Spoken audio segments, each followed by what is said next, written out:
Chapter 1. In my younger and more vulnerable years, my father gave me some advice that I've been turning over in my mind ever since. Whenever you feel like criticizing anyone, he told me, just remember that all the people in this world haven't had the advantages that you've had. He didn't say any more, but we've always been unusually communicative in a reserved way, and I understood that he meant a great deal more than that. In consequence, I'm inclined to reserve all judgments, a habit that has opened up many curious natures to me and also made me the victim of not a few veteran bores. The abnormal mind is quick to detect and attach itself to this quality when it appears in a normal person, and so it came about that in college I was unjustly accused of being a politician, because I was privy to the secret griefs of wild, unknown men. Most of the confidences were unsought. Frequently I have feigned sleep, preoccupation, or a hostile levity when I realized by some unmistakable sign that an intimate revelation was quivering on the horizon. For the intimate revelations of young men, or at least the terms in which they express them, are usually plagiaristic and marred by obvious suppressions. Reserving judgments is a matter of infinite hope. I am still a little afraid of missing something if I forget that, as my father snobbishly suggested, and I snobbishly repeat, a sense of the fundamental decencies is parcelled out unequally at birth. And, after boasting this way of my tolerance, I come to the admission that it has a limit. Conduct may be founded on the hard rock or the wet marshes, but after a certain point I don't care what it's founded on. When I came back from the East last autumn, I felt that I wanted the world to be in uniform and at a sort of moral attention forever. I wanted no more riotous excursions with privileged glimpses into the human heart. Only Gatsby, the man who gives his name to this book, was exempt from my reaction. Gatsby, who represented everything for which I have an unaffected scorn. If personality is an unbroken series of successful gestures, then there was something gorgeous about him, some heightened sensitivity to the promises of life, as if he were related to one of those intricate machines that register earthquakes 10,000 miles away. This responsiveness had nothing to do with that flabby impressionability which is dignified under the name of the creative temperament. It was an extraordinary gift for hope, a romantic readiness such as I have never found in any other person, and which it is not likely I shall ever find again. No, Gatsby turned out all right at the end.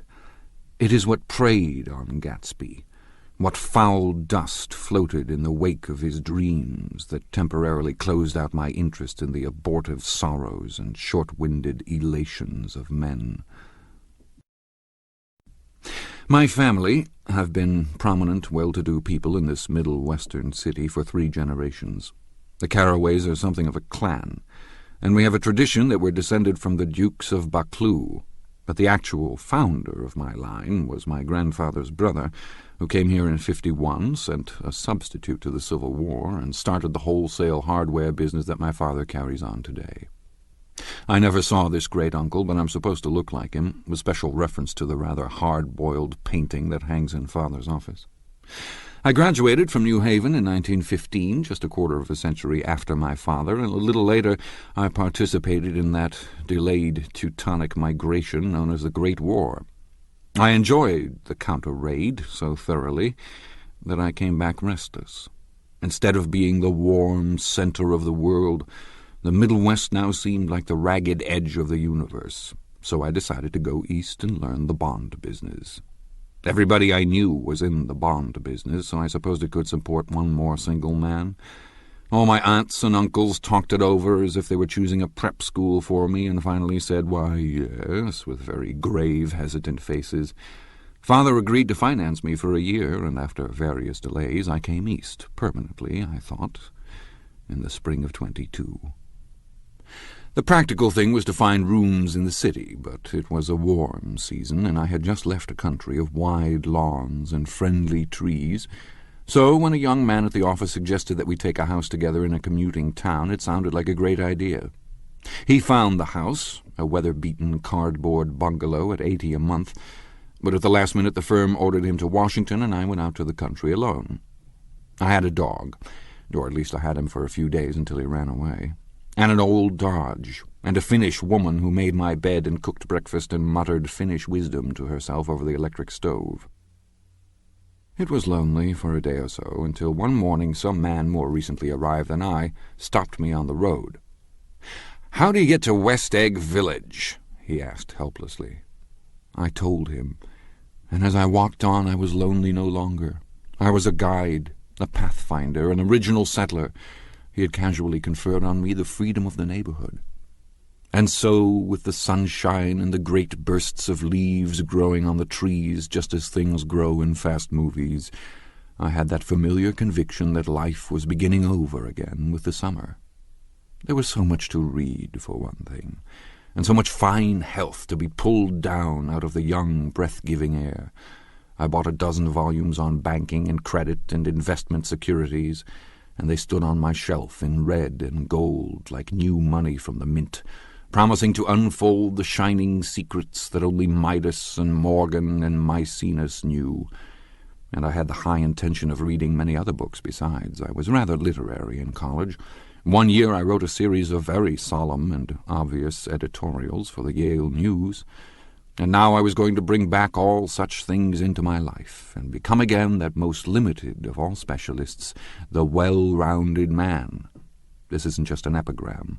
Life is much more successfully looked at from a single window, after all. It was a matter of chance that I should have rented a house in one of the strangest communities in North America. It was on that slender, riotous island which extends itself due east of New York, and where there are, among other natural curiosities, two unusual formations of land. 20 miles from the city, a pair of enormous eggs, identical in contour and separated only by a courtesy bay, jut out into the most domesticated body of salt water in the Western Hemisphere, the great wet barnyard of Long Island Sound. They are not perfect ovals like the egg in the Columbus story. They are both crushed flat at the contact end. But their physical resemblance must be a source of perpetual confusion to the gulls that fly overhead. To the wingless, a more arresting phenomenon is their dissimilarity in every particular except shape and size. I lived at West Egg, the less fashionable of the two, though this is a most superficial tag to express the bizarre and not a little sinister contrast between them. My house was at the very tip of the egg, only 50 yards from the Sound, and squeezed between two huge places that rented for $12,000 or $15,000 a season. The one on my right was a colossal affair by any standard. It was a factual imitation of some Hôtel de Ville in Normandy, with a tower on one side, spanking new under a thin beard of raw ivy, and a marble swimming pool and more than 40 acres of lawn and garden. It was Gatsby's mansion. Or rather, as I didn't know Mr. Gatsby, it was a mansion inhabited by a gentleman of that name. My own house was an eyesore, but it was a small eyesore, and it had been overlooked, so I had a view of the water, a partial view of my neighbor's lawn, and the consoling proximity of millionaires, all for $80 a month. Across the courtesy bay, the white palaces of fashionable East Egg glittered along the water, and the history of the summer really begins on the evening I drove over there to have dinner with the Tom Buchanans. Daisy was my second cousin once removed, and I'd known Tom in college, and just after the war I spent 2 days with him in Chicago. Her husband, among various physical accomplishments, had been one of the most powerful ends that ever played football at New Haven, a national figure in a way, one of those men who reach such an acute, limited excellence at 21 that everything afterwards savours of anticlimax. His family were enormously wealthy. Even in college his freedom with money was a matter for reproach, but now he'd left Chicago and come east in a fashion that rather took your breath away. For instance, he'd brought down a string of polo ponies from Lake Forest. It was hard to realize that a man in my own generation was wealthy enough to do that. Why they came east, I don't know. They had spent a year in France for no particular reason, and then drifted here and there unrestfully wherever people played polo and were rich together. This was a permanent move, said Daisy over the telephone, but I didn't believe it. I had no sight into Daisy's heart, but I felt that Tom would drift on forever, seeking, a little wistfully, for the dramatic turbulence of some irrecoverable football game. And so it happened that on a warm, windy evening I drove over to East Egg to see two old friends whom I scarcely knew at all. Their house was even more elaborate than I expected, a cheerful red and white Georgian colonial mansion overlooking the bay. The lawn started at the beach and ran toward the front door for a quarter of a mile, jumping over sundials and brick walks and burning gardens, finally when it reached the house drifting up the side in bright vines as though from the momentum of its run. The front was broken by a line of French windows, glowing now with reflected gold and wide open to the warm, windy evening, and Tom Buchanan in riding clothes was standing with his legs apart on the front porch. He had changed since his New Haven years. Now he was a sturdy, straw-haired man of 30 with a rather hard mouth and a supercilious manner. Two shining, arrogant eyes had established dominance over his face and gave him the appearance of always leaning aggressively forward. Not even the effeminate swank of his riding clothes could hide the enormous power of that body. He seemed to fill those glistening boots until he strained the top lacing, and you could see a great pack of muscle shifting when his shoulder moved under his thin coat. It was a body capable of enormous leverage, a cruel body. His speaking voice, a gruff, husky tenor, added to the impression of fractiousness he conveyed. There was a touch of paternal contempt in it, even toward people he liked, and there were men at New Haven who had hated his guts. "Now, don't think my opinion on these matters is final," he seemed to say, "just because I'm stronger and more of a man than you are." We were in the same senior society, and while we were not intimate, I always had the impression that he approved of me and wanted me to like him with some harsh, defiant wistfulness of his own. We talked for a few minutes on the sunny porch. "I've got a nice place here," he said, his eyes flashing about restlessly. Turning me around by one arm, he moved a broad, flat hand along the front vista, including in its sweep a sunken Italian garden, a half-acre of deep, pungent roses, and a snub-nosed motorboat that bumped the tide offshore. "It belonged to Demain, the oil man." He turned me around again, politely and abruptly. "We'll go inside." We walked through a high hallway into a bright, rosy-colored space, fragilely bound into the house by French windows at either end. The windows were ajar and gleaming white against the fresh grass outside that seemed to grow a little way into the house. A breeze blew through the room, blew curtains in at one end and out the other like pale flags, twisting them up toward the frosted wedding cake of the ceiling, and then rippled over the wine-colored rug, making a shadow on it as wind does on the sea. The only completely stationary object in the room was an enormous couch, on which two young women were buoyed up as though upon an anchored balloon. They were both in white, and their dresses were rippling and fluttering as if they had just been blown back in after a short flight around the house. I must have stood for a few moments listening to the whip and snap of the curtains and the groan of a picture on the wall. Then there was a boom as Tom Buchanan shut the rear windows, and the caught wind died out about the room and the curtains and the rugs, and the two young women ballooned slowly to the floor. The younger of the two was a stranger to me. She was extended full length at her end of the divan, completely motionless, and with her chin raised a little, as if she were balancing something on it which was quite likely to fall. If she saw me out of the corner of her eye, she gave no hint of it. Indeed, I was almost surprised into murmuring an apology for having disturbed her by coming in. The other girl, Daisy, made an attempt to rise. She leaned slightly forward with a conscientious expression. Then she laughed, an absurd, charming little laugh. And I laughed, too, and came forward into the room. "I'm paralyzed with happiness." She laughed again as if she said something very witty, and held my hand for a moment, looking up into my face, promising that there was no one in the world she so much wanted to see. That was a way she had. She hinted in a murmur that the surname of the balancing girl was Baker.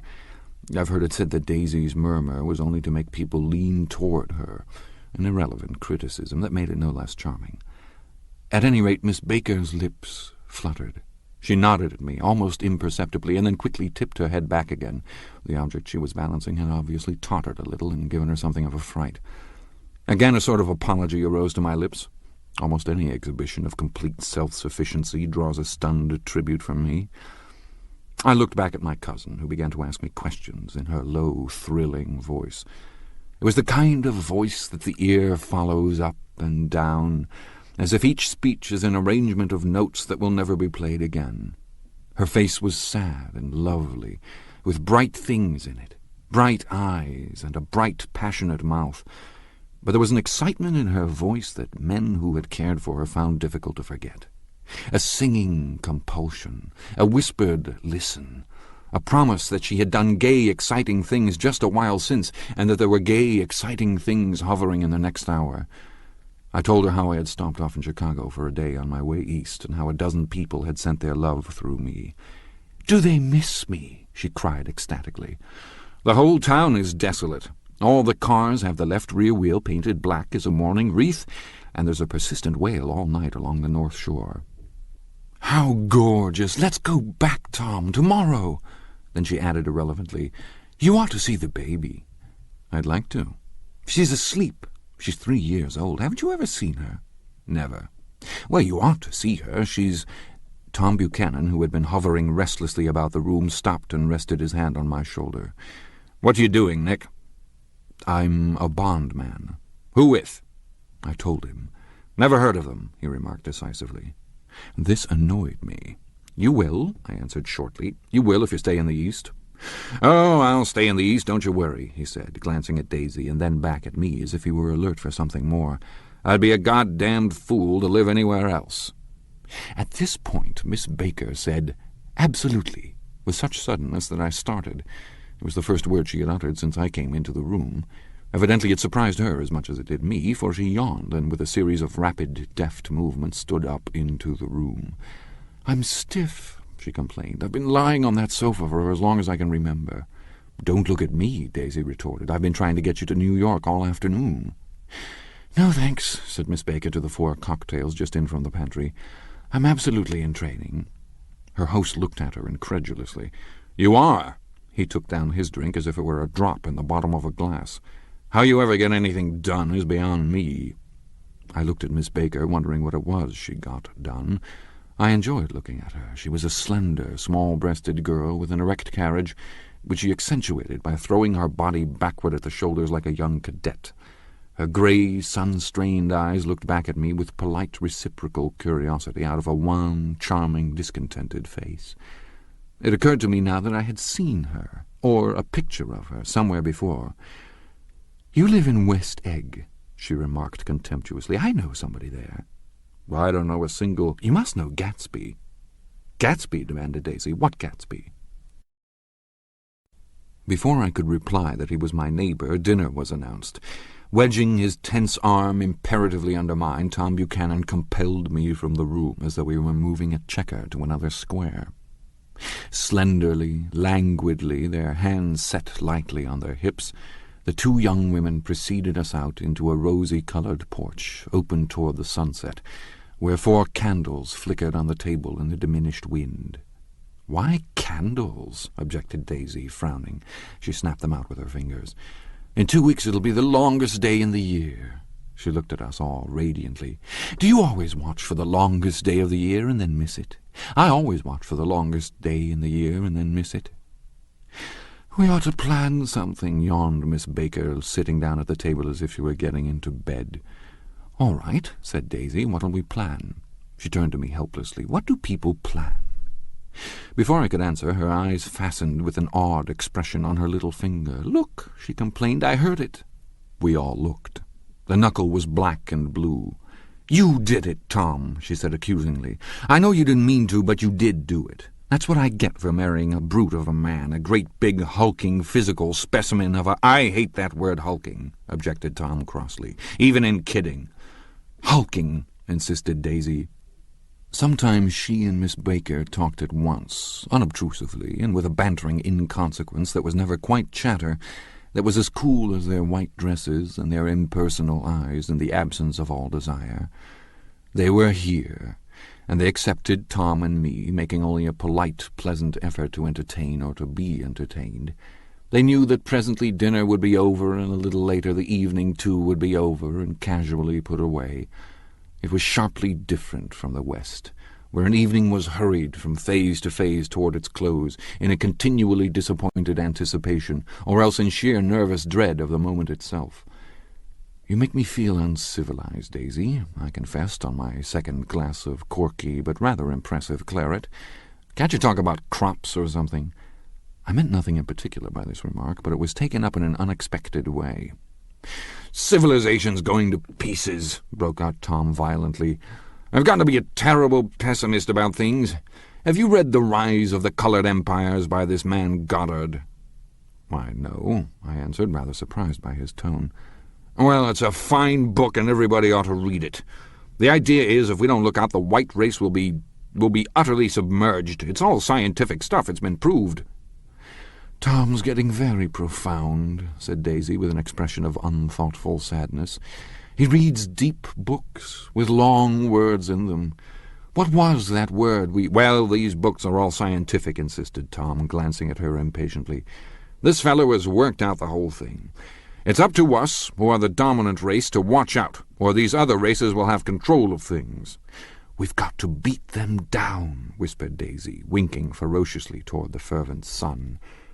"You ought to live in California," began Miss Baker, but Tom interrupted her by shifting heavily in his chair. "This idea is that we're Nordics. I am, and you are, and you are, and—" After an infinitesimal hesitation he included Daisy, with a slight nod, and she winked at me again. "And we've produced all the things that go to make civilization. Oh, science and art and all that, you see?" There was something pathetic in his concentration, as if his complacency, more acute than of old, was not enough to him any more. When almost immediately the telephone rang inside and the butler left the porch, Daisy seized upon the momentary interruption and leaned toward me. "I'll tell you a family secret," she whispered enthusiastically. "It's about the butler's nose. Do you want to hear about the butler's nose?" "That's why I came over tonight." "Well, he wasn't always a butler. He used to be the silver polisher for some people in New York that had a silver service for 200 people. He had to polish it from morning till night, until finally it began to affect his nose." "Things went from bad to worse," suggested Miss Baker. "Yes, things went from bad to worse, until finally he had to give up his position."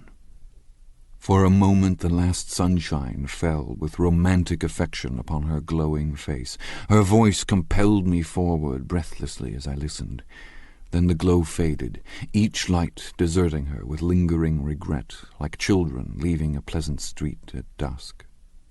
The butler came back and murmured something close to Tom's ear, whereupon Tom frowned, pushed back his chair, and without a word went inside.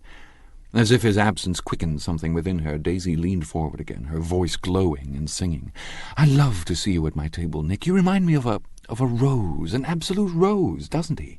She turned to Miss Baker for confirmation. "An absolute rose?" This was untrue. I am not even faintly like a rose. She was only extemporizing. But a stirring warmth flowed from her, as if her heart was trying to come out to you concealed in one of those breathless, thrilling words. Then suddenly she threw her napkin on the table and excused herself and went into the house.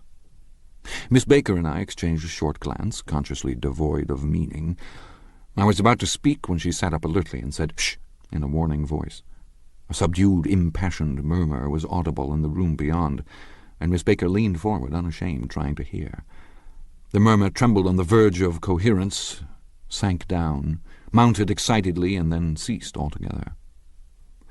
"This Mr. Gatsby you spoke of is my neighbor," I said. "Don't talk. I want to hear what happens." "Is something happening?" I inquired innocently. "You mean to say you don't know?" said Miss Baker, honestly surprised. "I thought everybody knew." "I don't." "Why," she said hesitantly, "Tom's got some woman in New York." "Got some woman?" I repeated blankly. Miss Baker nodded. "She might have the decency not to telephone him at dinner time, don't you think?" Almost before I had grasped her meaning, there was the flutter of a dress and the crunch of leather boots, and Tom and Daisy were back at the table. "It couldn't be helped," cried Daisy with tense gaiety. She sat down, glanced searchingly at Miss Baker and then at me, and continued. "I looked outdoors for a minute, and it's very romantic outdoors. There's a bird on the lawn that I think must be a nightingale come over on the Cunard or White Star Line. He's singing away," her voice sang, It's romantic, isn't it, Tom?" "Very romantic," he said, and then miserably to me, "If it's light enough after dinner, I want to take you down to the stables." The telephone rang inside, startlingly, and as Daisy shook her head decisively at Tom, the subject of the stables, in fact all subjects, vanished into air. Among the broken fragments of the last 5 minutes at table, I remember the candles being lit again, pointlessly, and I was conscious of wanting to look squarely at everyone and yet to avoid all eyes. I couldn't guess what Daisy and Tom were thinking, but I doubt if even Miss Baker, who seemed to have mastered a certain hardy skepticism, was able utterly to put this fifth guest's shrill metallic urgency out of mind. To a certain temperament the situation might have seemed intriguing. My own instinct was to telephone immediately for the police. The horses, needless to say, were not mentioned again. Tom and Miss Baker, with several feet of twilight between them, strolled back into the library as if to a vigil beside a perfectly tangible body, while, trying to look pleasantly interested and a little deaf, I followed Daisy around a chain of connecting verandas to the porch in front. In its deep gloom we sat down, side by side, on a wicker settee. Daisy took her face in her hands, as if feeling its lovely shape, and her eyes moved gradually out into the velvet dusk. I saw that turbulent emotions possessed her, so I asked what I thought would be some sedative questions about her little girl. "We don't know each other very well, Nick," she said suddenly, "even if we are cousins. You didn't come to my wedding. I wasn't back from the war." "That's true." She hesitated. "Well, I've had a very bad time, Nick, and I'm pretty cynical about everything." Evidently she had reason to be. I waited, but she didn't say any more, and after a moment I returned rather feebly to the subject of her daughter. "I suppose she talks and eats and everything?" "Oh, yes." She looked at me absently. "Listen, Nick, let me tell you what I said when she was born. Would you like to hear?" "Very much." "It'll show you how I've gotten to feel about things. Well, she was less than an hour old, and Tom was God knows where. I woke up out of the ether with an utterly abandoned feeling and asked the nurse right away if it was a boy or a girl. She told me it was a girl, and so I turned my head away and wept. 'All right,' I said, 'I'm glad it's a girl, and I hope she'll be a fool. That's the best thing a girl can be in this world, a beautiful little fool. You see, I think everything's terrible anyhow,' she went on in a convinced way. 'Everybody thinks so, the most advanced people. And I know I've been everywhere and seen everything and done everything.' Her eyes flashed around her in a defiant way, rather like Tom's, and she laughed with thrilling scorn. 'Sophisticated! God, I'm sophisticated!' The instant her voice broke off, ceasing to compel my attention, my belief, I felt the basic insincerity of what she had said. It made me uneasy, as though the whole evening had been a trick of some sort to exact a contributory emotion from me. I waited, and sure enough, in a moment she looked at me with an absolute smirk on her lovely face, as if she had asserted her membership in a rather distinguished secret society to which she and Tom belonged. Inside, the crimson room bloomed with light. Tom and Miss Baker sat at either end of the long couch, and she read aloud to him from the Saturday Evening Post, the words murmurous and uninflected running together in a soothing tune. The lamplight, bright on his boots and dull on the autumn leaf yellow of her hair, glinted along the paper as she turned a page with a flutter of slender muscles in her arms. When we came in, she held us silent for a moment with a lifted hand. "To be continued," she said, tossing the magazine on the table, "in our very next issue." Her body asserted itself with a restless movement of her knee, and she stood up. 10 o'clock, she remarked, apparently finding the time on the ceiling. "Time for this good girl to go to bed."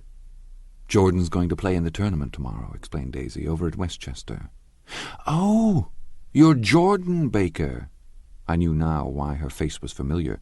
Its pleasing, contemptuous expression had looked out at me from many rotogravure pictures of the sporting life at Asheville and Hot Springs and Palm Beach.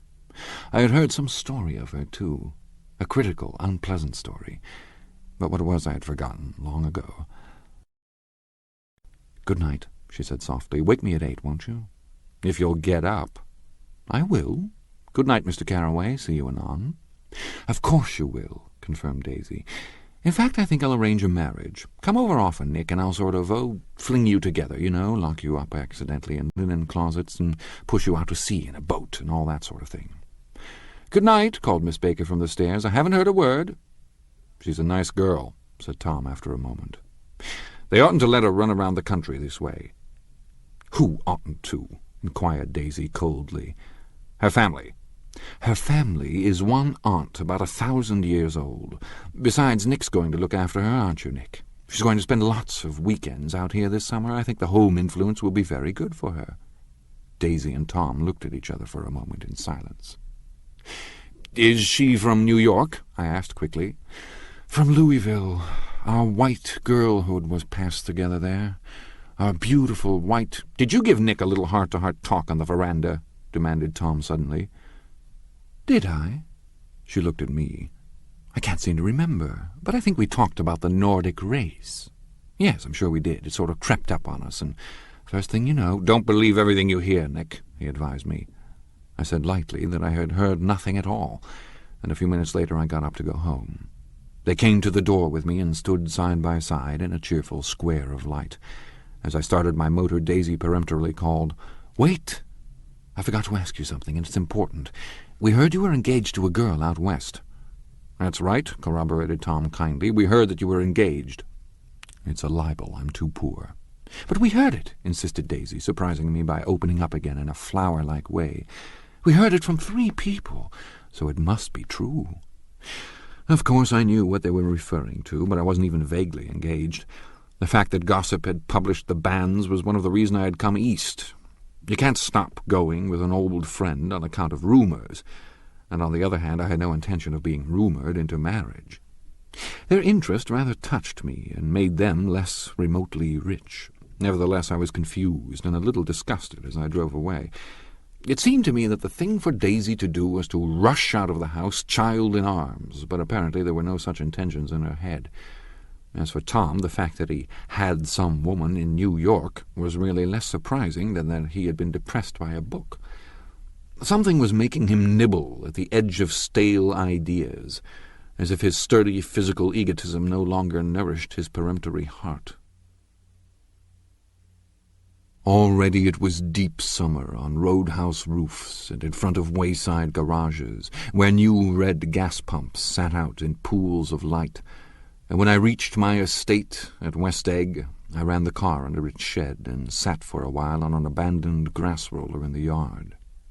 The wind had blown off, leaving a loud, bright night, with wings beating in the trees, and a persistent organ sound as the full bellows of the earth blew the frogs full of life. The silhouette of a moving cat wavered across the moonlight, and turning my head to watch it, I saw that I was not alone.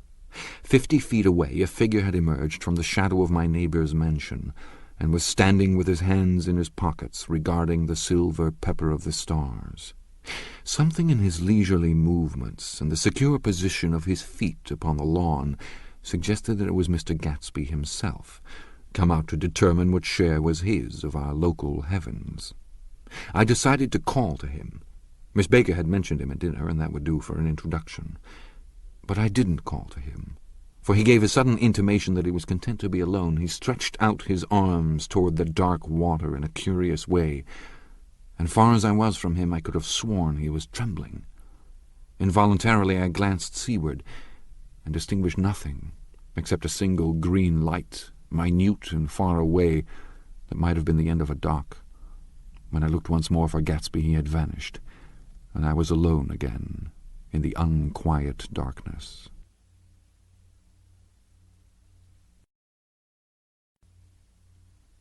Chapter 2.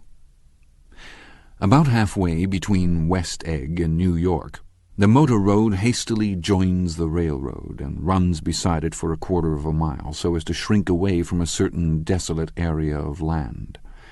This is a valley of ashes, a fantastic farm, where ashes grow like wheat into ridges and hills and grotesque gardens, where ashes take the forms of houses and chimneys and rising smoke, and finally, with a transcendent effort, of men who moved dimly and already crumbling through the powdery air.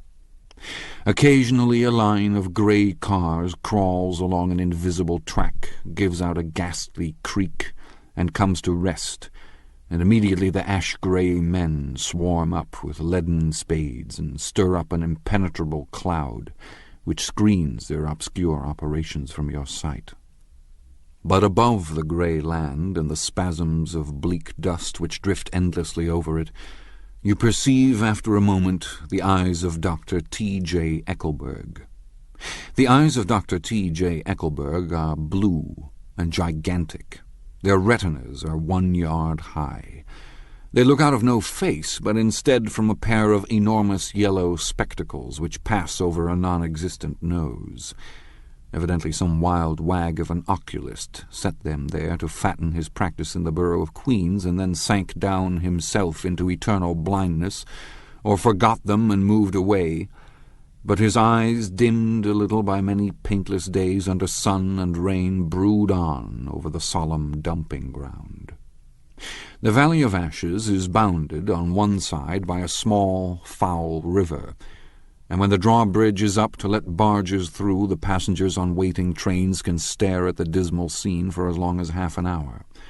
There is always a halt there of at least a minute, and it was because of this that I first met Tom Buchanan's mistress. The fact that he had one was insisted upon wherever he was known.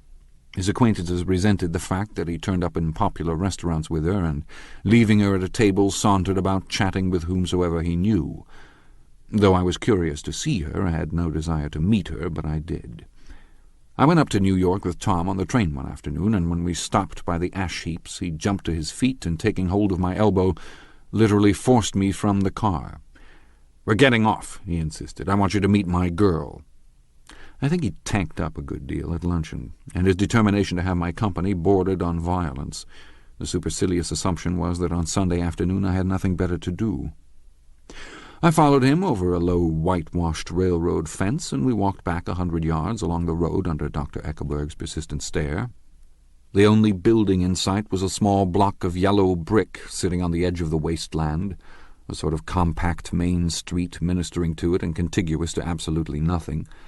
One of the 3 shops it contained was for rent, and another was an all-night restaurant, approached by a trail of ashes. The third was a garage. Repairs, George B. Wilson, cars bought and sold, and I followed Tom inside. The interior was unprosperous and bare. The only car visible was the dust-covered wreck of a Ford which crouched in a dim corner.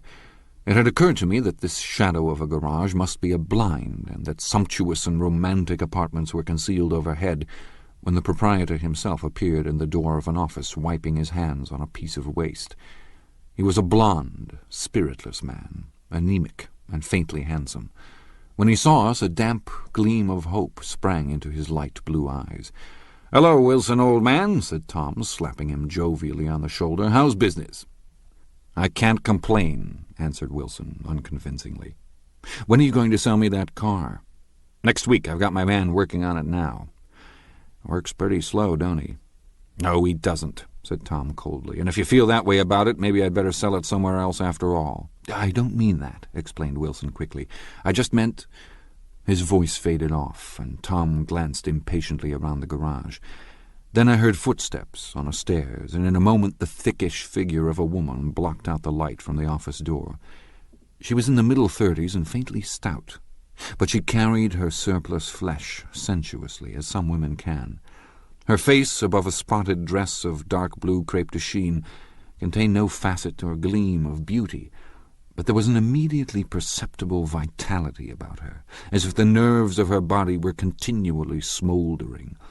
She smiled slowly, and walking through her husband as if he were a ghost, shook hands with Tom, looking him flush in the eye. Then she wet her lips, and without turning around spoke to her husband in a soft, coarse voice. "Get some chairs, why don't you, so somebody can sit down?" "Oh, sure," agreed Wilson hurriedly, and went toward the little office, mingling immediately with the cement color of the walls. A white, ashen dust veiled his dark suit and his pale hair, as it veiled everything in the vicinity, except his wife, who moved close to Tom. "I want to see you," said Tom intently. "Get on the next train." "All right. I'll meet you by the newsstand on the lower level."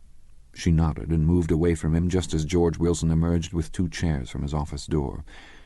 We waited for her down the road and out of sight. It was a few days before the 4th of July, and a grey, scrawny Italian child was setting torpedoes in a row along the railroad track. "Terrible place, isn't it?" said Tom, exchanging a frown with Dr. Eckelberg. "Awful. It does her good to get away." "Doesn't her husband object?" "Wilson? He thinks she goes to see her sister in New York. He's so dumb he doesn't know he's alive." So Tom Buchanan and his girl and I went up together to New York. Or not quite together, for Mrs. Wilson sat discreetly in another car. Tom deferred that much to the sensibilities of those East Eggers who might be on the train. She had changed her dress to a brown-figured muslin, which stretched tight over her rather wide hips as Tom helped her to the platform in New York. At the newsstand she bought a copy of Town Tattle and a moving picture magazine, and in the station drugstore some cold cream and a small flask of perfume. Upstairs in the solemn, echoing drive she let 4 taxicabs drive away before she selected a new one, lavender-coloured with grey upholstery, and in this we slid out from the mass of the station into the glowing sunshine. But immediately she turned sharply from the window and, leaning forward, tapped on the front glass.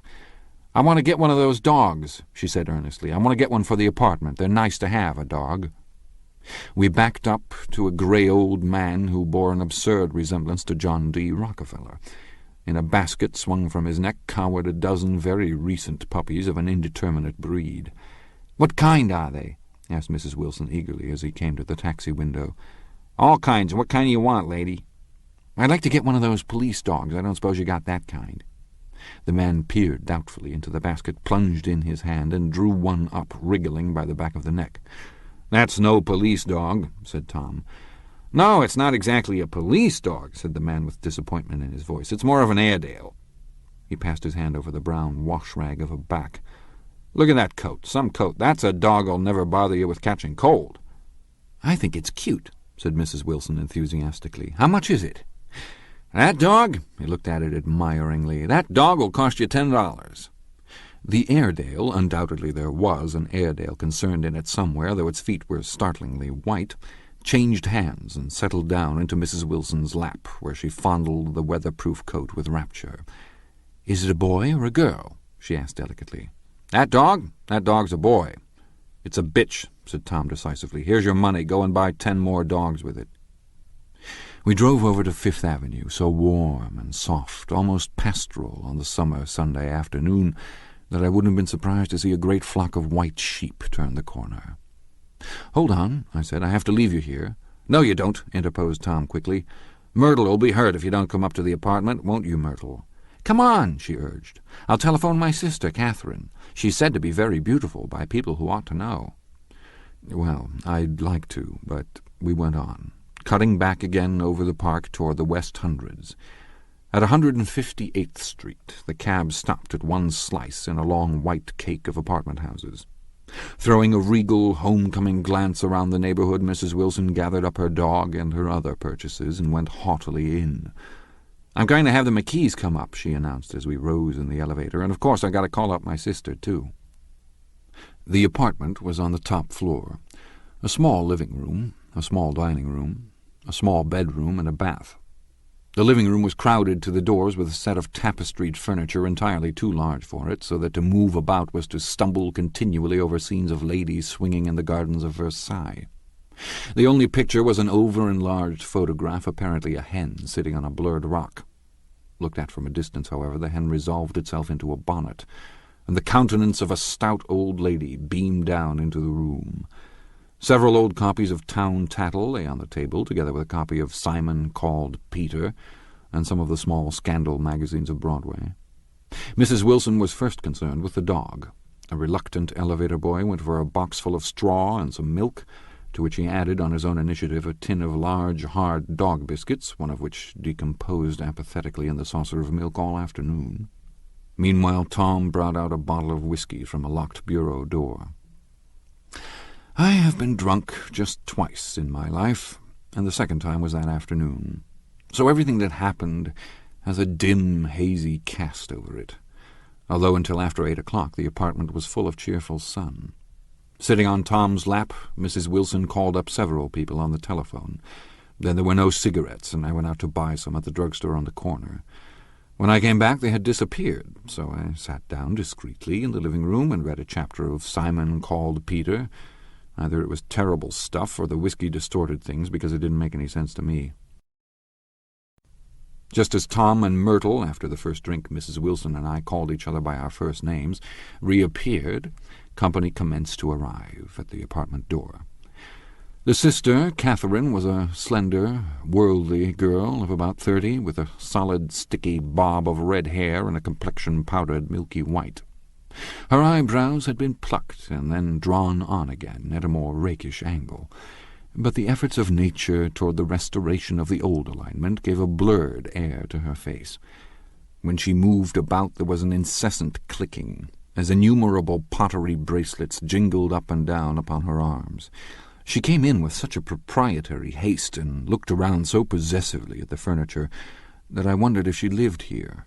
But when I asked her, she laughed immoderately, repeated my question aloud, and told me she lived with a girlfriend at a hotel. Mr. McKee was a pale, feminine man from the flat below. He had just shaved, for there was a white spot of lather on his cheekbone, and he was most respectful in his greeting to everyone in the room. He informed me that he was in the artistic game, and I gathered later that he was a photographer and had made the dim enlargement of Mrs. Wilson's mother, which hovered like an ectoplasm on the wall. His wife was shrill, languid, handsome, and horrible. She told me with pride that her husband had photographed her 127 times since they had been married. Mrs. Wilson had changed her costume some time before, and was now attired in an elaborate afternoon dress of cream-coloured chiffon, which gave out a continual rustle as she swept about the room. With the influence of the dress, her personality had also undergone a change. The intense vitality that had been so remarkable in the garage was converted into impressive hauteur. Her laughter, her gestures, her assertions became more violently affected moment by moment, and as she expanded, the room grew smaller around her, until she seemed to be revolving on a noisy, creaking pivot through the smoky air. "My dear," she told her sister in a high, mincing shout, "most of these fellows will cheat you every time. All they think of is money. I had a woman up here last week to look at my feet, and when she gave me the bill you'd have thought she'd had my appendicitis out." "What was the name of the woman?" asked Mrs. McKee. "Mrs. Eberhard. She goes around looking at people's feet in their own homes." "I like your dress," remarked Mrs. McKee. "I think it's adorable." Mrs. Wilson rejected the compliment by raising her eyebrow in disdain. "It's just a crazy old thing," she said. "I just slip it on sometimes when I don't care what I look like." "But it looks wonderful on you, if you know what I mean," pursued Mrs. McKee. "If Chester could only get you in that pose, I think he could make something of it." We all looked in silence at Mrs. Wilson, who removed a strand of hair from over her eyes and looked back at us with a brilliant smile. Mr. McKee regarded her intently, with his head on one side, and then moved his hand back and forth slowly in front of his face. "I should change the light," he said after a moment. "I'd like to bring out the modeling of the features, and I'd try to get hold of all the back hair." "I wouldn't think of changing the light," cried Mrs. McKee. "I think it's—" Her husband said, "Shh," and we all looked at the subject again, whereupon Tom Buchanan yawned audibly and got to his feet. "You McKees have something to drink," he said. "Get some more ice and mineral water, Myrtle, before everybody goes to sleep." "I told that boy about the ice." Myrtle raised her eyebrows in despair at the shiftlessness of the lower orders. "These people, you have to keep after them all the time." She looked at me and laughed pointlessly. Then she flounced over to the dog, kissed it with ecstasy, and swept into the kitchen, implying that a dozen chefs awaited her orders there.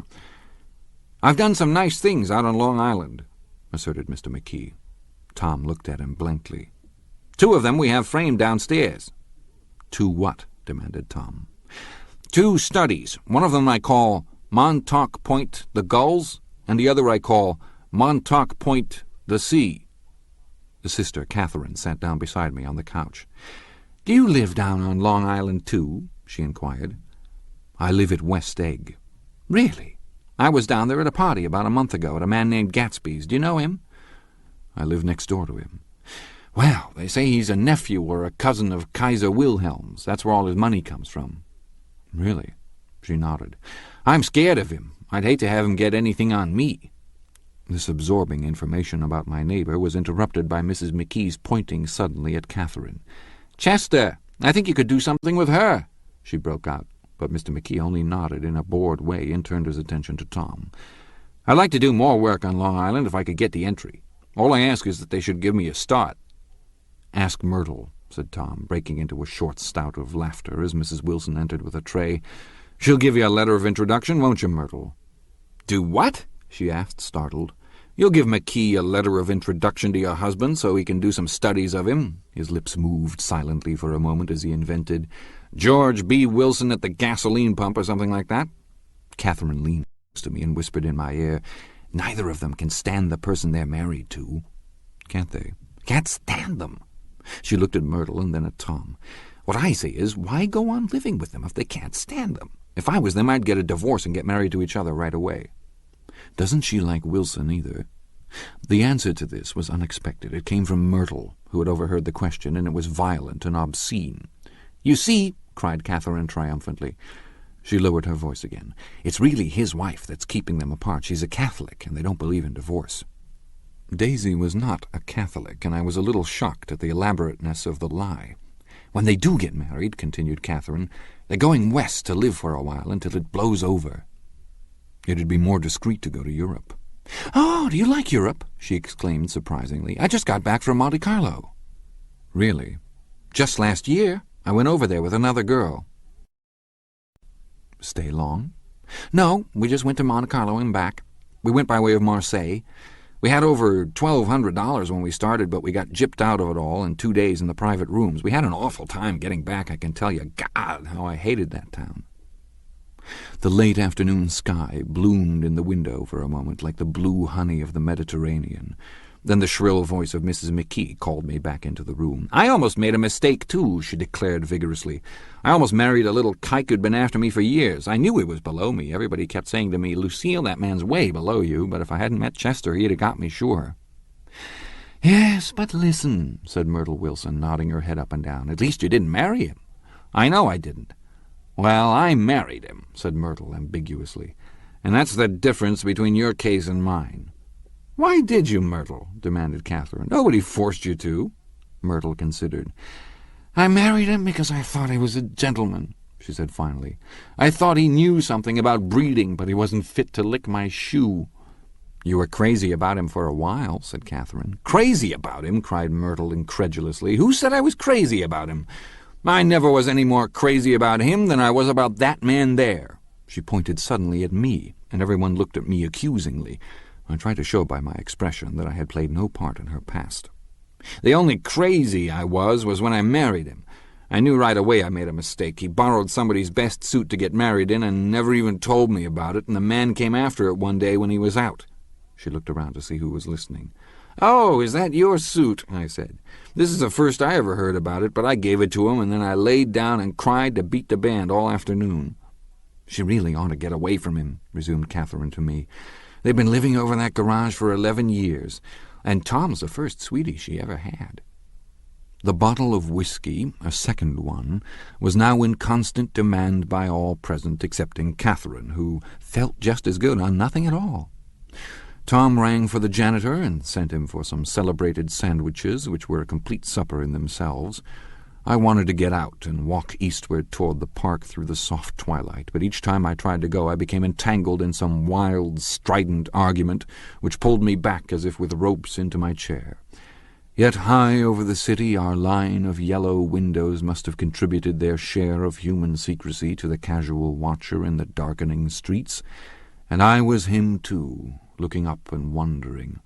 I was within and without, simultaneously enchanted and repelled by the inexhaustible variety of life. Myrtle pulled her chair close to mine, and suddenly her warm breath poured over me the story of her first meeting with Tom. It was on the 2 little seats facing each other that are always the last ones left on the train. I was going up to New York to see my sister and spend the night. He had on a dress suit and patent leather shoes, and I couldn't keep my eyes off him, but every time he looked at me I had to pretend to be looking at the advertisement over his head. When we came into the station, he was next to me and his white shirt front pressed against my arm, and so I told him I'd have to call a policeman, but he knew I lied. I was so excited that when I got into a taxi with him, I didn't hardly know I wasn't getting into a subway train. All I kept thinking about over and over was, "You can't live forever, you can't live forever." She turned to Mrs. McKee, and the room rang full of her artificial laughter. "My dear," she cried, "I'm going to give you this dress as soon as I'm through with it. I've got to get another one tomorrow. I'm going to make a list of all the things I've got to get. A massage and a wave and a collar for the dog and one of those cute little ashtrays where you'd touch a spring and a wreath with a black silk bow from Mother's grave that'll last all summer. I got to write down a list so I won't forget all the things I got to do." It was 9 o'clock. Almost immediately afterward I looked at my watch and found it was 10. Mr. McKee was asleep on a chair with his fists clenched in his lap, like a photograph of a man of action. Taking out my handkerchief, I wiped from his cheek the remains of the spot of dry lather that had worried me all the afternoon. The little dog was sitting on the table, looking with blind eyes through the smoke, and from time to time groaning faintly. People disappeared, reappeared, made plans to go somewhere, and then lost each other, searched for each other, found each other a few feet away. Sometime toward midnight, Tom Buchanan and Mrs. Wilson stood face to face, discussing in impassioned voices whether Mrs. Wilson had any right to mention Daisy's name. "Daisy, Daisy, Daisy," shouted Mrs. Wilson. "I'll say it whenever I want to. Daisy, Making a short, deft movement, Tom Buchanan broke her nose with his open hand. Then there were bloody towels upon the bathroom floor, and women's voices scolding, and high over the confusion a long, broken wail of pain. Mr. McKee awoke from his doze and started in a daze toward the door. When he had gone halfway, he turned around and stared at the scene, his wife and Catherine scolding and consoling as they stumbled here and there among the crowded furniture with articles of aid, and the despairing figure on the couch bleeding fluently and trying to spread a copy of Town Tattle over the tapestry scenes of Versailles. Then Mr. McKee turned and continued on out the door. Taking my hat from the chandelier, I followed. "Come to lunch some day," he suggested as we groaned down in the elevator. "Where?" "Anywhere. Keep your hands off the lever," snapped the elevator boy. "I beg your pardon," said Mr. McKee with dignity. "I didn't know I was touching it." "All right," I agreed. "I'll be glad to." I was standing beside his bed, and he was sitting up between the sheets, clad in his underwear, with a great portfolio in his hands. "Beauty and the Beast? Loneliness? Old Grocery Horse? Brooklyn Bridge?" Then I was lying half asleep in the cold lower level of the Pennsylvania station, staring at the Morning Tribune and waiting for the 4 o'clock train. Chapter 3. There was music from my neighbor's house through the summer nights. In his blue gardens, men and girls came and went like moths among the whisperings and the champagne and the stars. At high tide in the afternoon I watched his guests diving from the tower of his raft or taking the sun on the hot sand of his beach, while his 2 motorboats slit the waters of the Sound, drawing aquaplanes over cataracts of foam. On weekends his Rolls-Royce became an omnibus, bearing parties to and from the city between 9 in the morning and long past midnight, while his station wagon scampered like a brisk yellow bug to meet all trains. And on Mondays 8 servants, including an extra gardener, toiled all day with mops and scrubbing brushes and hammers and garden shears, repairing the ravages of the night before. Every Friday 5 crates of oranges and lemons arrived from a fruiterer in New York. Every Monday these same oranges and lemons left his back door in a pyramid of pulpless halves. There was a machine in the kitchen which could extract the juice of 200 oranges in half an hour if a little button was pressed 200 times by a butler's thumb. At least once a fortnight a corps of caterers came down with several hundred feet of canvas and enough coloured lights to make a Christmas tree of Gatsby's enormous garden. On buffet tables garnished with glistening hors d'oeuvres, spiced baked hams crowded against salads of harlequin designs, and pastry pigs and turkeys bewitched to a dark gold. In the main hall a bar with a real brass rail was set up, and stocked with gins and liquors, and with cordials so long forgotten that most of his female guests were too young to know one from another. By 7 o'clock the orchestra has arrived. No thin 5-piece affair, but a whole pitful of oboes and trombones and saxophones and viols and cornets and piccolos and low and high drums. The last swimmers have come in from the beach now and are dressing upstairs. The cars from New York are parked 5 deep in the drive, and already the halls and salons and verandas are gaudy with primary colours, and hair shorn in strange new ways, and shawls beyond the dreams of Castile. The bar is in full swing, and floating rounds of cocktails permeate the garden outside, until the air is alive with chatter and laughter and casual innuendo and introductions forgotten on the spot and enthusiastic meetings between women who never knew each other's names. The lights grow brighter as the earth lurches away from the sun, and now the orchestra is playing yellow cocktail music, and the opera of voices pitches a key higher. Laughter is easier, minute by minute, spilled with prodigality, tipped out at a cheerful word. The groups change more swiftly, swell with new arrivals, dissolve and form in the same breath. Already there are wanderers, confident girls who weave here and there among the stouter and more stable, become for a sharp, joyous moment the centre of a group, and then, excited with triumph, glide on through the sea change of faces and voices and colour under the constantly changing light. Suddenly one of these gypsies in trembling opal seizes a cocktail out of the air, dumps it down for courage, and moving her hands like Frisco, dances out alone on the canvas platform. A momentary hush. The orchestra leader varies his rhythm obligingly for her, and there is a burst of chatter as the erroneous news goes around that she is Gilda Gray's understudy from the Follies. The party has begun. I believe that on the first night I went to Gatsby's house, I was one of the few guests who had actually been invited. People were not invited, they went there. They got into automobiles, which bore them out to Long Island, and somehow they ended up at Gatsby's door. Once there, they were introduced by somebody who knew Gatsby, and after that they conducted themselves according to the rules of behavior associated with amusement parks. Sometimes they came and went without having met Gatsby at all, came for the party with a simplicity of heart that was its own ticket of admission. I had been actually invited. A chauffeur in a uniform of robin's egg blue crossed my lawn early that Saturday morning with a surprisingly formal note from his employer. The honour would be entirely Gatsby's, it said, if I would attend his little party that night. He had seen me several times and had intended to call on me long before, but a peculiar combination of circumstances had prevented it. Signed Jay Gatsby in a majestic hand. Dressed up in white flannels, I went over to his lawn a little after 7, and wandered around rather ill at ease among swirls and eddies of people I didn't know, though here and there was a face I had noticed on the commuting train.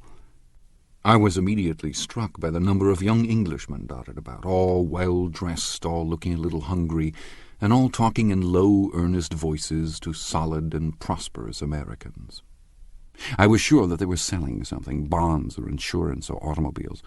They were at least agonizingly aware of the easy money in the vicinity, and convinced that it was theirs for a few words in the right key. As soon as I arrived, I made an attempt to find my host, but the 2 or 3 people of whom I asked his whereabouts stared at me in such an amazed way, and denied so vehemently any knowledge of his movements, that I slunk off in the direction of the cocktail table, the only place in the garden where a single man could linger without looking purposeless and alone. I was on my way to getting roaring drunk from sheer embarrassment when Jordan Baker came out of the house and stood at the head of the marble steps, leaning a little backward and looking with contemptuous interest down into the garden. Welcome or not, I found it necessary to attach myself to someone before I should begin to address cordial remarks to the passers-by. "Hello!" I roared, advancing toward her. My voice seemed unnaturally loud across the garden. "I thought you might be here," she responded absently as I came up. "I remembered you lived next door to—" She held my hand impersonally as a promise that she'd take care of me in a minute, and gave ear to 2 girls in twin yellow dresses who stopped at the foot of the steps. "Hello!" they cried together. "Sorry you didn't win." That was for the golf tournament. She had lost in the finals the week before. "You don't know who we are," said one of the girls in yellow, "but we met you here about a month ago." "You've dyed your hair since then," remarked Jordan, and I started, but the girls had moved casually on, and her remark was addressed to the premature moon, produced like the supper, no doubt, out of a caterer's basket. With Jordan's slender golden arm resting in mine, we descended the steps and sauntered about the garden. A tray of cocktails floated at us through the twilight, and we sat down at a table with the 2 girls in yellow and 3 men, each one introduced to us as Mr. Mumble. "Do you come to these parties often?" inquired Jordan of the girl beside her. "The last one was the one I met you at," answered the girl in an alert, confident voice. She turned to her companion. "Wasn't it for you, Lucille?" "It was for Lucille, too." "I like to come," Lucille said. "I never care what I do, so I always have a good time. When I was here last, I tore my gown on a chair, and he asked me my name and address. Inside of a week, I got a package from Courrier's with a new evening gown in it." "Did you keep it?" asked Jordan. "Sure I did. I was going to wear it tonight, but it was too big in the bust and had to be altered. It was gas blue with lavender beads, $265. "There's something funny about a fellow that'll do a thing like that," said the other girl eagerly. "He doesn't want any trouble with anybody." "Who doesn't?" I inquired. "Gatsby. Somebody told me," the 2 girls and Jordan leaned together confidentially. "Somebody told me they thought he killed a man once." A thrill passed over all of us. The 3 Mr. Mumbles bent forward and listened eagerly. "I don't think it's so much that," argued Lucille skeptically. "It's more that he was a German spy during the war." One of the men nodded in confirmation. "I heard that from a man who knew all about him, grew up with him in Germany," he assured us positively. "Oh, no," said the first girl. "It couldn't be that, because he was in the American army during the war." As our credulity switched back to her, she leaned forward with enthusiasm. "You look at him sometimes when he thinks nobody's looking at him. I'll bet he killed a man." She narrowed her eyes and shivered. Lucille shivered. We all turned and looked around for Gatsby. It was testimony to the romantic speculation he inspired that there were whispers about him from those who had found little that it was necessary to whisper about in this world. The first supper, there would be another one after midnight, was now being served, and Jordan invited me to join her own party, who was spread around a table on the other side of the garden. There were 3 married couples, and Jordan's escort, a persistent undergraduate given to violent innuendo, and obviously under the impression that sooner or later Jordan was going to yield him up her person to a greater or lesser degree. Instead of rambling, this party had preserved a dignified homogeneity and assumed to itself the function of representing the staid nobility of the countryside, East Egg condescending to West Egg, and carefully on guard against its spectroscopic gaiety.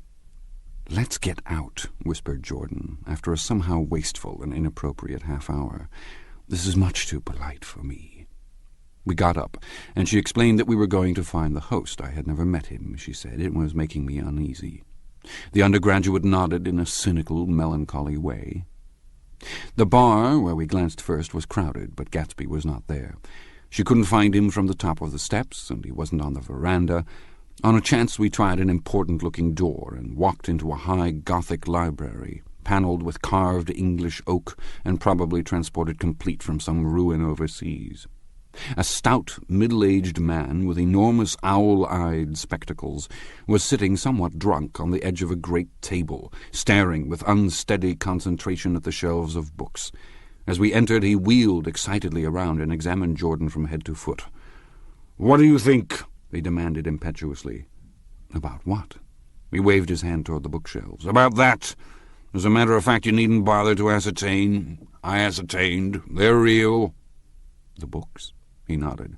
"Absolutely real. Have pages and everything. I thought they'd be nice, durable cardboard. Matter of fact, they're absolutely real. Pages and... Here, let me show you." Taking our skepticism for granted, he rushed to the bookcases and returned with Volume 1 of the Stoddard Lectures. "See!" he cried triumphantly. "It's a bona fide piece of printed matter. It fooled me. This fellow's a regular Belasco. It's a triumph. What thoroughness! What realism! You went to stop, too, didn't cut the pages. But what do you want? What do you expect?" He snatched the book from me and replaced it hastily on its shelf, muttering that if one brick was removed, the whole library was liable to collapse.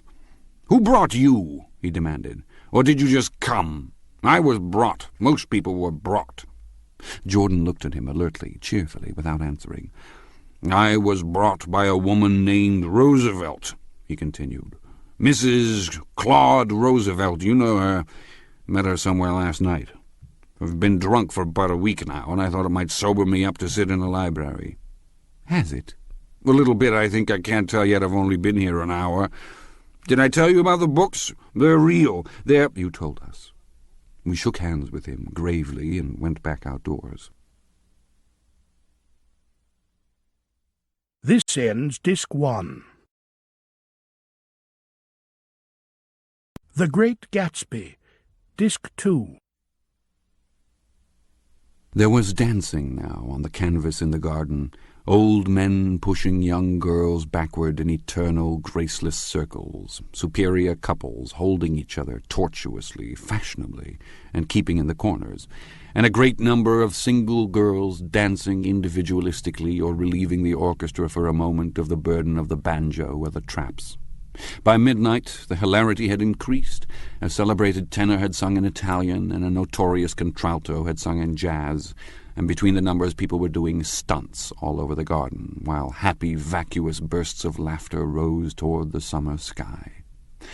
A pair of stage twins, who turned out to be the girls in yellow, did a baby act in costume, and champagne was served in glasses bigger than finger bowls. The moon had risen higher, and floating in the sound was a triangle of silver scales, trembling a little to the stiff, tinny drip of the banjos on the lawn. I was still with Jordan Baker. We were sitting at a table with a man of about my age and a rowdy little girl, who gave way upon the slightest provocation to uncontrollable laughter. I was enjoying myself now. I had taken 2 finger bowls of champagne, and the scene had changed before my eyes into something significant, elemental, and profound. At a lull in the entertainment, the man looked at me and smiled. "Your face is familiar," he said politely. "Weren't you in the 3rd Division during the war?" "Why, yes, I was in the 9th Machine Gun Battalion." "I was in the 7th Infantry until June 1918. I knew I'd seen you somewhere before." We talked for a moment about some wet, grey little villages in France. Evidently he lived in this vicinity, for he told me that he had just bought a hydroplane and was going to try it out in the morning. "Want to go with me, old sport? Just near the shore, along the Sound." "What time?" "Any time that suits you best." It was on the tip of my tongue to ask his name when Jordan looked around and smiled. "Having a gay time now?" she inquired. "Much better." I turned again to my new acquaintance. "This is an unusual party for me. I haven't even seen the host. I live over there." I waved my hand at the invisible hedge in the distance. "And this man Gatsby sent over his chauffeur with an invitation." For a moment he looked at me as if he failed to understand. "I'm Gatsby," he said suddenly. "What?" I exclaimed. "Oh, I beg your pardon. I thought you knew, old sport. I'm afraid I'm not a very good host." He smiled understandingly, much more than understandingly.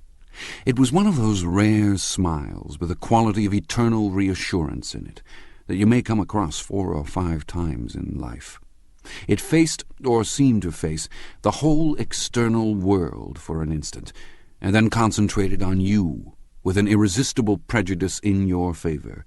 It understood you just as far as you wanted to be understood, believed in you as you would like to believe in yourself, and assured you that it had precisely the impression of you that at your best you hoped to convey. Precisely at that point it vanished, and I was looking at an elegant young roughneck, a year or 2 over 30, whose elaborate formality of speech just missed being absurd. Some time before he introduced himself, I'd got a strong impression that he was picking his words with care. Almost at the moment when Mr. Gatsby identified himself, a butler hurried toward him with the information that Chicago was calling him on the wire. He excused himself with a small bow that included each of us in turn. "If you want anything, just ask for it, old sport," he urged me. "Excuse me, I will rejoin you later." When he was gone, I turned immediately to Jordan, constrained to assure her of my surprise. I had expected that Mr. Gatsby would be a florid and corpulent person in his middle years. "Who is he?" I demanded. "Do you know?" "He's just a man named Gatsby." "Where is he from, I mean, and what does he do?" "Now you're started on the subject," she answered with a wan smile. "Well, he told me once he was an Oxford man." A dim background started to take shape behind him, but at her next remark it faded away. "However, I don't believe it." "Why not?" "I don't know," she insisted. "I just don't think he went there." Something in her tone reminded me of the other girl's "I think he killed a man," and had the effect of stimulating my curiosity. I would have accepted without question the information that Gatsby sprang from the swamps of Louisiana or from the Lower East Side of New York. That was comprehensible. But young men didn't, at least in my provincial inexperience, I believe they didn't, drift coolly out of nowhere and buy a palace on Long Island Sound. "Anyhow, he gives large parties," said Jordan, changing the subject with an urban distaste for the concrete. "And I like large parties. They're so intimate. At small parties there isn't any privacy." There was the boom of a bass drum, and the voice of the orchestra leader rang out suddenly above the echolalia of the garden. "Ladies and gentlemen," he cried, "at the request of Mr. Gatsby, we are going to play for you Mr. Vladimir Tostof's latest work, which attracted so much attention at Carnegie Hall last May. If you read the papers, you know there was a big sensation." He smiled with jovial condescension and added, "Some sensation," whereupon everybody laughed. "The piece is known," he concluded lustily, "as Vladimir Tostof's Jazz History of the World." The nature of Mr. Tostof's composition eluded me, because just as it began my eyes fell on Gatsby, standing alone on the marble steps and looking from one group to another with approving eyes. His tanned skin was drawn attractively tight on his face, and his short hair looked as though it were trimmed every day. I could see nothing sinister about him. I wondered if the fact that he was not drinking helped to set him off from his guests, for it seemed to me that he grew more correct as the fraternal hilarity increased. When the Jazz History of the World was over, girls were putting their heads on men's shoulders in a puppyish convivial way. Girls were swooning backward playfully into men's arms, even into groups, knowing that someone would arrest their falls. But no one swooned backward on Gatsby, and no French bob touched Gatsby's shoulder, and no singing quartets were formed with Gatsby's head for one link. "I beg your pardon?" Gatsby's butler was suddenly standing beside us. "Miss Baker," he inquired, "I beg your pardon, but Mr. Gatsby would like to speak to you alone."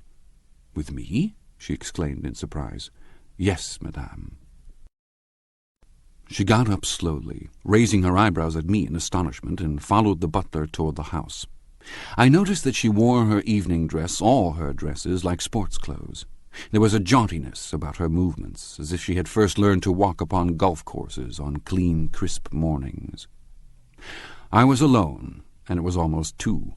For some time confused and intriguing sounds had issued from a long, many-windowed room which overhung the terrace. Eluding Jordan's undergraduate, who was now engaged in an obstetrical conversation with 2 chorus girls, and who implored me to join him, I went inside. The large room was full of people. One of the girls in yellow was playing the piano, and beside her stood a tall, red-haired young lady from a famous chorus engaged in song. She had drunk a quantity of champagne, and during the course of her song she had decided, ineptly, that everything was very, very sad. She was not only singing, she was weeping, too. Whenever there was a pause in the song, she filled it with gasping, broken sobs, and then took up the lyric again in a quavering soprano. The tears coursed down her cheeks, not freely, however, for when they came into contact with her heavily beaded eyelashes, they assumed an inky color and pursued the rest of their way in slow black rivulets. A humorous suggestion was made that she sing the notes on her face, whereupon she threw up her hands, sank into a chair, and went off into a deep, vinous sleep. "She had a fight with a man who says he's her husband," explained a girl at my elbow. I looked around. Most of the remaining women were now having fights with men said to be their husbands. Even Jordan's party, the quartet from East Egg, were rent asunder by dissension. One of the men was talking with curious intensity to a young actress, and his wife, after attempting to laugh at the situation in a dignified and indifferent way, broke down entirely and resorted to flank attacks. At intervals she appeared suddenly at his side like an angry diamond, and hissed, "You promised," into his ear. The reluctance to go home was not confined to wayward men. The hall was at present occupied by 2 deplorably sober men and their highly indignant wives. The wives were sympathizing with each other in slightly raised voices. "Whenever he sees I'm having a good time, he wants to go home. Never heard anything so selfish in my life. We're always the first ones to leave. So are we." "Well, we're almost the last tonight," said one of the men sheepishly. "The orchestra left half an hour ago." In spite of the wives' agreement that such malevolence was beyond credibility, the dispute ended in a short struggle, and both wives were lifted, kicking, into the night. As I waited for my hat in the hall, the door of the library opened, and Jordan, Baker, and Gatsby came out together. He was saying some last word to her, but the eagerness in his manner tightened abruptly into formality as several people approached him to say good-bye. Jordan's party were calling impatiently to her from the porch, but she lingered for a moment to shake hands. "I've just heard the most amazing thing," she whispered. "How long were we in there?" "Why, about an hour." "It was simply amazing," she repeated abstractedly. "But I swore I wouldn't tell it, and here I am tantalizing you." She yawned gracefully in my face. "Please come and see me. Phone book under the name of Mrs. Sigourney Howard, my aunt." She was hurrying off as she talked. Her brown hand waved a jaunty salute as she melted into her party at the door. Rather ashamed that on my first appearance I had stayed so late, I joined the last of Gatsby's guests, who were clustered around him. I wanted to explain that I'd hunted for him early in the evening, and to apologize for not having known him in the garden. "Don't mention it," he enjoined me eagerly. "Don't give it another thought, old sport." The familiar expression held no more familiarity than the hand which reassuringly brushed my shoulder. "And don't forget, we're going up on the hydroplane tomorrow morning at 9 o'clock. Then the butler behind his shoulder. "Philadelphia wants you on the phone, sir." "All right, in a minute. Tell him I'll be right there. Good night, good night, good night." He smiled. And suddenly there seemed to be a pleasant significance in having been among the last to go, as if he had desired it all the time. "Good night, old sport, good night." But as I walked down the steps, I saw that the evening was not quite over. 50 feet from the door, a dozen headlights illuminated a bizarre and tumultuous scene. In the ditch beside the road, right side up, but violently shorn of one wheel, rested a new coupe which had left Gatsby's drive not 2 minutes before. The sharp jut of a wall accounted for the detachment of the wheel, which was now getting considerable attention from half a dozen curious chauffeurs. However, as they had left their cars blocking the road, a harsh, discordant din from those in the rear had been audible for some time, and added to the already violent confusion of the scene. A man in a long duster had dismounted from the wreck and now stood in the middle of the road, looking from the car to the tire and from the tire to the observers in a pleasant, puzzled way. "See," he explained, "it went in the ditch." The fact was infinitely astonishing to him, and I recognized first the unusual quality of wonder, and then the man. It was the late patron of Gatsby's library. "How'd it happen?" He shrugged his shoulders. "I know nothing whatever about mechanics," he said decisively. "But how did it happen? Did you run into the wall?" "Don't ask me," said Owl Eyes, washing his hands of the whole matter. "I know very little about driving, next to nothing. It happened, and that's all I know." "Well, if you're a poor driver, you oughtn't to try driving at night." "But I wasn't even trying," he explained indignantly. "I wasn't even trying." An awed hush fell upon the bystanders. "Do you want to commit suicide?" "You're lucky it was just a wheel, a bad driver, and not even trying." "You don't understand," explained the criminal. "I wasn't driving. There's another man in the car." The shock that followed this declaration found voice in a sustained "Ah," as the door of the coupe swung slowly open. The crowd, it was now a crowd, stepped back involuntarily, and when the door had opened wide there was a ghostly pause. Then, very gradually, part by part, a pale, dangling individual stepped out of the wreck, pawing tentatively at the ground with a large, uncertain dancing shoe. Blinded by the glare of the headlights and confused by the incessant groaning of the horns, the apparition stood swaying for a moment before he perceived the man in the duster. "What's the matter?" he inquired calmly. "Did we run out of gas?" "Look!" Half a dozen fingers pointed at the amputated wheel. He stared at it for a moment and then looked upward as though he suspected that it had dropped from the sky. "It came off," someone explained. He nodded. At first I didn't notice we'd stopped. A pause. Then, taking a long breath and straightening his shoulders, he remarked in a determined voice, "Wonder if you tell me where there's a gasoline station." At least a dozen men, some of them a little better off than he was, explained to him that wheel and car were no longer joined by any physical bond.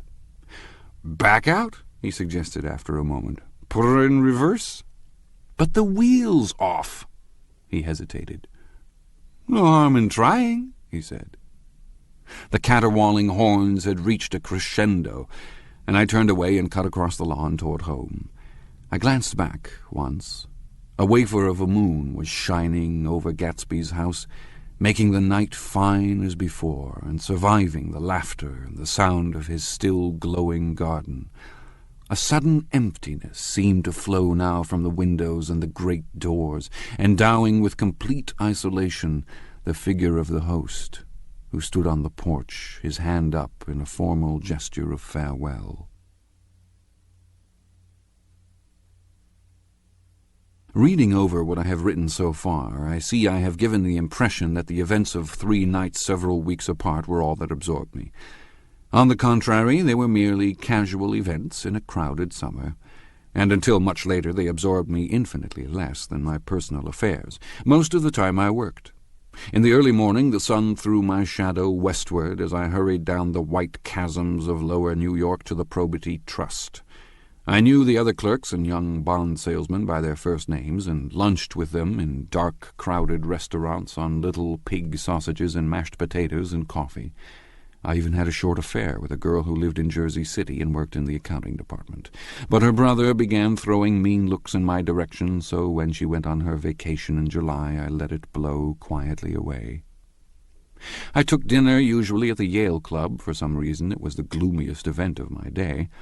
And then I went upstairs to the library and studied investments and securities for a conscientious hour. There were generally a few rioters around, but they never came into the library, so it was a good place to work.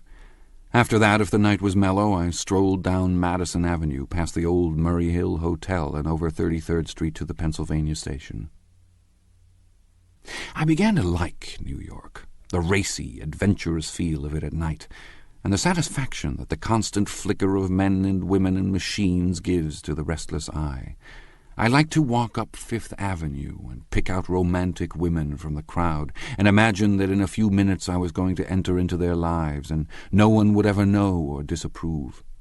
Sometimes in my mind I followed them to their apartments on the corners of hidden streets, and they turned and smiled back at me before they faded through a door into warm darkness. At the enchanted metropolitan twilight, I felt a haunting loneliness sometimes, and felt it in others, poor young clerks who loitered in front of windows, waiting until it was time for a solitary restaurant dinner, young clerks in the dusk wasting the most poignant moments of night and life. Again at 8 o'clock, when the dark lanes of the 40s were 5 deep with throbbing taxicabs bound for the theatre district, I felt a sinking in my heart. Forms leaned together in the taxis as they waited, and voices sang, and there was laughter from unheard jokes, and lighted cigarettes outlined unintelligible gestures inside. Imagining that I, too, was hurrying toward gaiety and sharing their intimate excitement, I wished them well. For a while I lost sight of Jordan Baker, and then in midsummer I found her again.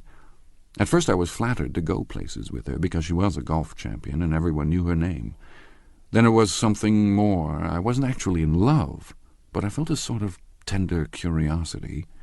The bored, haughty face that she turned to the world concealed something.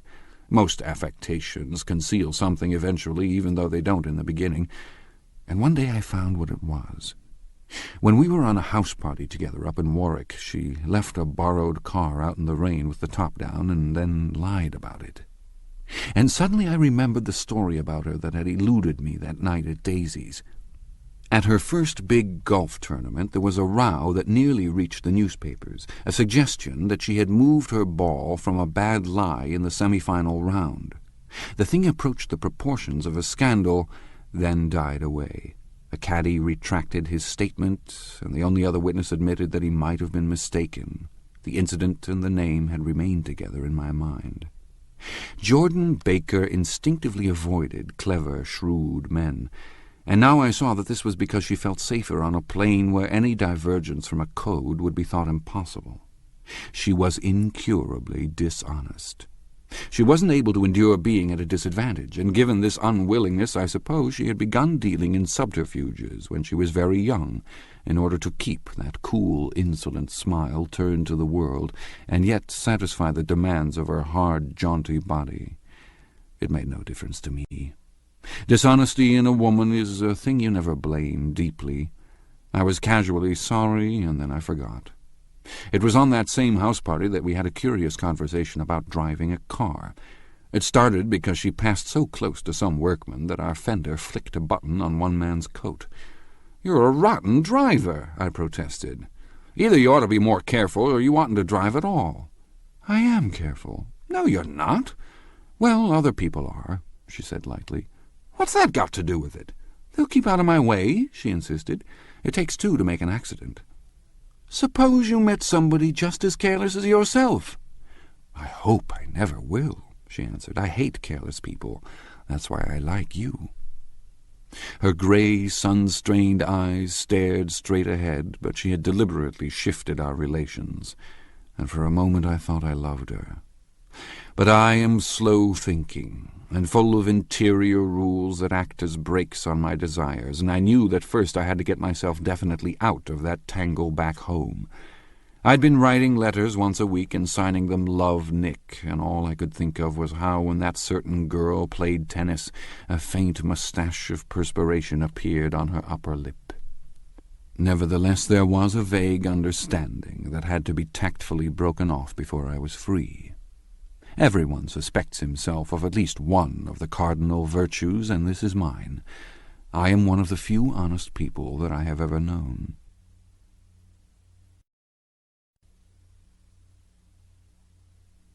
Chapter 4. On Sunday morning, while church bells rang in the villages along shore, the world and its mistress returned to Gatsby's house and twinkled hilariously on his lawn. "He's a bootlegger," said the young ladies, moving somewhere between his cocktails and his flowers. "One time he killed a man who had found out that he was nephew to von Hindenburg and second cousin to the devil. Reach me a rose, honey, and pour me a last drop into that there crystal glass." Once I wrote down on the empty spaces of a timetable the names of those who came to Gatsby's house that summer. It is an old timetable now, disintegrating at its folds, and headed, "This schedule is in effect July 5th, 1922. But I can still read the grey names, and they will give you a better impression than my generalities of those who accepted Gatsby's hospitality and paid him the subtle tribute of knowing nothing whatever about him. From East Egg, then, came the Chester Beckers and the Leaches, and a man named Bunsen, whom I knew at Yale, and Dr. Webster Civet, who was drowned last summer up in Maine, and the Hornbeams and the Willie Voltaires, and a whole clan named Blackbuck, who always gathered in a corner and flipped up their noses like goats at whosoever came near, and the Ismays and the Christies, or rather Hubert Auerbach and Mr. Christie's wife, and Edgar Beaver, whose hair, they say, turned cotton white one winter afternoon for no good reason at all. Clarence Andive was from East Egg, as I remember. He came only once, in white knickerbockers, and had a fight with a bum named Etty in the garden. From further out on the island came the Cheadles, and the O.R.P. Schraders, and the Stonewall Jackson Abrams of Georgia, and the Fishguards and the Ripley Snells. Snell was there 3 days before he went to the penitentiary, so drunk out on the gravel drive that Mrs. Ulysses Sweat's automobile ran over his right hand. The Danceys came, too, and S.B. Whitebait, who was well over 60, and Maurice A. Flink, and the Hammerheads, and Beluga, the tobacco importer, and Beluga's girls. From West Egg came the Mulredys, and Cecil Roebuck, and Cecil Showen, and Gulick, the state senator, and Newton Orchid, who controlled films par excellence, and Eckhoust, and Clyde Cohen, and Don S. Schwartz, the son, and Arthur McCarty, all connected with the movies in one way or another, and the Catlips, and the Bembergs, and G. Earl Muldoon, brother to that Muldoon who afterwards strangled his wife. Da Fontano, the promoter, came there, and Ed Legros, and James B. Rotgut Ferret, and the de Youngs, and Ernest Lilly, they came to gamble, and when Ferret wandered into the garden it meant he was cleaned out, and associated traction would have to fluctuate profitably next day.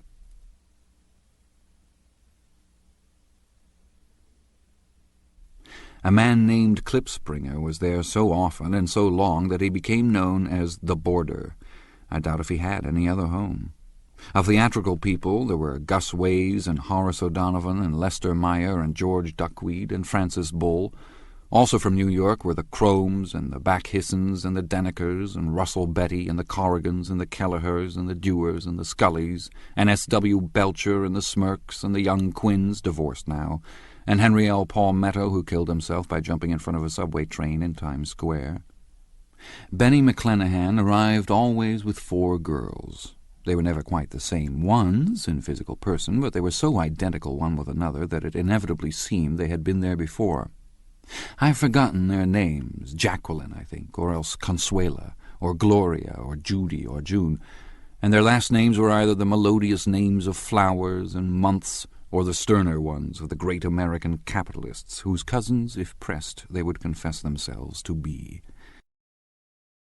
In addition to all these, I can remember that Faustina O'Brien came there at least once, and the Bedecker girls, and young Brewer, who had his nose shot off in the war, and Mr. Albrucksberger, and Miss Haag, his fiancée, and Ardita Fitzpeters, and Mr. P. Jewett, once head of the American Legion, and Miss Claudia Hipp, with a man reputed to be her chauffeur, and a prince of something, whom we called Duke, and whose name, if I ever knew it, I have forgotten. All these people came to Gatsby's house in the summer. At 9 o'clock one morning late in July, Gatsby's gorgeous car lurched up the rocky drive to my door, and gave out a burst of melody from its 3-noted horn. It was the first time he had called on me, though I had gone to 2 of his parties, mounted in his hydroplane, and, at his urgent invitation, made frequent use of his beach. "Good morning, old sport. You're having lunch with me today, and I thought we'd ride up together." He was balancing himself on the dashboard of his car with that resourcefulness of movement that is so peculiarly American. That comes, I suppose, with the absence of lifting work or rigid sitting in youth, and even more with the formless grace of our nervous, sporadic games.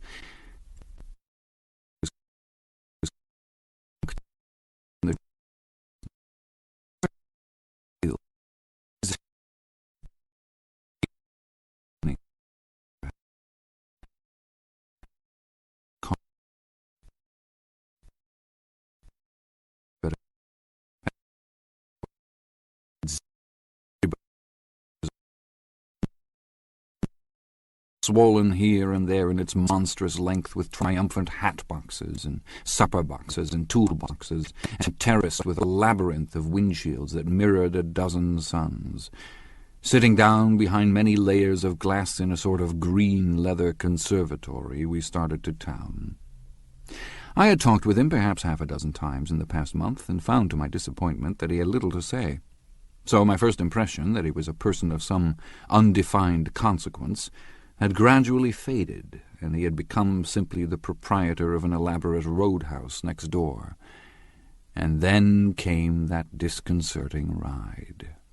We hadn't reached West Egg Village before Gatsby began leaving his elegant sentences unfinished, and slapping himself indecisively on the knee of his caramel-coloured suit. "Look here, old sport," he broke out surprisingly. "What's your opinion of me, anyhow?" A little overwhelmed, I began the generalized evasions which that question deserves. "Well, I'm going to tell you something about my life," he interrupted. "I don't want you to get a wrong idea of me from all these stories you hear." So he was aware of the bizarre accusations that flavoured conversation in his halls. "I'll tell you God's truth." His right hand suddenly ordered divine retribution to stand by. "I am the son of some wealthy people in the Middle West, all dead now. I was brought up in America, but educated at Oxford because all my ancestors have been educated there for many years. It is a family tradition." He looked at me sideways, and I knew why Jordan Baker had believed he was lying. He hurried the phrase "educated at Oxford," or swallowed it, or choked on it, as though it had bothered him before. And with this doubt, his whole statement fell to pieces, and I wondered if there wasn't something a little sinister about him after all. "What part of the Middle West?" I inquired casually. "San Francisco." "I see. My family all died, and I came into a good deal of money." His voice was solemn, as if the memory of that sudden extinction of a clan still haunted him. For a moment I suspected that he was pulling my leg, but a glance at him convinced me otherwise. After that, I lived like a young Rajah in all the capitals of Europe. Paris, Venice, Rome, collecting jewels, chiefly rubies, hunting big game, painting a little, things for myself only, and trying to forget something very sad that had happened to me long ago. With an effort, I managed to restrain my incredulous laughter. The very phrases were worn so threadbare that they evoked no image except that of a turbaned character leaking sawdust at every pore as he pursued a tiger through the Bois de Boulogne. Then came the war, old sport. It was a great relief, and I tried very hard to die, but I seemed to bear an enchanted life. I accepted a commission as first lieutenant when it began. In the Argonne forest I took 2 machine-gun detachments so far forward that there was a half-mile gap on either side of us where the infantry couldn't advance. We stayed there 2 days and 2 nights, 130 men with 16 Lewis guns, and when the infantry came up at last they found the insignia of 3 German divisions among the piles of dead. I was promoted to be a major, and every Allied government gave me a decoration. Even Montenegro, little Montenegro, down on the Adriatic Sea. Little Montenegro! He lifted up the words and nodded at them with his smile. The smile comprehended Montenegro's troubled history and sympathized with the brave struggles of the Montenegrin people. It appreciated fully the chain of national circumstances which had elicited this tribute from Montenegro's warm little heart. My incredulity was submerged in fascination. Now it was like skimming hastily through a dozen magazines. He reached in his pocket, and a piece of metal slung on a ribbon fell into my palm. "That's the one from Montenegro." To my astonishment, the thing had an authentic look. Orderie de Danilo, ran the circular legend. Montenegro, Nicholas Rex. Turn it. Major Jay Gatsby, I read, for valor extraordinary. Here's another thing I always carry, a souvenir of Oxford days. It was taken in Trinity Quad. The man on my left is now the Earl of Doncaster. It was a photograph of 6 young men in blazers loafing in an archway through which were visible a host of spires. There was Gatsby, looking a little, not much, younger, with a cricket bat in his hand. Then it was all true. I saw the skins of tigers flaming in his palace on the Grand Canal. I saw him opening a chest of rubies to ease with their crimson-lighted depths the gnawings of his broken heart. "I'm going to make a big request of you today," he said, pocketing his souvenirs with satisfaction. "So I thought you ought to know something about me. I didn't want you to think I was just some nobody. You see, I usually find myself among strangers because I drift here and there trying to forget the sad thing that happened to me." He hesitated. "You'll hear about it this afternoon." "At lunch?" "No, this afternoon. I happen to find out that you're taking Miss Baker to tea." "Do you mean you're in love with Miss Baker?" "No, old sport, I'm not. But Miss Baker has kindly consented to speak to you about this matter." I hadn't the faintest idea what this matter was, but I was more annoyed than interested. I hadn't asked Jordan to tea in order to discuss Mr. Jay Gatsby.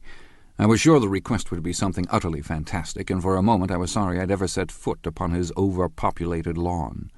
He wouldn't say another word. His correctness grew on him as we neared the city.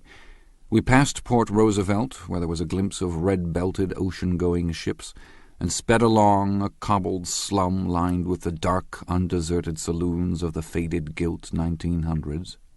Then the Valley of Ashes opened out on both sides of us, and I had a glimpse of Mrs. Wilson straining at the garage pump with panting vitality as we went by.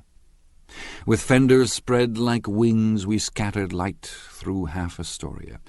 Only half, for as we twisted among the pillars of the elevated, I heard the familiar jug-jug-spat of a motorcycle, and a frantic policeman rode alongside. "All right, old sport," called Gatsby. We slowed down. Taking a white card from his wallet, he waved it before the man's eyes. "Right you are," agreed the policeman, tipping his cap. "Know you next time, Mr. Gatsby. Excuse me." "What was that?" I inquired. "The picture of Oxford?" I was able to do the commissioner a favour once, and he sends me a Christmas card every year. Over the great bridge, with the sunlight through the girders making a constant flicker upon the moving cars, and the city rising up across the river in white heaps and sugar lumps all built with a wish out of non-olfactory money. The city seen from the Queensborough Bridge is always the city seen for the first time, in its first wild promise of all the mystery and the beauty in the world. A dead man passed us in a hearse heaped with blooms, followed by 2 carriages with drawn blinds, and by more cheerful carriages for friends. The friends looked out at us with the tragic eyes and short upper lips of southeastern Europe, and I was glad that the sight of Gatsby's splendid car was included in their sombre holiday. As we crossed Blackwell's Island, a limousine passed us, driven by a white chauffeur, in which sat 3 modish Negroes, 2 bucks and a girl. I laughed aloud as the yolks of their eyeballs rolled toward us in haughty rivalry. Anything can happen now that we've slid over this bridge, I thought, anything at all. Even Gatsby could happen, without any particular wonder. Roaring noon. In a well-fanned 42nd Street cellar I met Gatsby for lunch. Blinking away the brightness of the street outside, my eyes picked him out obscurely in the anteroom talking to another man. "Mr. Carroway, this is my friend Mr. Wolfsheim." A small, flat-nosed Jew raised his large head and regarded me with 2 fine growths of hair which luxuriated in either nostril. After a moment I discovered his tiny eyes in the half-darkness. "So I took one look at him," said Mr. Wolfsheim, shaking my hand earnestly. "And what do you think I did?" "What?" I inquired politely. But evidently he was not addressing me, for he dropped my hand and covered Gatsby with his expressive nose. "I handed the money to Catspaw, and I said, 'All right, Catspaw, don't pay him a penny till he shuts his mouth.' He shut it then and there." Gatsby took an arm of each of us and moved forward into the restaurant, whereupon Mr. Wolfsheim swallowed a new sentence he was starting and lapsed into a somnambulatory abstraction. "Highballs?" asked the head waiter. "This is a nice restaurant here," said Mr. Wolfsheim, looking at the Presbyterian nymphs on the ceiling. "But I like across the street better." "Yes, highballs," agreed Gatsby, and then to Mr. Wolfsheim, "It's too hot over there." "Hot and small, yes," said Mr. Wolfsheim, "but full of memories." "What place is that?" I asked. "The old Metropole." "The old Metropole," brooded Mr. Wolfsheim gloomily. "Filled with faces dead and gone, filled with friends gone now forever. I can't forget, so long as I live, the night they shot Rosie Rosenthal there. It was 6 of us at the table, and Rosie had eaten and drunk a lot all evening. When it was almost morning, the waiter came up to him with a funny look and says somebody wants to speak to him outside. 'All right,' says Rosie, begins to get up, and I pulled him down in his chair. 'Let the bastards come in here if they want you, Rosie, but don't you, so help me, move outside this room.' It was 4 o'clock in the morning then, and if we'd have raised the blinds, we'd have seen daylight." "Did he go?" I asked innocently. "Sure he went." Mr. Wolfsheim's nose flashed at me indignantly. "He turned around in the door and says, 'Don't let that waiter take away my coffee.' Then he went out on the sidewalk, and they shot him 3 times in his full belly and drove away." "4 of them were electrocuted," I said, remembering. 5 with Becker." His nostrils turned to me in an interested way. "I understand you're looking for a business connection." The juxtaposition of these 2 remarks was startling. Gatsby answered for me. "Oh, no," he exclaimed, "this isn't the man." "No?" Mr. Wolfsheim seemed disappointed. "This is just a friend. I told you we'd talk about that some other time." "I beg your pardon," said Mr. Wolfsheim. "I had a wrong man." A succulent hash arrived, and Mr. Wolfsheim, forgetting the more sentimental atmosphere of the old Metropole, began to eat with ferocious delicacy. His eyes, meanwhile, roved very slowly all around the room. He completed the arc by turning to inspect the people directly behind. I think that, except for my presence, he would have taken one short glance beneath our own table. "Look here, old sport," said Gatsby, leaning toward me. "I'm afraid I made you a little angry this morning in the car." There was the smile again, but this time I held out against it. "I don't like mysteries," I answered, "and I don't understand why you won't come out frankly and tell me what you want. Why has it all got to come through Miss Baker?" "Oh, it's nothing underhand," he assured me. "Miss Baker's a great sportswoman, you know, and she'd never do anything that wasn't all right." Suddenly he looked at his watch, jumped up, and hurried from the room, leaving me with Mr. Wolfsheim at the table. "He has to telephone," said Mr. Wolfsheim, following him with his eyes. "Fine fellow, isn't he? Handsome to look at, and a perfect gentleman." "Yes." "He's an Oxford man." "Oh." "He went to Oxford College in England. You know Oxford College?" "I've heard of it." "It's one of the most famous colleges in the world." "Have you known Gatsby for a long time?" I inquired. "Several years," he answered in a gratified way. "I made the pleasure of his acquaintance just after the war, but I knew I had discovered a man of fine breeding after I talked with him an hour. I said to myself, there's the kind of man you'd like to take home and introduce to your mother and sister." He paused. "I see you're looking at my cuff buttons."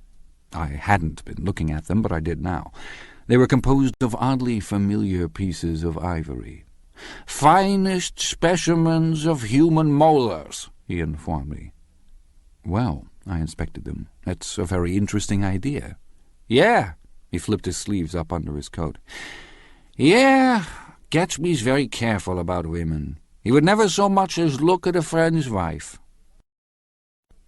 When the subject of this instinctive trust returned to the table and sat down, Mr. Wolfsheim drank his coffee with a jerk and got to his feet.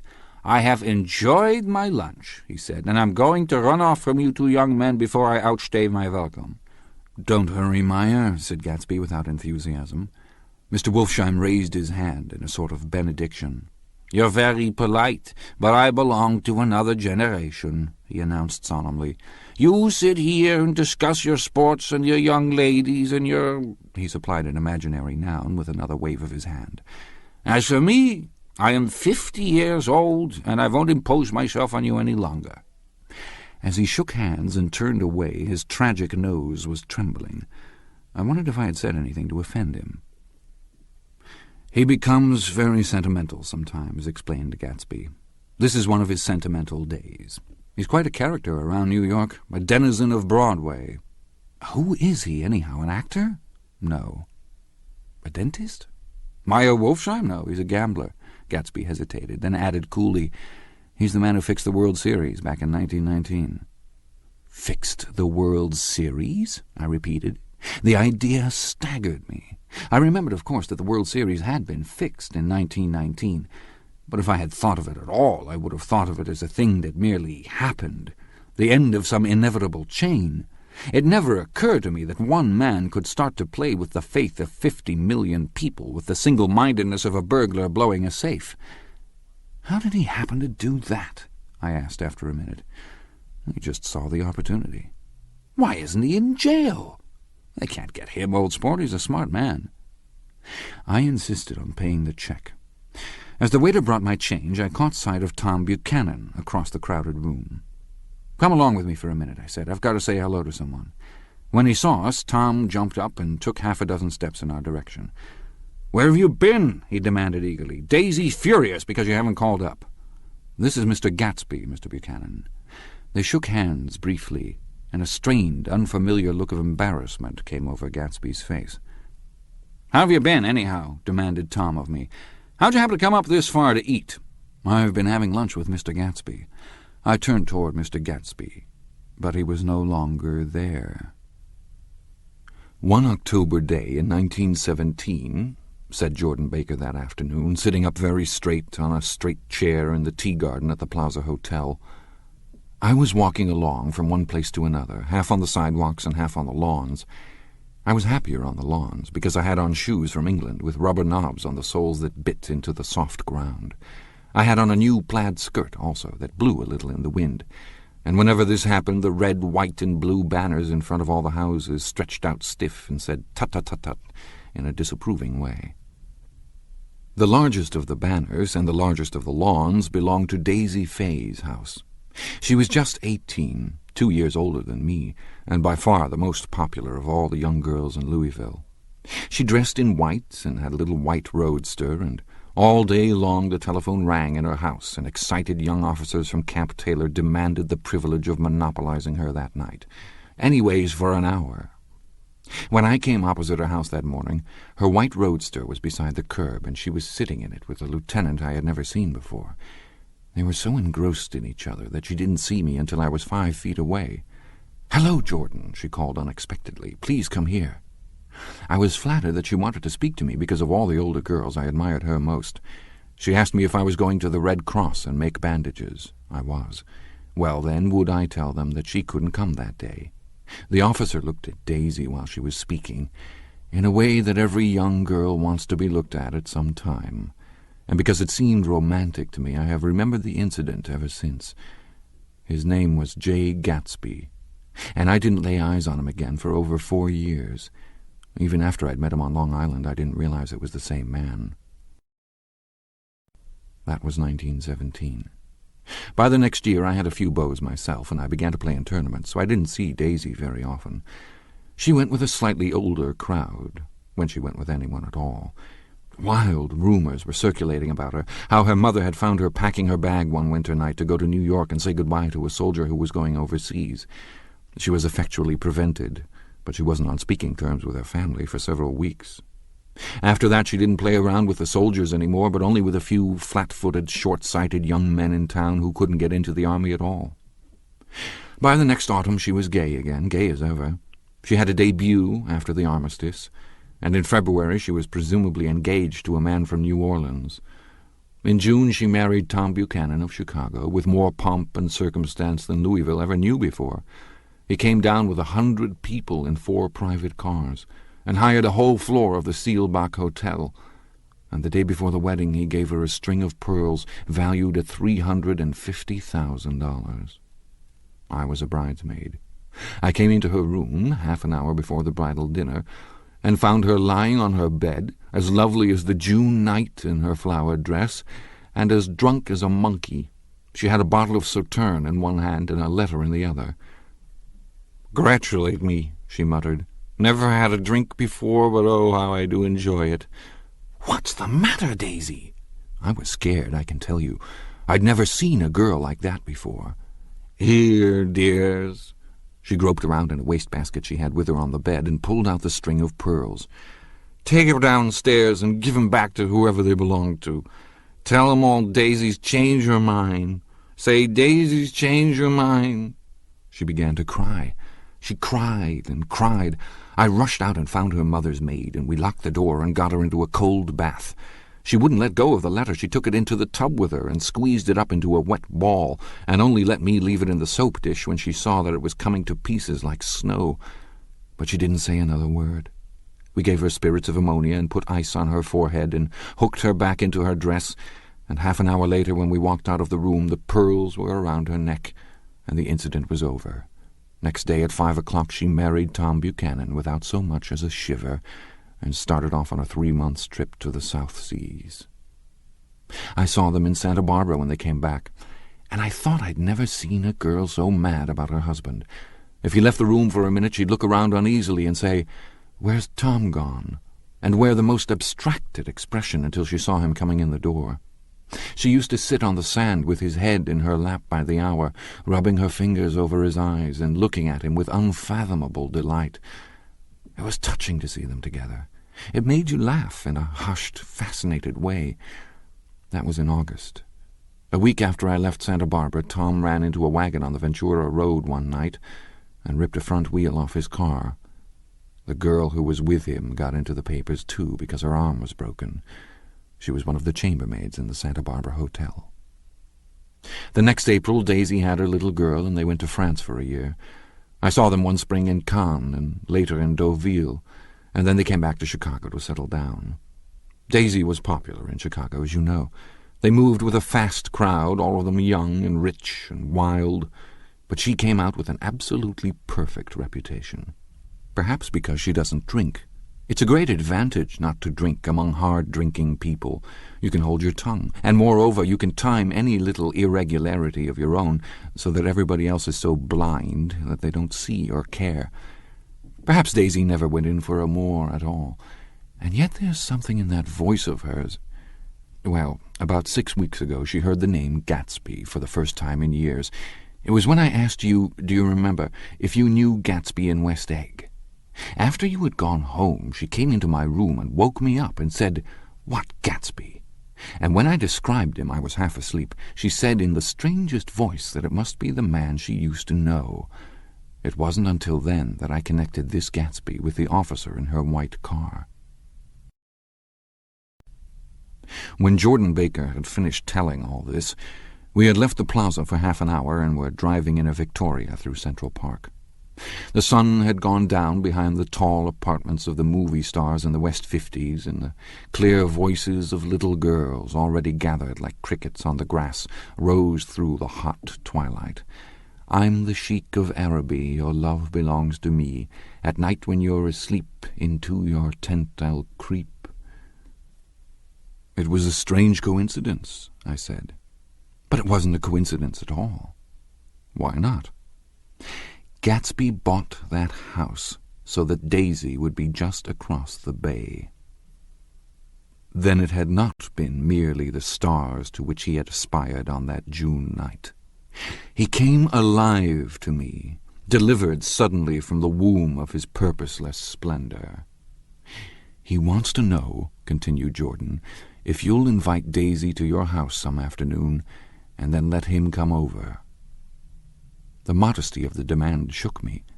He had waited 5 years and bought a mansion where he dispensed starlight to casual moths so that he could come over some afternoon to a stranger's garden. Did I have to know all this before he could ask such a little thing? "He's afraid. He's waited so long. He thought you might be offended. You see, he's a regular tough underneath it all." Something worried me. Why didn't he ask you to arrange a meeting? "He wants her to see his house," she explained, "and your house is right next door." "Oh." "I think he half expected her to wander into one of his parties some night," went on Jordan, "but she never did. Then he began asking people casually if they knew her, and I was the first one he found. It was that night he sent for me at his dance, and you should have heard the elaborate way he worked up to it. Of course, I immediately suggested a luncheon in New York, and I thought he'd go mad. 'I don't want to do anything out of the way,' he kept saying. 'I want to see her right next door.' When I said you were a particular friend of Tom's, he started to abandon the whole idea. He doesn't know very much about Tom, though he says he's read a Chicago paper for years just on the chance of catching a glimpse of Daisy's name." It was dark now, and as we dipped under a little bridge, I put my arm around Jordan's golden shoulder and drew her toward me and asked her to dinner. Suddenly I wasn't thinking of Daisy and Gatsby anymore, but of this clean, hard, limited person who dealt in universal skepticism and who leaned back jauntily just within the circle of my arm. A phrase began to beat in my ears with a sort of heady excitement. "There are only the pursued, the pursuing, the busy, and the tired." "And Daisy ought to have something in her life," murmured Jordan to me. "Does she want to see Gatsby?" "She is not to know about it. Gatsby doesn't want her to know. You're just supposed to invite her to tea." We passed a barrier of dark trees, and then the facade of 59th Street. A block of delicate, pale light beamed down into the park. Unlike Gatsby and Tom Buchanan, I had no girl whose disembodied face floated along the dark cornices and blinding signs, and so I drew up the girl beside me, tightening my arms. Her wan, scornful mouth smiled, and so I drew her up again, closer, this time to my face.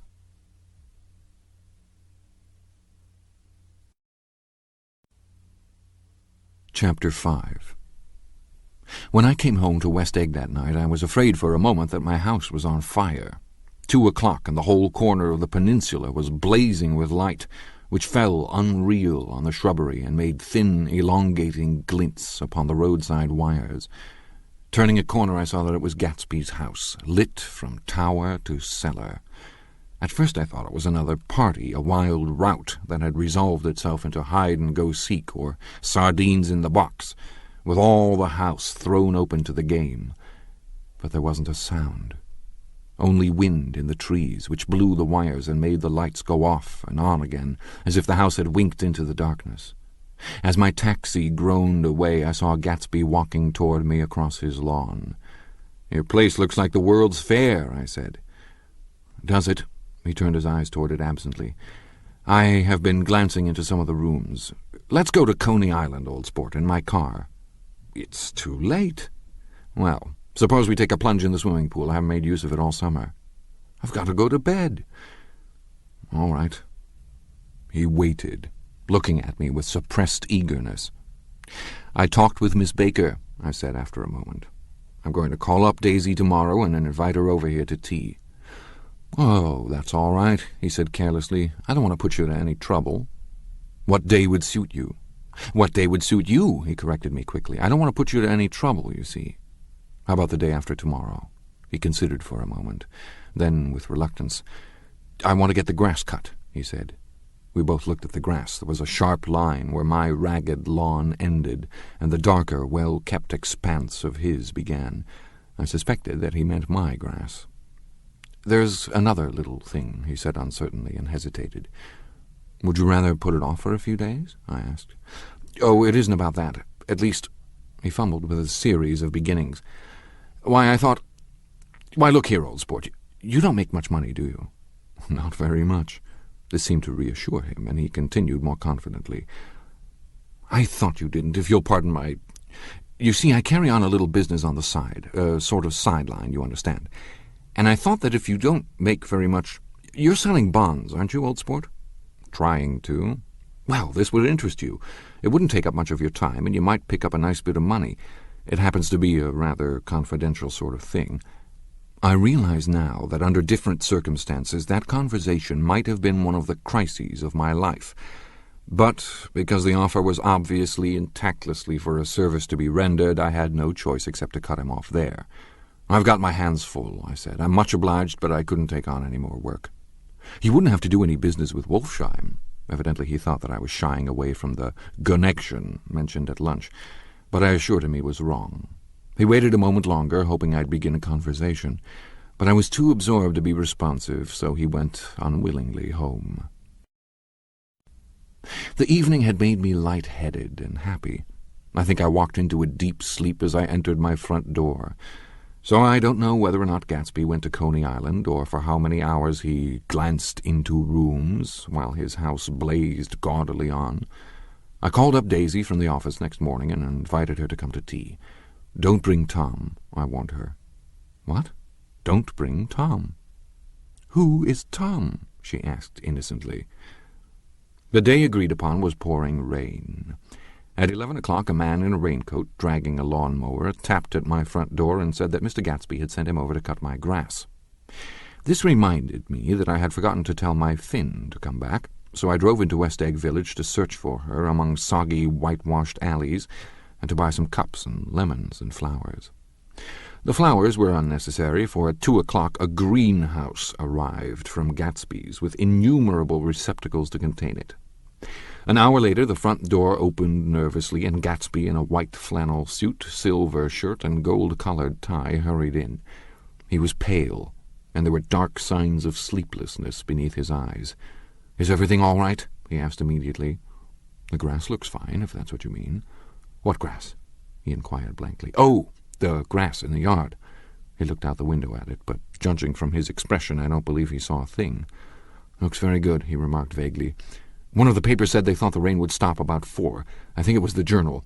Have you got everything you need in the shape of tea?" I took him into the pantry, where he looked a little reproachfully at the Finn. Together we scrutinized the 12 lemon cakes from the delicatessen shop. "Will they do?" I asked. Of course, they're fine," and he added hollowly, "old sport." The rain cooled about 3:30 to a damp mist, through which occasional thin drops swam like dew. Gatsby looked with vacant eyes through a copy of Clay's Economics, starting at the finished tread that shook the kitchen floor and peering toward the bleared windows from time to time, as if a series of invisible but alarming happenings were taking place outside. Finally he got up and informed me in an uncertain voice that he was going home. "Why is that?" "Nobody's coming to tea. It's too late." He looked at his watch, as if there was some pressing demand on his time elsewhere. "I can't wait all day." "Don't be silly. It's just 2 minutes to 4. He sat down miserably, as if I had pushed him, and simultaneously there was the sound of a motor turning into my lane. We both jumped up, and a little harrowed myself, I went out into the yard. Under the dripping, bare lilac trees, a large open car was coming up the drive. It stopped. Daisy's face, tipped sideways beneath a 3-cornered lavender hat, looked out at me with a bright, ecstatic smile. "Is this absolutely where you live, my dearest one?" The exhilarating ripple of her voice was a wild tonic in the rain. I had to follow the sound of it for a moment, up and down, with my ear alone, before any words came through. A damp streak of hair lay like a dash of blue paint across her cheek, and her hand was wet with glistening drops as I took it to help her from the car. "Are you in love with me?" she said low in my ear. "Or why did I have to come alone?" "That's the secret of Castle Rack Rent. Tell your chauffeur to go far away and spend an hour." "Come back in an hour, Ferdy." Then in a grave murmur, "His name is Ferdy. Does the gasoline affect his nose?" "I don't think so," she said innocently. "Why?" We went in.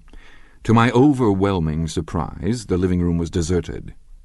"Well, that's funny," I exclaimed. "What's funny?" She turned her head as there was a light, dignified knocking at the front door. I went out and opened it. Gatsby, pale as death, with his hands plunged like weights in his coat pockets, was standing in a puddle of water, glaring tragically into my eyes. With his hands still in his coat pockets, he stalked by me into the hall, turned sharply as if he were on a wire, and disappeared into the living room. It wasn't a bit funny.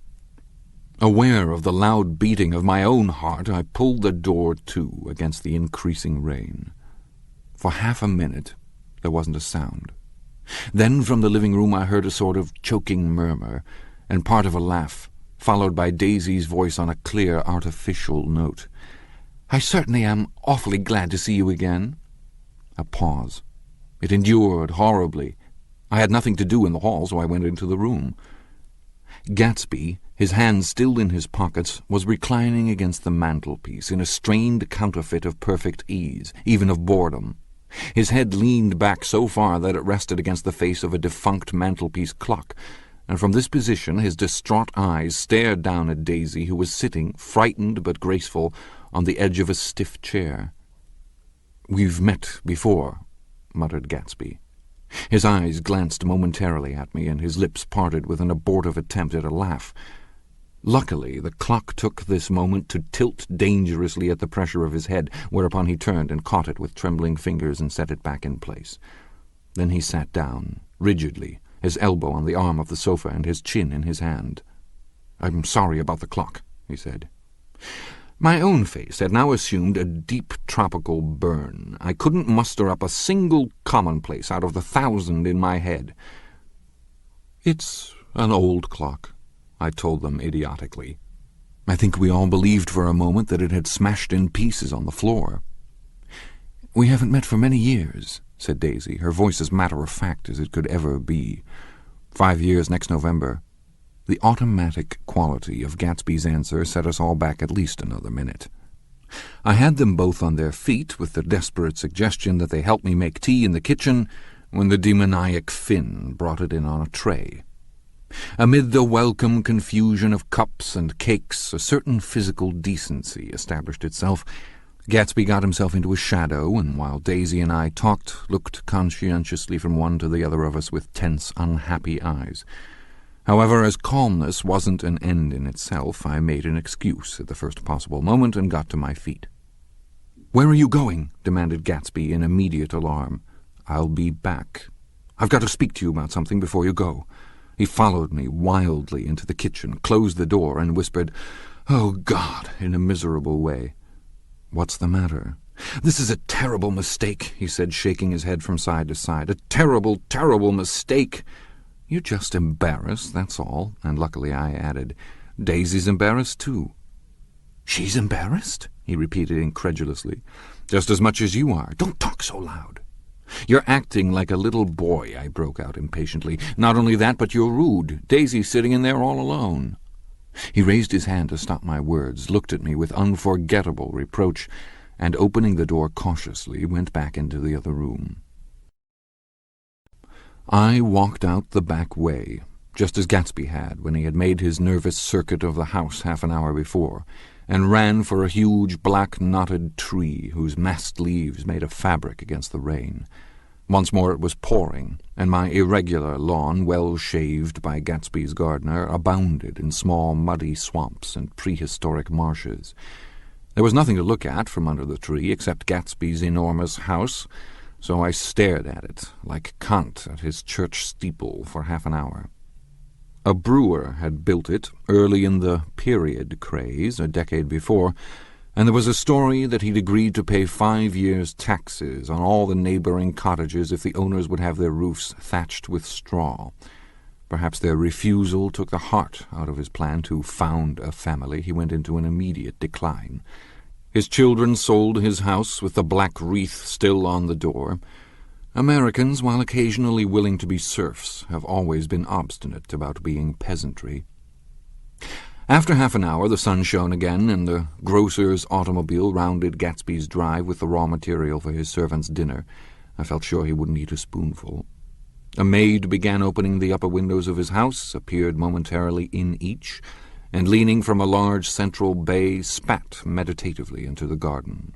It was time I went back. While the rain continued, it had seemed like the murmur of their voices, rising and swelling a little now and then with gusts of emotion. But in the new silence, I felt that silence had fallen within the house, too. I went in, after making every possible noise in the kitchen, short of pushing over the stove. But I don't believe they heard a sound. They were sitting at either end of the couch, looking at each other as if some question had been asked, or was in the air, and every vestige of embarrassment was gone. Daisy's face was smeared with tears, and when I came in she jumped up and began wiping at it with her handkerchief before a mirror. But there was a change in Gatsby that was simply confounding. He literally glowed. Without a word or a gesture of exultation, a new well-being radiated from him and filled the little room. "Oh, hello, old sport," he said, as if he hadn't seen me for years. I thought for a moment he was going to shake hands. "It's stopped raining." "Has it?" When he realized what I was talking about, that there were twinkle bells of sunshine in the room, he smiled like a weatherman, like an ecstatic patron of recurrent light, and repeated the news to Daisy. "What do you think of that? It stopped raining." "I'm glad, Jay." Her throat, full of aching, grieving beauty, told only of her unexpected joy. "I want you and Daisy to come over to my house," he said. "I'd like to show her around." "You're sure you want me to come?" "Absolutely, old sport." Daisy went upstairs to wash her face, too late, I thought with humiliation of my towels, while Gatsby and I waited on the lawn. "My house looks well, doesn't it?" he demanded. "See how the whole front of it catches the light." I agreed that it was splendid. "Yes." His eyes went over it, every arched door and square tower. "It took me just 3 years to earn the money that bought it." "I thought you inherited your money." "I did, old sport," he said automatically. "But I lost most of it in the big panic, the panic of the war." I think he hardly knew what he was saying, for when I asked him what business he was in, he answered, "That's my affair," before he realized that it wasn't an appropriate reply. "Oh, I've been in several things," he corrected himself. "I was in the drug business, and then I was in the oil business, but I'm not in either one now." He looked at me with more attention. "Do you mean you've been thinking over what I proposed the other night?" Before I could answer, Daisy came out of the house, and 2 rows of brass buttons on her dress gleamed in the sunlight. "That huge place there?" she cried, pointing. "Do you like it?" "Oh, I love it, but I don't see how you live there all alone." "I keep it always full of interesting people, night and day, people who do interesting things, celebrated people." Instead of taking the shortcut along the Sound, we went down to the road and entered by the big postern. With enchanting murmurs, Daisy admired this aspect or that of the feudal silhouette against the sky, admired the gardens, the sparkling odour of jonquils, and the frothy odour of hawthorn, and the pale gold odour of Kiss Me at the Gate. It was strange to reach the marble steps and find no stir of bright dresses in and out of the door, and hear no sound but bird voices in the trees.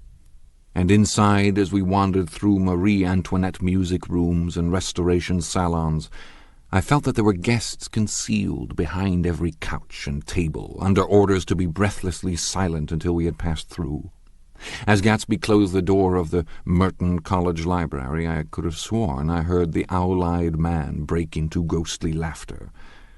We went upstairs, through period bedrooms swathed in rose and lavender silk and vivid with new flowers, through dressing rooms and pool rooms and bathrooms with sunken baths, intruding into one chamber where a dishevelled man in pyjamas was doing liver exercises on the floor.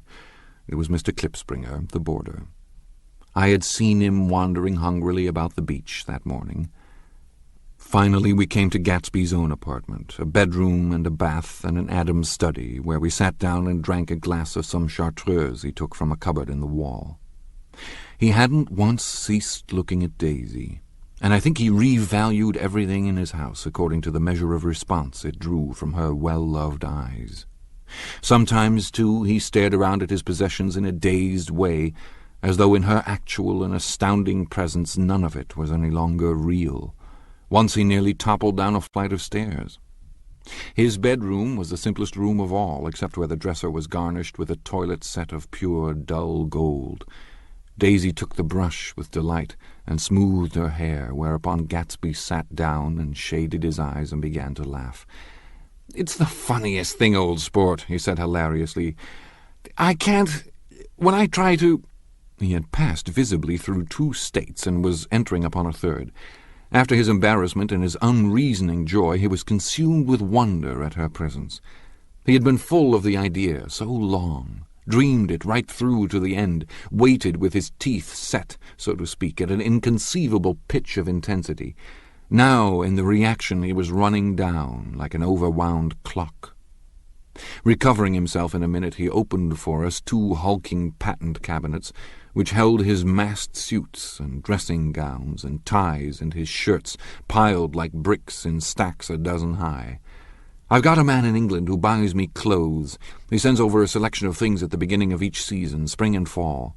He took out a pile of shirts and began throwing them one by one before us, shirts of sheer linen and thick silk and fine flannel, which lost their folds as they fell and covered the table in many-coloured disarray. While we admired, he brought more, and the soft, rich heap mounted higher, shirts with stripes and scrolls and plaids in coral and apple green and lavender and faint orange, with monograms of Indian blue. Suddenly, with a strained sound, Daisy bent her head into the shirts and began to cry stormily. "They're such beautiful shirts," she sobbed, her voice muffled in the thick folds. "It makes me sad because I've never seen such beautiful shirts before." This ends Disc 2. The Great Gatsby, Disc 3. After the house, we were to see the grounds and the swimming pool and the hydroplane and the midsummer flowers. But outside Gatsby's window it began to rain again, so we stood in a row looking at the corrugated surface of the Sound. "If it wasn't for the mist, we could see your home across the bay," said Gatsby. "You always have a green light that burns all night at the end of your dock." Daisy put her arm through his abruptly, but he seemed absorbed in what he had just said. Possibly it had occurred to him that the colossal significance of that light had now vanished forever. Compared to the great distance that had separated him from Daisy, it had seemed very near to her, almost touching her. It had seemed as close as a star to the moon. Now it was again a green light on a dock. His count of enchanted objects had diminished by 1. I began to walk about the room, examining various indefinite objects in the half-darkness. A large photograph of an elderly man in yachting costume attracted me, hung on the wall over his desk. "Who's this?" "That's Mr. Dan Cody, old sport."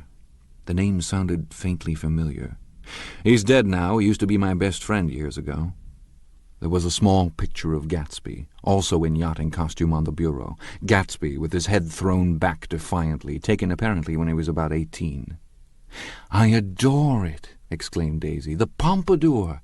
You never told me you had a pompadour or a yacht." "Look at this," said Gatsby quickly. "Here's a lot of clippings about you." They stood side by side, examining it. I was going to ask to see the rubies when the phone rang, and Gatsby took up the receiver. "Yes. Well, I can't talk now." "I can't talk now, old sport. I said a small town. You must know what a small town is." "Well, he's no use to us if Detroit is his idea of a small town." He rang off. "Come here, quick!" cried Daisy at the window. The rain was still falling, but the darkness had parted in the west, and there was a pink and golden billow of foamy clouds above the sea. "Look at that," she whispered, and then after a moment, "I'd like to just get one of those pink clouds and put you in it and push you around." I tried to go then, but they wouldn't hear of it. Perhaps my presence made them feel more satisfactorily alone. "I know what we'll do," said Gatsby. "We'll have Klipspringer play the piano." He went out of the room, calling "Ewing," and returned in a few minutes, accompanied by an embarrassed, slightly worn young man with shell-rimmed glasses and scanty blonde hair. He was now decently clothed, in a sport shirt open at the neck, sneakers, and duck trousers of a nebulous hue. "Did we interrupt your exercises?" inquired Daisy politely. "I was asleep," cried Mr. Klipspringer in a spasm of embarrassment. "That is, I'd been asleep. Then I got up." "Klipspringer plays the piano," said Gatsby, cutting him off. "Don't you, Ewing, old sport?" "But I don't play well. I hardly play at all. I'm out of practice." "We'll go downstairs," interrupted Gatsby. He flipped a switch. The grey windows disappeared as the house glowed full of light. In the music room, Gatsby turned on a solitary lamp beside the piano. He lit Daisy's cigarette from a trembling match and sat down with her on a couch far across the room where there was no light save what the gleaming floor bounced in from the hall. When Klipspringer had played the Love Nest, he turned around on the bench and searched unhappily for Gatsby in the gloom. "I'm all out of practice, you see. I told you I couldn't play. I'm all out of practice." "Don't talk so much, old sport," commanded Gatsby. "Play!" "In the morning, in the evening, ain't we got fun?" Outside the wind was loud, and there was a faint flow of thunder along the sound. All the lights were going on in West Egg now. The electric trains, men carrying, were plunging home through the rain from New York. It was the hour of a profound human change, and excitement was generating on the air. One thing sure and nothing surer, the rich get rich and the poor get children. In the meantime, in between time... As I went over to say goodbye, I saw that the expression of bewilderment had come back into Gatsby's face, as though a faint doubt had occurred to him as to the quality of his present happiness. Almost 5 years! There must have been moments, even that afternoon, when Daisy tumbled short of his dreams, not through her own fault, but because of the colossal vitality of his illusion. It had gone beyond her, beyond everything. He had thrown himself into it with a creative passion, adding to it all the time, decking it out with every bright feather that drifted his way. No amount of fire or freshness can challenge what a man will store up in his ghostly heart. As I watched him, he adjusted himself a little, visibly. His hand took hold of hers, and as she said something low in his ear, he turned toward her with a rush of emotion. I think that voice held him most with its fluctuating, feverish warmth, because it couldn't be over-dreamed. That voice was a deathless song. They had forgotten me, but Daisy glanced up and held out her hand. Gatsby didn't know me now at all. I looked once more at them, and they looked back at me, remotely, possessed by intense life. Then I went out of the room and down the marble steps into the rain, leaving them there together.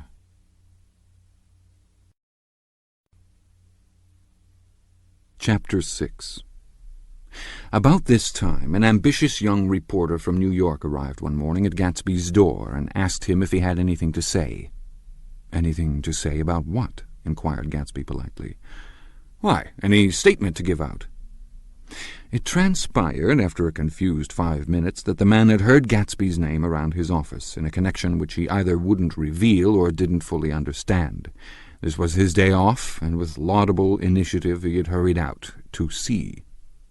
It was a random shot, and yet the reporter's instinct was right. Gatsby's notoriety, spread about by the hundreds who had accepted his hospitality and so become authorities upon his past, had increased all summer until he fell just short of being news. Contemporary legends, such as the underground pipeline to Canada, attached themselves to him.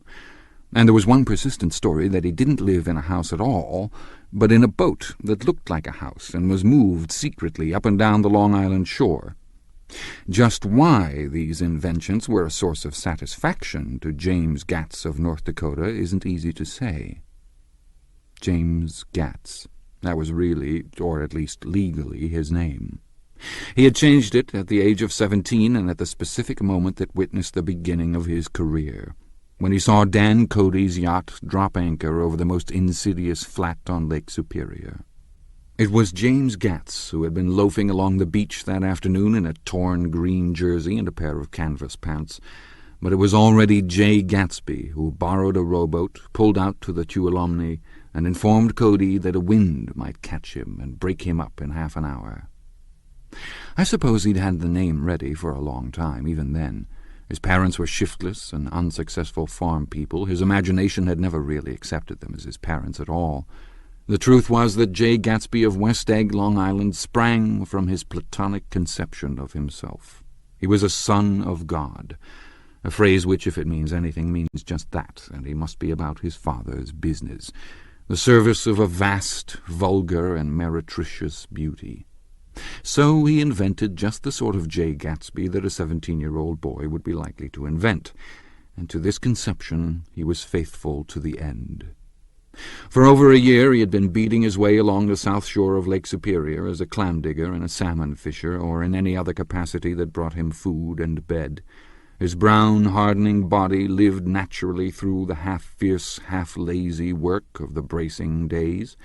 He knew women early, and since they spoiled him, he became contemptuous of them, of young virgins because they were ignorant, of the others because they were hysterical about things which in his overwhelming self-absorption he took for granted. But his heart was in a constant, turbulent riot. The most grotesque and fantastic conceits haunted him in his bed at night. A universe of ineffable gaudiness spun itself out in his brain while the clock ticked on the washstand and the moon soaked with wet light his tangled clothes upon the floor. Each night he added to the pattern of his fancies until drowsiness closed down upon some vivid scene with an oblivious embrace. For a while these reveries provided an outlet for his imagination. They were a satisfactory hint of the unreality of reality, a promise that the rock of the world was founded securely on a fairy's wing. An instinct toward his future glory had led him some months before to the small Lutheran college of St. Olaf in southern Minnesota. He stayed there 2 weeks, dismayed at its ferocious indifference to the drums of his destiny, to destiny itself, and despising the janitor's work with which he was to pay his way through. Then he drifted back to Lake Superior, and he was still searching for something to do on the day that Dan Cody's yacht dropped anchor in the shallows along shore. Cody was 50 years old then, a product of the Nevada silver fields, of the Yukon, of every rush for metal since '75. The transactions in Montana copper that made him many times a millionaire found him physically robust, but on the verge of soft-mindedness. And, suspecting this, an infinite number of women tried to separate him from his money. The none too savory ramifications by which Ella Kay, the newspaper woman, played Madame de Maintenon to his weakness and sent him to sea in a yacht were common knowledge in the turgid subjournalism of 1902. He had been coasting along all too hospitable shores for 5 years when he turned up as James Gats's destiny in Little Girl Bay. To young Gatz, resting on his oars and looking up at the railed deck, that yacht represented all the beauty and glamour in the world. I suppose he smiled at Cody. He had probably discovered that people liked him when he smiled. At any rate, Cody asked him a few questions, one of them elicited the brand-new name, and found that he was quick and extravagantly ambitious. A few days later he took him to Duluth and bought him a blue coat, 6 pairs of white duck trousers, and a yachting cap. And when the 2 alumni left for the West Indies and the Barbary Coast, Gatsby left too. He was employed in a vague personal capacity. While he remained with Cody, he was in turn steward, mate, skipper, secretary, and even jailer, for Dan Cody sober knew what lavish doings Dan Cody drunk might soon be about, and he provided for such contingencies by reposing more and more trust in Gatsby. The arrangement lasted 5 years, during which the boat went 3 times around the continent. It might have lasted indefinitely, except for the fact that Ella Kay came on board one night in Boston, and a week later Dan Cody inhospitably died. I remember the portrait of him up in Gatsby's bedroom, a grey, florid man with a hard, empty face. The pioneer debauchee who, during one phase of American life, brought back to the eastern seaboard the savage violence of the frontier brothel and saloon. It was indirectly due to Cody that Gatsby drank so little. Sometimes in the course of gay parties, women used to rub champagne into his hair. For himself, he formed the habit of letting liquor alone. And it was from Cody that he inherited money, a legacy of $25,000. He didn't get it. He never understood the legal device that was used against him, but what remained of the millions went intact to Ella Kay. He was left with his singularly appropriate education. The vague contour of Jay Gatsby had filled out to the substantiality of a man. He told me all this very much later, but I've put it down here with the idea of exploding those first wild rumors about his antecedents, which weren't even faintly true. Moreover, he told it to me at a time of confusion, when I had reached the point of believing everything and nothing about him. So I take advantage of this short halt, while Gatsby, so to speak, caught his breath, to clear this set of misconceptions away. It was a halt, too, in my association with his affairs. For several weeks I didn't see him or hear his voice on the phone. Mostly I was in New York, trotting around with Jordan and trying to ingratiate myself with her senile aunt. But finally I went over to his house one Sunday afternoon. I hadn't been there 2 minutes when somebody brought Tom Buchanan in for a drink. I was startled, naturally, but the really surprising thing was that it hadn't happened before. They were a party of 3 on horseback, Tom and a man named Sloane and a pretty woman in a brown riding habit who had been there previously. "I'm delighted to see you," said Gatsby, standing on his porch. "I'm delighted that you dropped in." As though they cared. "Sit right down. Have a cigarette or a cigar." He walked around the room quickly, ringing bells. "I'll have something for you to drink in just a minute." He was profoundly affected by the fact that Tom was there. But he would be uneasy anyhow until he had given them something, realizing in a vague way that that was all they came for. Mr. Sloane wanted nothing. A lemonade? No, thanks. A little champagne? Nothing at all, thanks. I'm sorry. "Did you have a nice ride?" "Very good roads around here." "I suppose the automobiles—" "Yeah." Moved by an irresistible impulse, Gatsby turned to Tom, who had accepted the introduction as a stranger. "I believe we've met somewhere before, Mr. Buchanan." "Oh, yes," said Tom, gruffly polite, but obviously not remembering. "So we did. I remember very well." "About 2 weeks ago." "That's right. You were with Nick here." "I know your wife," continued Gatsby, almost aggressively. "That's so." Tom turned to me. "You live near here, Nick?" "Next door." "That's so." Mr. Sloane didn't enter into the conversation, but lounged back haughtily in his chair. The woman said nothing either, until, unexpectedly, after 2 highballs, she became cordial. "We'll all come over to your next party, Mr. Gatsby," she suggested. "What do you say?" "Certainly. I'd be delighted to have you." "Be very nice," said Mr. Sloane without gratitude. "Well, think ought to be starting home." "Please don't hurry," Gatsby urged them. He had control of himself now, and he wanted to see more of Tom. Why don't you stay for supper? I wouldn't be surprised if some other people dropped in from New York." "You come to supper with me," said the lady enthusiastically. "Both of you." This included me. Mr. Sloane got to his feet. "Come along," he said, but to her only. "I mean it," she insisted. "I'd love to have you. Lots of room." Gatsby looked at me questioningly. He wanted to go, and he didn't see that Mr. Sloane had determined he shouldn't. "I'm afraid I won't be able to," I said. "Well, you come," she urged, concentrating on Gatsby. Mr. Sloane murmured something close to her ear. "We won't be late if we start now," she insisted aloud. "I haven't got a horse," said Gatsby. "I used to ride in the army, but I've never bought a horse. I'll have to follow you in my car. Excuse me for just a minute." The rest of us walked out on the porch, where Sloane and the lady began an impassioned conversation aside. "My God, I believe the man's coming," said Tom. "Doesn't he know she doesn't want him?" "She says she does want him." "She has a big dinner party, and he won't know a soul there." He frowned. "I wonder where in the devil he met Daisy. By God, I may be old-fashioned in my ideas, but women run around too much these days to suit me. They meet all kinds of crazy fish." Suddenly Mr. Sloane and the lady walked down the steps and mounted their horses. "Come on," said Mr. Sloane to Tom. "We're late. We've got to go." And then to me, "Tell him we couldn't wait, will you?" Tom and I shook hands. The rest of us exchanged a cool nod. and they trotted quickly down the drive, disappearing under the August foliage just as Gatsby, with hat and light overcoat in hand, came out the front door. Tom was evidently perturbed at Daisy's running around alone, for on the following Saturday night he came with her to Gatsby's party. Perhaps his presence gave the evening its peculiar quality of oppressiveness. It stands out in my memory from Gatsby's other parties that summer. There were the same people, or at least the same sort of people, the same profusion of champagne, the same many-coloured, many-keyed commotion. But I felt an unpleasantness in the air, a pervading harshness that hadn't been there before. Or perhaps I had merely grown used to it, grown to accept West Egg as a world complete in itself, with its own standards and its own great figures, second to nothing because it had no consciousness of being so. And now I was looking at it again, through Daisy's eyes. It is invariably saddening to look through new eyes at things upon which you have expended your own powers of adjustment. They arrived at twilight, and as we strolled out among the sparkling hundreds, Daisy's voice was playing murmurous tricks in her throat.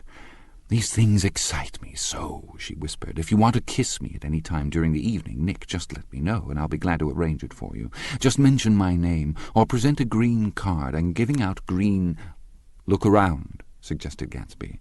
"I'm looking around. I'm having a marvellous— You must see the faces of many people you've heard about." Tom's arrogant eyes roamed the crowd. "We don't go around very much," he said. "In fact, I was just thinking I don't know a soul here." "Perhaps you know that lady." Gatsby indicated a gorgeous, scarcely human orchid of a woman who sat in state under a white plum tree.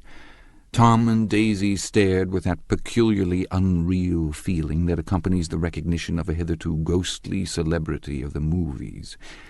"She's lovely," said Daisy. The man bending over her is her director. He took them ceremoniously from group to group. Mrs. Buchanan and Mr. Buchanan. After an instant's hesitation he added, "the polo player." "Oh, no," objected Tom quickly, "not me." But evidently the sound of it pleased Gatsby, for Tom remained the polo player for the rest of the evening. "I've never met so many celebrities," Daisy exclaimed. "I liked that man, what was his name, with a sort of blue nose." Gatsby identified him, adding that he was a small producer. "Well, I liked him anyhow." "I'd a little rather not be the polo player," said Tom pleasantly. "I'd rather look at all these famous people in oblivion." Daisy and Gatsby danced. I remember being surprised by his graceful conservative foxtrot. I had never seen him dance before. Then they sauntered over to my house and sat on the steps for half an hour, while at her request I remained watchfully in the garden. "In case there's a fire or a flood," she explained, "or any act of God." Tom appeared from his oblivion as we were sitting down to supper together. "Do you mind if I eat with some people over here?" he said. "A fellow's getting off some funny stuff." "Go ahead," answered Daisy genially. "And if you want to take down any addresses, here's my little gold pencil." She looked around after a moment and told me the girl was common but pretty, and I knew that except for the half hour she'd been alone with Gatsby, she wasn't having a good time. We were at a particularly tipsy table. That was my fault. Gatsby had been called to the phone, and I'd enjoyed these same people only 2 weeks before. But what had amused me then turned septic on the air now. "How do you feel, Miss Bedecker?" The girl addressed was trying unsuccessfully to slump against my shoulder. At this inquiry she sat up and opened her eyes. "What?" A massive and lethargic woman who had been urging Daisy to play golf with her at the local club tomorrow spoke in Miss Bedecker's defense. "Oh, she's all right now. When she's had 5 or 6 cocktails, she always starts screaming like that. I tell her she ought to leave it alone." "I do leave it alone," affirmed the accused hollowly. "We heard you yelling, so I said to Doc Civet here, 'There's somebody that needs your help, Doc.'" "She's much obliged, I'm sure," said another friend without gratitude. "But you got her dress all wet when you stuck her head in the pool." "Anything I hate is to get my head stuck in a pool," mumbled Miss Bedecker. "They almost drowned me once over in New Jersey." "Then you ought to leave it alone," countered Dr. Civet. "Speak for yourself," cried Miss Bedecker violently. "Your hand shakes. I wouldn't let you operate on me." It was like that. Almost the last thing I remember was standing with Daisy and watching the moving picture director in his star. They were still under the white plum tree, and their faces were touching, except for a pale, thin ray of moonlight between. It occurred to me that he had been very slowly bending toward her all evening to attain this proximity, and even while I watched I saw him stoop one ultimate degree and kiss at her cheek. "I like her," said Daisy. "I think she's lovely." But the rest offended her, and inarguably, because it wasn't a gesture but an emotion. She was appalled by West Egg, this unprecedented place that Broadway had begotten upon a Long Island fishing village, appalled by its raw vigor that chafed under the old euphemisms, and by the too obtrusive fate that herded its inhabitants along a shortcut from nothing to nothing. She saw something awful in the very simplicity she failed to understand. I sat on the front steps with them while they waited for their car. It was dark here in front. Only the bright door sent 10 square feet of light volleying out into the soft black morning. Sometimes a shadow moved against the dressing-room blind above, gave way to another shadow, an indefinite procession of shadows that rouged and powdered in an invisible glass. "Who is this Gatsby, anyhow?" demanded Tom suddenly. "Some big bootlegger?" "Where'd you hear that?" I inquired. "I didn't hear it, I imagined it. A lot of these newly rich people are just big bootleggers, you know." "Not Gatsby," I said shortly. He was silent for a moment. The pebbles of the drive crunched under his feet. "Well, he certainly must have strained himself to get this menagerie together." A breeze stirred the grey haze of Daisy's fur collar. "At least they're more interesting than the people we know," she said with an effort. "You didn't look so interested." "Well, I was." Tom laughed and turned to me. "Did you notice Daisy's face when that girl asked her to put her under a cold shower?" Daisy began to sing with the music in a husky, rhythmic whisper, bringing out a meaning in each word that it had never had before and would never have again. When the melody rose, her voice broke up sweetly, following it in a way contralto voices have, and each change tipped out a little of her warm, human magic upon the air. "Lots of people come who haven't been invited," she said suddenly. "That girl hadn't been invited. They simply forced their way in, and he's too polite to object." "I'd like to know who he is and what he does," insisted Tom, "and I think I'll make a point of finding out." "I can tell you right now," she answered. "He owns some drugstores, a lot of drugstores. He built them up himself." The dilatory limousine came rolling up the drive. "Good night, Nick," said Daisy. Her glance left me and sought the lighted top of the steps, where 3 o'clock in the morning, a neat, sad little waltz of that year was drifting out the open door. After all, in the very casualness of Gatsby's party, there were romantic possibilities totally absent from her world. What was it up there in that song that seemed to be calling her back inside?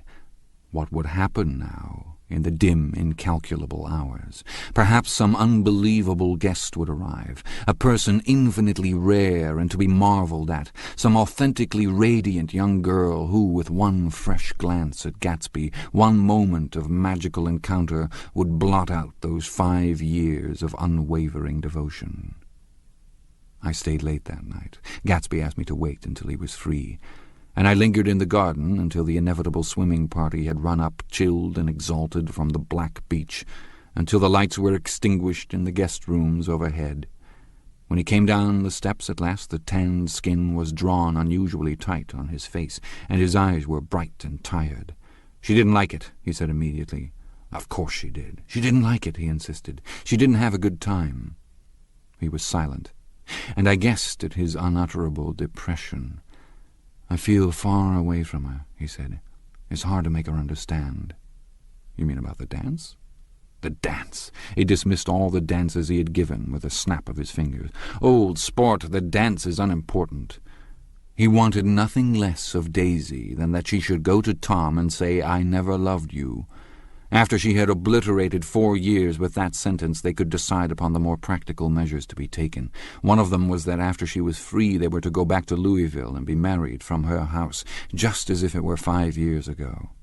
"And she doesn't understand," he said. "She used to be able to understand. We'd sit for hours—" He broke off and began to walk up and down a desolate path of fruit rinds and discarded favours and crushed flowers. "I wouldn't ask too much of her," I ventured. "You can't repeat the past." "Can't repeat the past?" he cried incredulously. Why, of course you can.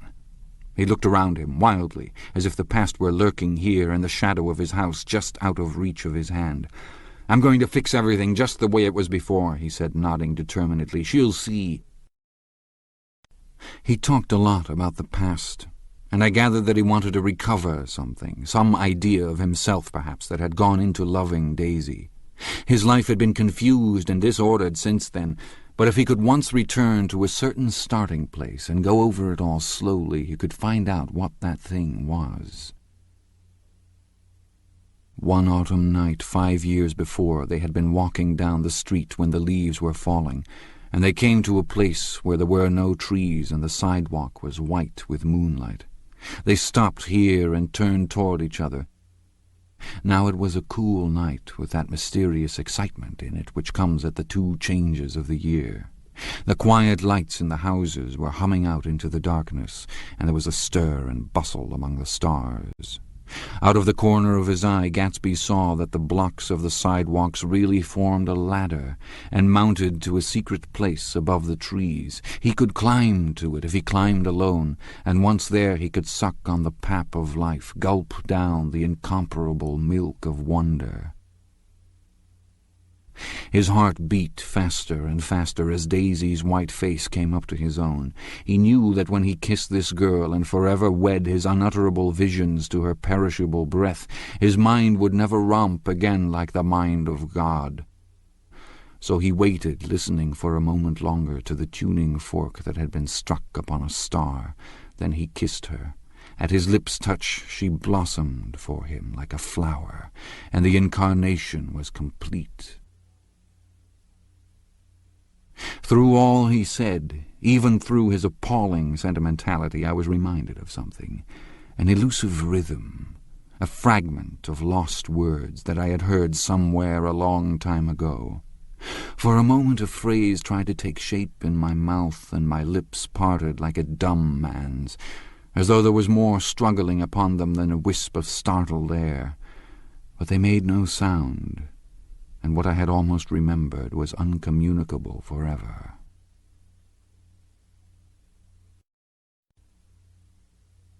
Chapter 7.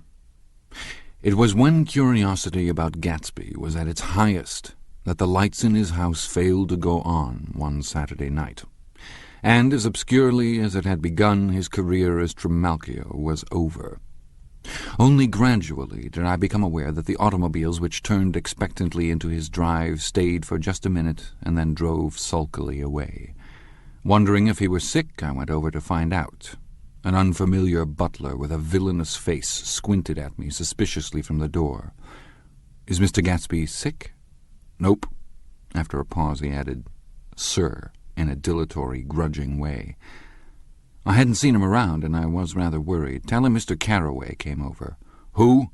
he demanded rudely. "Carroway." "Carroway. All right, I'll tell him." Abruptly he slammed the door. My Finn informed me that Gatsby had dismissed every servant in his house a week ago, and replaced them with 6 others, who never went into West Egg Village to be bribed by the tradesmen, but ordered moderate supplies over the telephone. The grocery boy reported that the kitchen looked like a pigsty, and the general opinion in the village was that the new people weren't servants at all. Next day Gatsby called me on the phone. "Going away?" I inquired. "No, old sport. I hear you fired all your servants."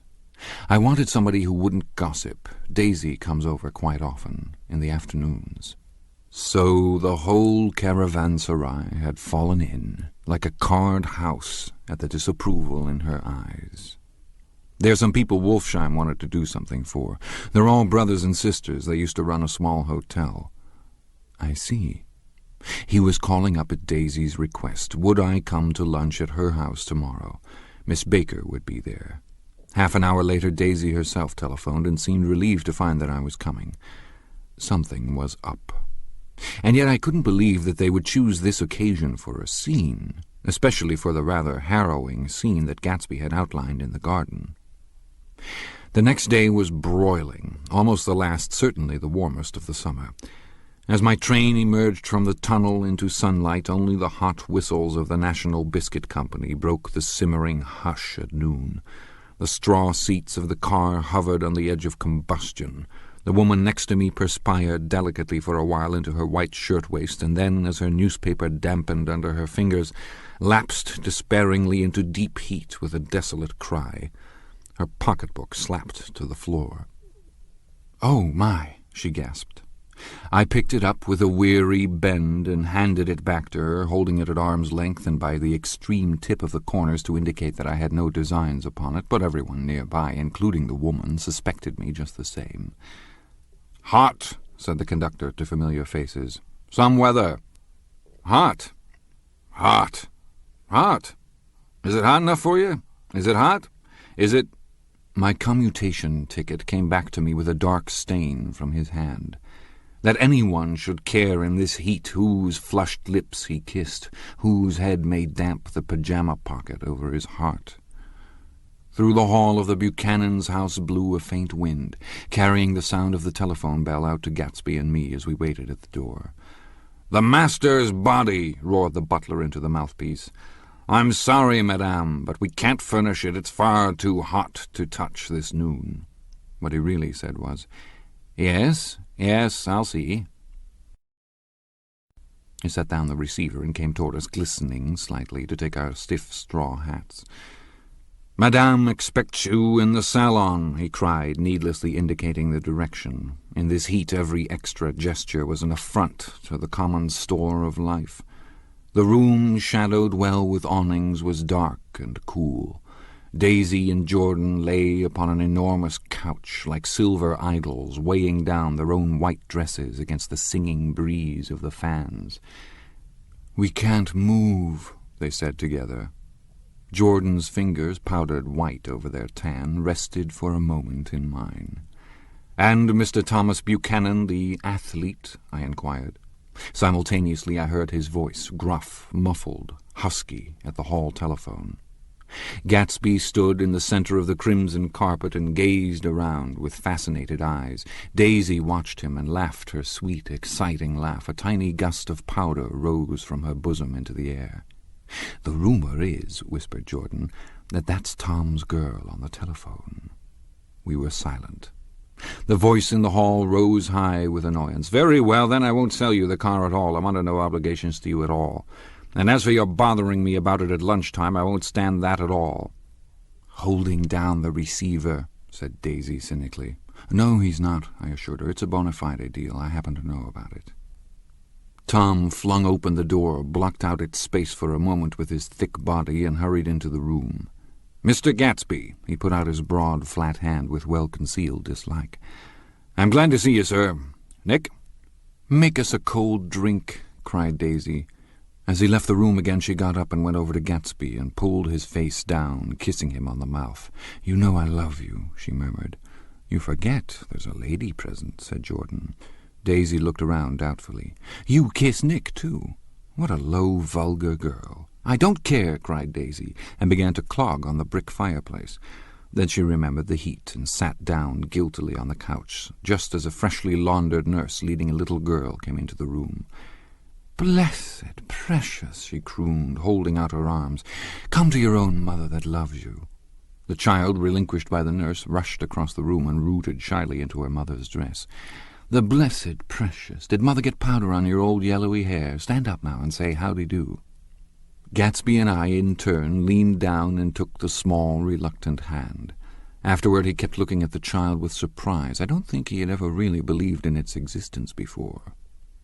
"I got dressed before luncheon," said the child, turning eagerly to Daisy. "That's because your mother wanted to show you off." Her face bent into the single wrinkle of the small white neck. "You dream, you absolute little dream." "Yes," admitted the child calmly. "Aunt Jordan's got on a white dress, too." "How do you like Mother's friends?" Daisy turned her round so that she faced Gatsby. "Do you think they're pretty? Where's Daddy?" "She doesn't look like her father," explained Daisy. "She looks like me. She's got my hair and shape of the face." Daisy sat back upon the couch. The nurse took a step forward and held out her hand. "Come, Pammy." "Goodbye, sweetheart." With a reluctant backward glance, the well-disciplined child held to her nurse's hand and was pulled out the door just as Tom came back, preceding 4 gin rickeys that clicked full of ice. Gatsby took up his drink. "They certainly look cool," he said with visible tension. We drank in long, greedy swallows. "I read somewhere that the sun's getting hotter every year," said Tom genially. "It seems that pretty soon the Earth's going to fall into the sun. Or, wait a minute, it's just the opposite. The sun's getting colder every year. Come outside," he suggested to Gatsby. "I'd like you to have a look at the place." I went with them out to the veranda. On the green sound, stagnant in the heat, one small sail crawled slowly toward the fresher sea. Gatsby's eyes followed it momentarily. He raised his hand and pointed across the bay. "I'm right across from you." "So you are." Our eyes lifted over the rose beds and the hot lawn and the weedy refuse of the dog days along shore. Slowly the white wings of the boat moved against the blue, cool limit of the sky. Ahead lay the scalloped ocean and the abounding, blessed isles. "There's sport for you," said Tom, nodding. "I'd like to be out there with him for about an hour." We had luncheon in the dining room, darkened too against the heat, and drank down nervous gaiety with the cold ale. "What'll we do with ourselves this afternoon?" cried Daisy, "and the day after that, and the next 30 years?" "Don't be morbid," Jordan said. "Life starts all over again when it gets crisp in the fall." "But it's so hot," insisted Daisy on the verge of tears, "and everything's so confused. Let's all go to town." Her voice struggled on through the heat, beating against it, moulding its senselessness into forms. "I've heard of making a garage out of a stable," Tom was saying to Gatsby, "but I'm the first man who ever made a stable out of a garage." "Who wants to go to town?" demanded Daisy insistently. Gatsby's eyes floated toward her. "Ah," she cried, "you look so cool." Their eyes met, and they stared together at each other alone in space. With an effort she glanced down at the table. "You always look so cool," she repeated. She had told him that she loved him, and Tom Buchanan saw. He was astounded. His mouth opened a little, and he looked at Gatsby and then back at Daisy, as if he had just recognized her as someone he knew a long time ago. "You resemble the advertisement of the man," she went on innocently. "You know the advertisement of the man—" "All right," broke in Tom quickly. "I'm perfectly willing to go to town. Come on, we're all going to town." He got up, his eyes still flashing between Gatsby and his wife. No one moved. "Come on!" His temper cracked a little. "What's the matter, anyhow? If we're going to town, let's start." His hand, trembling with his effort at self-control, bore to his lips the last of his glass of ale. Daisy's voice got us to our feet and out onto the blazing gravel drive. "Are we just going to go?" she objected. "Like this? Aren't we going to let anyone smoke a cigarette first?" Everybody smoked all through lunch. "Oh, let's have fun," she begged him. "It's too hot to fuss." He didn't answer. "Have it your own way," she said. "Come on, Jordan." They went upstairs to get ready, while we 3 men stood there shuffling the hot pebbles with our feet. A silver curve of the moon hovered already in the western sky. Gatsby started to speak, changed his mind, but not before Tom wheeled and faced him expectantly. "Have you got your stables here?" asked Gatsby with an effort. "About a quarter of a mile down the road." "Oh." A pause. "I don't see the idea of going to town," broke out Tom savagely. "Women get these notions in their heads." "Shall we take anything to drink?" called Daisy from an upper window. "I'll get some whiskey," answered Tom. We went inside. Gatsby turned to me rigidly. "I can't say anything in his household, Sport." "She's got an indiscreet voice," I remarked. "It's full of—" I hesitated. "Her voice is full of money," he said suddenly. That was it. I'd never understood before. It was full of money. That was the inexhaustible charm that rose and fell in it, the jingle of it, the cymbal song of it. High in a white palace, the king's daughter, the golden girl.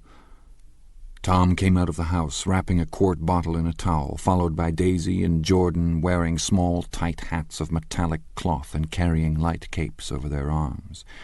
"Shall we all go in my car?" suggested Gatsby. He felt the hot green leather of the seat. "I ought to have left it in the shade." "Is it standard shift?" demanded Tom. "Yes." "Well, you take my coupe and let me drive your car to town." The suggestion was distasteful to Gatsby. "I don't think there's much gas," he objected. "Plenty of gas," said Tom boisterously. He looked at the gauge. "And if it runs out, I can stop at a drugstore. You can buy anything at a drugstore nowadays." A pause followed this apparently pointless remark. Daisy looked at Tom, frowning, and an indefinable expression at once definitely unfamiliar and vaguely recognizable, as if I had only heard it described in words, passed over Gatsby's face. "Come on, Daisy," said Tom, pressing her with his hand towards Gatsby's car. "I'll take you in this circus wagon." He opened the door, but she moved out from the circle of his arm. "You take Nick and Jordan. We'll follow you in the coupe." She walked close to Gatsby, touching his coat with her hand. Jordan and Tom and I got into the front seat of Gatsby's car. Tom pushed the unfamiliar gears tentatively, and we shot off into the oppressive heat, leaving them out of sight behind. "Did you see that?" demanded Tom. "See what?" He looked at me keenly, realizing that Jordan and I must have known all along. "You think I'm pretty dumb, don't you?" he suggested. "Maybe I am, but I have almost a second sight sometimes that tells me what to do. Maybe you don't believe that, but science—" He paused. The immediate contingency overtook him, pulled him back from the edge of the theoretical abyss. "I've made a small investigation of this fellow," he continued. "I could have gone deeper if I'd known—" "Do you mean you've been to a medium?" inquired Jordan humorously. "What?" Confused, he stared at us as we laughed. "A medium? About Gatsby." "About Gatsby? No, I haven't. I said I'd been making a small investigation of his past." "And you found he was an Oxford man," said Jordan helpfully. "An Oxford man?" He was incredulous. "Like hell he is. He wears a pink suit." "Nevertheless, he's an Oxford man." "Oxford, New Mexico," snorted Tom contemptuously, "or something like that." "Listen, Tom, if you're such a snob, why did you invite him to lunch?" demanded Jordan crossly. "Daisy invited him. She knew him before we were married, God knows where." We were all irritable now with the fading ale, and aware of it as we drove for a while in silence. Then, as Dr. T.J. Eckelberg's faded eyes came into sight down the road, I remembered Gatsby's caution about gasoline. "We've got enough to get us to town," said Tom. "But there's a garage right here," objected Jordan. "I don't want to get stalled in this baking heat." Tom threw on both brakes impatiently, and we slid to an abrupt, dusty stop under Wilson's sign. After a moment the proprietor emerged from the interior of his establishment and gazed, hollow-eyed, at the car. "Let's have some gas," cried Tom roughly. "What do you think we stopped for, to admire the view?" "I'm sick," said Wilson without moving. "Been sick all day." "What's the matter?" "I'm all run down." "Well, shall I help myself?" Tom demanded. "You sounded well enough on the phone." With an effort, Wilson left the shade in support of the doorway, and, breathing hard, unscrewed the cap of the tank. In the sunlight his face was green. "I didn't mean to interrupt your lunch," he said, "but I need money pretty bad, and I was wondering what you were going to do with your old car." "How do you like this one?" inquired Tom. "I bought it last week." "It's a nice yellow one," said Wilson, as he strained at the handle. "Like to buy it?" "Big chance," Wilson smiled faintly. "No, but I could make some money on the other." "What do you want money for all of a sudden?" "I've been here too long. I want to get away. My wife and I want to go west." "Your wife does?" exclaimed Tom, startled. "She's been talking about it for 10 years. He rested for a moment against the pump, shading his eyes. "And now she's going whether she wants to or not. I'm going to get her away." The coupe flashed by us with a flurry of dust and the flash of a waving hand. "What do I owe you?" demanded Tom harshly. "I just got wised up to something funny the last 2 days," remarked Wilson. "That's why I want to get away. That's why I've been bothering you about the car." "What do I owe you?" $1.20?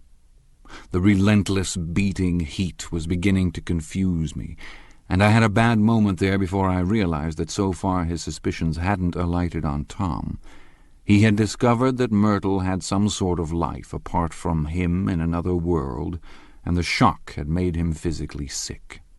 I stared at him and then at Tom, who had made a parallel discovery less than an hour before, and it occurred to me that there was no difference between men in intelligence or race so profound as the difference between the sick and the well. Wilson was so sick that he looked guilty, unforgivably guilty, as if he had just got some poor girl with child. "I'll let you have that car," said Tom. "I'll send it over tomorrow afternoon." That locality was always vaguely disquieting, even in the broad glare of afternoon, and now I turned my head as though I had been warned of something behind. Over the ash-heaps the giant eyes of Dr. T.J. Eckelberg kept their vigil, but I perceived after a moment that other eyes were regarding us with peculiar intensity from less than 20 feet away. In one of the windows over the garage the curtains had been moved aside a little, and Myrtle Wilson was peering down at the car. So engrossed was she that she had no consciousness of being observed, and one emotion after another crept into her face like objects into a slowly developing picture. Her expression was curiously familiar. It was an expression I had often seen on women's faces, but on Myrtle Wilson's face it seemed purposeless and inexplicable, until I realized that her eyes, wide with jealous terror, were fixed not on Tom, but on Jordan Baker, whom she took to be his wife. There is no confusion like the confusion of a simple mind, and as we drove away Tom was feeling the hot whips of panic. His wife and his mistress, until an hour ago secure and inviolate, were slipping precipitately from his control. Instinct made him step on the accelerator with the double purpose of overtaking Daisy and leaving Wilson behind, and we sped along towards Astoria at 50 miles an hour until, among the spidery girders of the elevated, we came in sight of the easy-going blue coupe. "Those big movies around 50th Street are cool," suggested Jordan. "I love New York on summer afternoons when everyone's away. There's something very sensuous about it. Overripe, as if all sorts of funny fruits were going to fall into your hands." The word sensuous had the effect of further disquieting Tom, but before he could invent a protest, the coupe came to a stop, and Daisy signaled us to draw up alongside. "Where are we going?" she cried. "How about the movies?"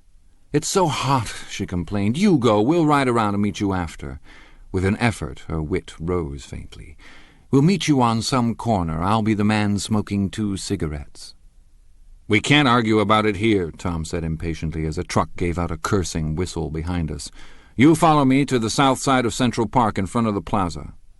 Several times he turned his head and looked back for their car, and if the traffic delayed them, he slowed up until they came into sight. I think he was afraid they would dart down a side street and out of his life forever. But they didn't. And we all took the less explicable step of engaging the parlor of a suite in the Plaza Hotel. The prolonged and tumultuous argument that ended by herding us into that room eludes me, though I have a sharp physical memory that in the course of it my underwear kept climbing like a damp snake round my legs, and intermittent beads of sweat raced cool across my back. The notion originated with Daisy's suggestion that we hire 5 bathrooms and take cold baths, and then assumed a more tangible form as a place to have a mint julep. Each of us said over and over that it was a crazy idea. We all talked at once to a baffled clerk and thought or pretended to think that we were being very funny. The room was large and stifling, and though it was already 4 o'clock, opening the windows admitted only a gust of hot shrubbery from the park. Daisy went to the mirror and stood with her back to us, fixing her hair. "It's a swell suite," whispered Jordan respectfully, and everyone laughed. "Open another window," commanded Daisy without turning around. "There aren't any more." "Well, we'd better telephone for an axe." "The thing to do is to forget about the heat," said Tom impatiently. "You make it 10 times worse by crabbing about it." He unrolled the bottle of whiskey from the towel and put it on the table. "Why not let her alone, old sport?" remarked Gatsby. "You're the one that wanted to come to town." There was a moment of silence. The telephone book slipped from its nail and splashed to the floor, whereupon Jordan whispered, "Excuse me," but this time no one laughed. "I'll pick it up," I offered. "I've got it." Gatsby examined the parted string, muttered, "Hum," in an interested way, and tossed the book on a chair. "That's a great expression of yours, isn't it?" said Tom sharply. "What is?" "All this old sport business. Where'd you pick that up?" "Now see here, Tom," said Daisy, turning around from the mirror. "If you're going to make personal remarks, I won't stay here a minute. Call up and order some ice for the mint julep." As Tom took up the receiver, the compressed heat exploded into sound, and we were listening to the portentous chords of Mendelssohn's Wedding March from the ballroom below. "Imagine marrying anybody in this heat," cried Jordan dismally. "Still, I was married in the middle of June," Daisy remembered. "Louisville in June. Somebody fainted. Who was it fainted, Tom?" "Biloxi," he answered shortly. "A man named Biloxi. Blocks Biloxi. And he made boxes, that's a fact. And he was from Biloxi, Tennessee." "They carried him into my house," appended Jordan, "because we lived just 2 doors from the church. And he stayed 3 weeks, until Daddy told him he had to get out. The day after he left, Daddy died." After a moment she added, as if she might have sounded irreverent, "There wasn't any connection." "I used to know a Bill Biloxi from Memphis," I remarked. "That was his cousin. I knew his whole family history before he left. He gave me an aluminum putter that I use today." The music had died down as the ceremony began, and now a long cheer floated in at the window, followed by intermittent cries of "yeah, yeah, yeah," and finally by a burst of jazz as the dancing began. "We're getting old," said Daisy. "If we were young, we'd rise and dance." "Remember Biloxi?" Jordan warned her. "Where'd you know him, Tom?" "Biloxi?" He concentrated with an effort. "I didn't know him. He was a friend of Daisy's." "He was not," she denied. "I'd never seen him before. He came down in the private car." "Well, he said he knew you. He said he was raised in Louisville. Asa Bird brought him around at the last minute and asked if we had room for him." Jordan smiled. "He was probably bumming his way home. He told me he was president of your class at Yale." Tom and I looked at each other blankly. "Biloxi? First place, we didn't have any president." Gatsby's foot beat a short, restless tattoo, and Tom eyed him suddenly. "By the way, Mr. Gatsby, I understand you're an Oxford man." "Not exactly." "Oh, yes, I understand you went to Oxford." "Yes, I went there." A pause. Then Tom's voice, incredulous and insulting. "You must have gone there about the time Biloxi went to New Haven." Another pause. A waiter knocked and came in with crushed mint and ice, but the silence was unbroken by his thank you and the soft closing of the door. This tremendous detail was to be cleared up at last. "I told you I went there," said Gatsby. "I heard you, but I'd like to know when." "It was in 1919. I only stayed 5 months. That's why I can't really call myself an Oxford man." Tom glanced around to see if we mirrored his unbelief, but we were all looking at Gatsby. "It was an opportunity they gave to some of the officers after the armistice," he continued. "We could go to any of the universities in England or France. I wanted to get up and slap him on the back. I had one of those renewals of complete faith in him that I'd experienced before." Daisy rose, smiling faintly, and went to the table. "Open the whiskey, Tom," she ordered, "and I'll make you a mint julep. Then you won't seem so stupid to yourself.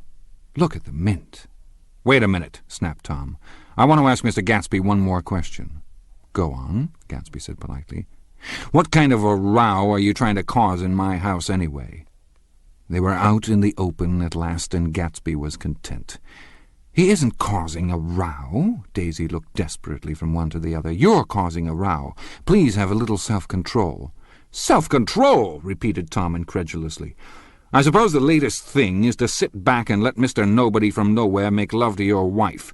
Well, if that's the idea, you can count me out. Nowadays people begin by sneering at family life and family institutions, and next they'll throw everything overboard and have intermarriage between black and white." Flushed with his impassioned gibberish, he saw himself standing alone on the last barrier of civilization. "We're all white here," murmured Jordan. "I know I'm not very popular. I don't give big parties. I suppose you've got to make your house into a pigsty in order to have any friends in the modern world." Angry as I was, as we all were, I was tempted to laugh whenever he opened his mouth. The transition from libertine to prig was so complete. "I've got something to tell you, old sport," began Gatsby, but Daisy guessed at his intention. "Please don't," she interrupted helplessly. "Please, let's all go home. Why don't we all go home?" "That's a good idea." I got up. "Come on, Tom. Nobody wants a drink. I want to know what Mr. Gatsby has to tell me." "Your wife doesn't love you," said Gatsby. "She's never loved you. She loves me." "You must be crazy," exclaimed Tom automatically. Gatsby sprang to his feet, vivid with excitement. "She never loved you, do you hear?" he cried. "She only married you because I was poor and she was tired of waiting for me. It was a terrible mistake, but in her heart she never loved anyone except me."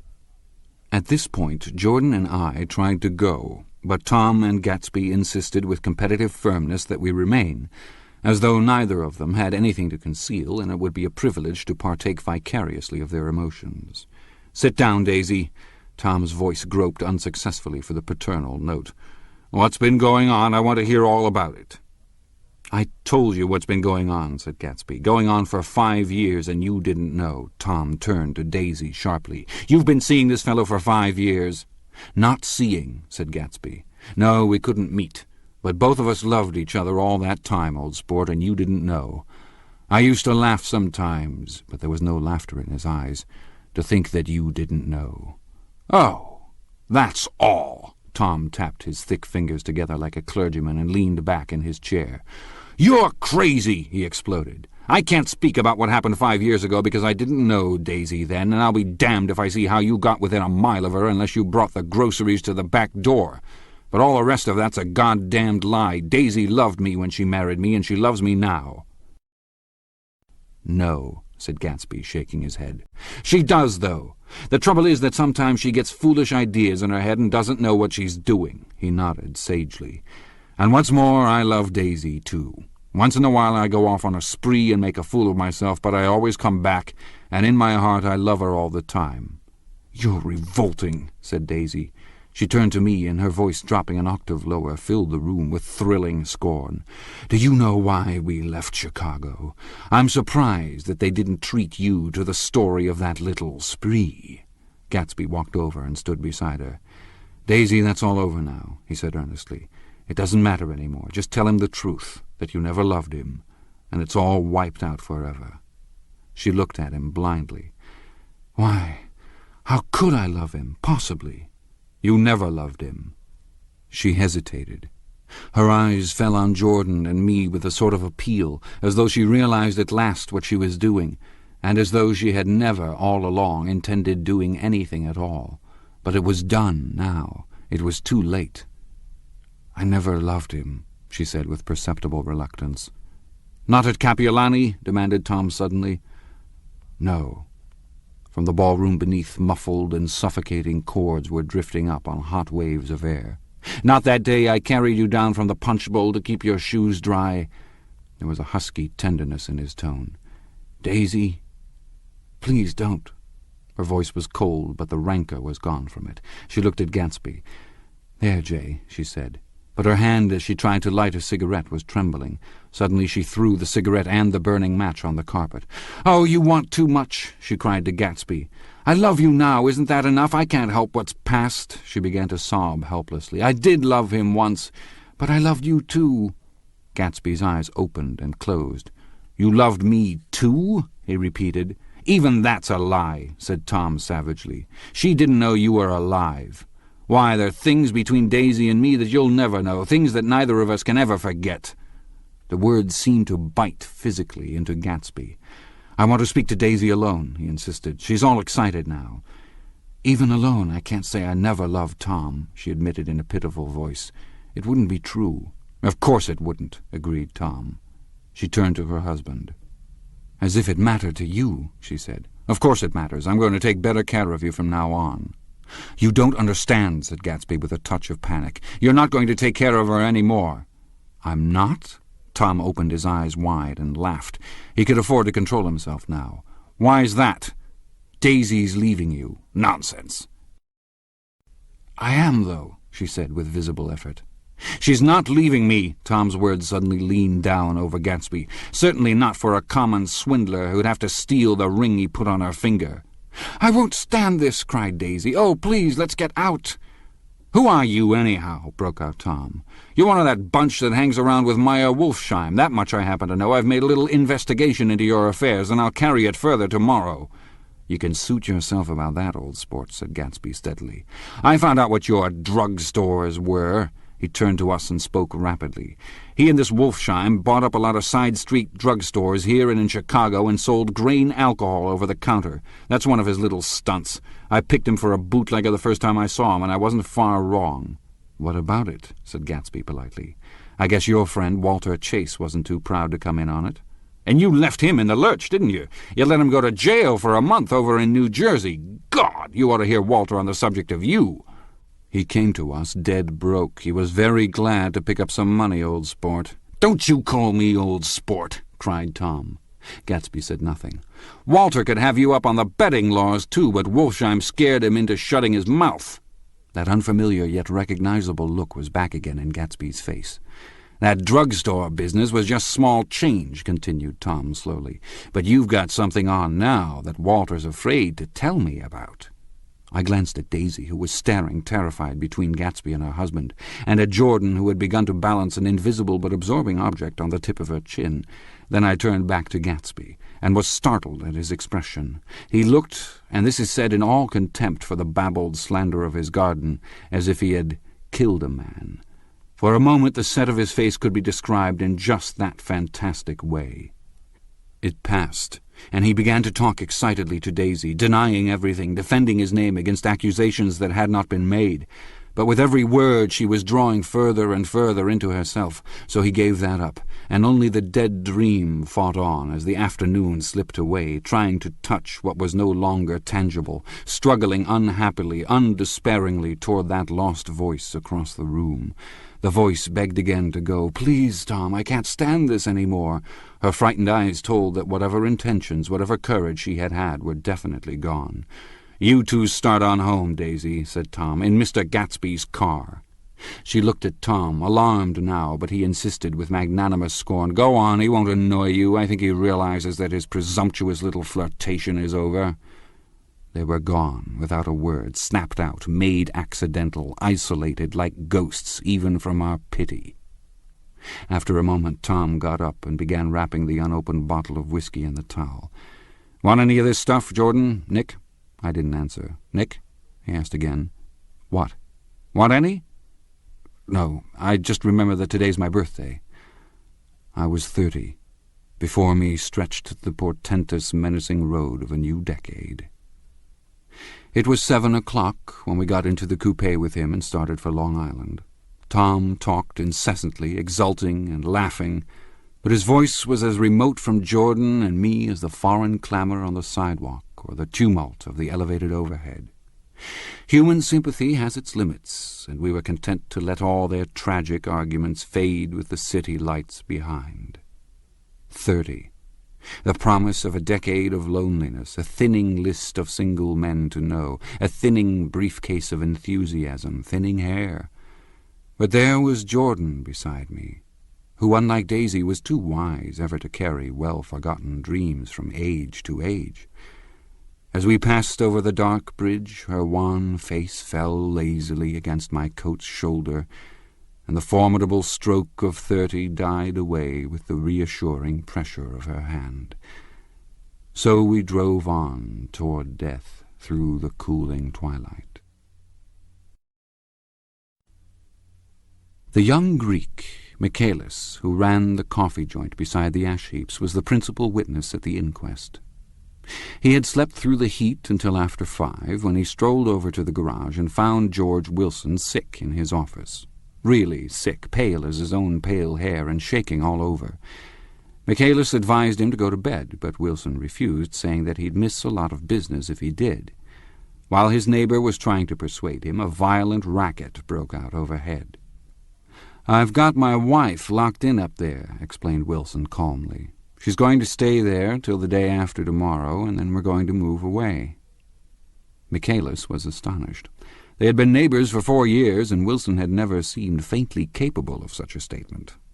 Generally, he was one of these worn-out men. When he wasn't working, he sat on a chair in the doorway and stared at the people in the cars that passed along the road. When anyone spoke to him, he invariably laughed in an agreeable, colorless way. He was his wife's man, and not his own. So, naturally, Michaelis tried to find out what had happened, but Wilson wouldn't say a word. Instead, he began to throw curious, suspicious glances at his visitor and ask him what he'd been doing at certain times on certain days. Just as the latter was getting uneasy, some workmen came past the door, bound for his restaurant, and Michaelis took the opportunity to get away, intending to come back later. But he didn't. He supposed he forgot to, that's all. When he came outside again, a little after 7, he was reminded of the conversation, because he heard Mrs. Wilson's voice, loud and scolding, downstairs in the garage. "Beat me," he heard her cry. "Throw me down and beat me, you dirty little coward." A moment later she rushed out into the dusk, waving her hands and shouting. Before he could move from his door, the business was over. The death car, as the newspapers called it, didn't stop. It came out of the gathering darkness, wavered tragically for a moment, and then disappeared around the next bend. Michaelis wasn't even sure of its color. He told the first policeman that it was light green. The other car, the one going toward New York, came to rest 100 yards beyond, and its driver hurried back to where Myrtle Wilson, her life violently extinguished, knelt in the road and mingled her thick dark blood with the dust. Michaelis and this man reached her first, but when they had torn open her shirt-waist, still damp with perspiration, they saw that her left breast was swinging loose like a flap, and there was no need to listen for the heart beneath. The mouth was wide open and ripped at the corners, as though she had choked a little in giving up the tremendous vitality she had stored so long. This ends Disc 3. The Great Gatsby, Disc 4. We saw the 3 or 4 automobiles in the crowd when we were still some distance away. "Wreck," said Tom. "That's good. Wilson will have a little business at last." He slowed down, but still without any intention of stopping, until, as we came nearer, the hushed, intent faces of the people at the garage door made him automatically put on the brakes. "We'll take a look," he said doubtfully. "Just a look." I became aware now of a hollow, wailing sound which issued incessantly from the garage, a sound which, as we got out of the coupe and walked toward the door, resolved itself into the words, "Oh, my God," uttered over and over in a gasping moan. "There's some bad trouble here," said Tom excitedly. He reached up on tiptoes and peered over a circle of heads into the garage, which was lit only by a yellow light in a swinging wire basket overhead. Then he made a harsh sound in his throat, and with a violent thrusting movement of his powerful arms pushed his way through. The circle closed up again with a running murmur of expostulation. It was a minute before I could see anything at all. Then new arrivals deranged the line, and Jordan and I were pushed suddenly inside. Myrtle Wilson's body wrapped in a blanket, and then in another blanket, as though she suffered from a chill in the hot night, lay on a work table by the wall, and Tom, with his back to us, was bending over it motionless. Next to him stood a motorcycle policeman taking down names with much sweat and correction in a little book. At first I couldn't find the source of the high, groaning words that echoed clamorously through the bare garage. Then I saw Wilson standing on the raised threshold of his office, swaying back and forth and holding to the doorposts with both hands. Some man was talking to him in a low voice and attempting from time to time to lay a hand on his shoulder, but Wilson neither heard nor saw. His eyes would drop slowly from the swinging light to the laden table by the wall, and then jerk back to the light again, and he gave out incessantly his high, horrible call. "Oh, my God! Oh, my God! Oh, my God!" Presently Tom lifted his head with a jerk, and after staring around the garage with glazed eyes, addressed a mumbled, incoherent remark to the policeman. "M-A-V," the policeman was saying. "O, no, R," corrected the man. "M-A-V-R-O." "Listen to me," muttered Tom fiercely. "R," said the policeman. "O, G, G." He looked up as Tom's broad hand fell sharply on his shoulder. "What do you want, fella?" "What happened? That's what I want to know." "Auto hit her. Instantly killed." "Instantly killed," repeated Tom, staring. "She ran out in the road. Son of a bitch didn't even stop his car." "There was 2 cars," said Michaelis. "One coming, one going, see?" "Going where?" asked the policeman keenly. "One going each way. Well, she—" His hand rose toward the blankets, but stopped halfway and fell to his side. "She ran out there, and the one coming from New York knocked right into her, going 30 or 40 miles an hour." "What's the name of this place here?" demanded the officer. "Hasn't got any name." A pale, well-dressed Negro stepped near. "It was a yellow car," he said. "Big yellow car, new." "See the accident?" asked the policeman. "No, but the car passed me down the road, going faster than 40, going 50, 60. Come here and let's have your name. Look out now, I want to get his name." Some words of this conversation must have reached Wilson, swaying in the office door, for suddenly a new theme found voice among his gasping cries. "You don't have to tell me what kind of car it was. I know what kind of car it was." Watching Tom, I saw the wad of muscle back of his shoulder tighten under his coat. He walked quickly over to Wilson and, standing in front of him, seized him firmly by the upper arms. "You've got to pull yourself together," he said with soothing gruffness. Wilson's eyes fell upon Tom. He started up on his tiptoes and then would have collapsed to his knees had not Tom held him upright. "Listen," said Tom, shaking him a little. "I just got here a minute ago from New York. I was bringing you that coupe we've been talking about. That yellow car I was driving this afternoon wasn't mine, do you hear? I haven't seen it all afternoon." Only the Negro and I were near enough to hear what he said, but the policeman caught something in the tone and looked over with truculent eyes. "What's all that?" he demanded. "I'm a friend of his." Tom turned his head but kept his hands firm on Wilson's body. "He says he knows the car that did it. It was a yellow car." Some dim impulse moved the policeman to look suspiciously at Tom. "And what color's your car?" "It's a blue car, a coupe. We've come straight from New York," I said. Someone who had been driving a little behind us confirmed this, and the policeman turned away. "Now, if you'll let me have that name again correct—" Picking up Wilson like a doll, Tom carried him into the office, set him down in a chair, and came back. "If somebody'll come here and sit with him," he snapped authoritatively. He watched while the two men standing closest glanced at each other and went unwillingly into the room. Then Tom shut the door on them and came down the single step, his eyes avoiding the table. As he passed close to me, he whispered, "Let's get out." Self-consciously, with his authoritative arms breaking the way, we pushed through the still-gathering crowd, passing a hurried doctor, case in hand, who had been sent for in wild hope half an hour ago. Tom drove slowly until we were beyond the bend. Then his foot came down hard, and the coupe raced along through the night. In a little while I heard a low, husky sob, and saw that the tears were overflowing down his face. "The goddamned coward," he whimpered. "He didn't even stop his car." The Buchanan's house floated suddenly toward us through the dark, rustling trees. Tom stopped beside the porch and looked up at the second floor, where two windows bloomed with light among the vines. "Daisy's home," he said. As we got out of the car, he glanced at me and frowned slightly. "I ought to have dropped you in West Egg, Nick. There's nothing we can do tonight." A change had come over him, and he spoke gravely and with decision. As we walked across the moonlight gravel to the porch, he disposed of the situation in a few brisk phrases. "I'll telephone for a taxi to take you home, and while you're waiting, you and Jordan better go in the kitchen and have them get you some supper if you want any." He opened the door. "Come in." "No, thanks, but I'd be glad if you'd order me the taxi. I'll wait outside." Jordan put her hand on my arm. "Won't you come in, Nick?" "No, thanks." I was feeling a little sick, and I wanted to be alone, but Jordan lingered for a moment more. "It's only 9:30, she said. "I'd be damned if I go in. I'd had enough of all of them for one day, and suddenly that included Jordan, too."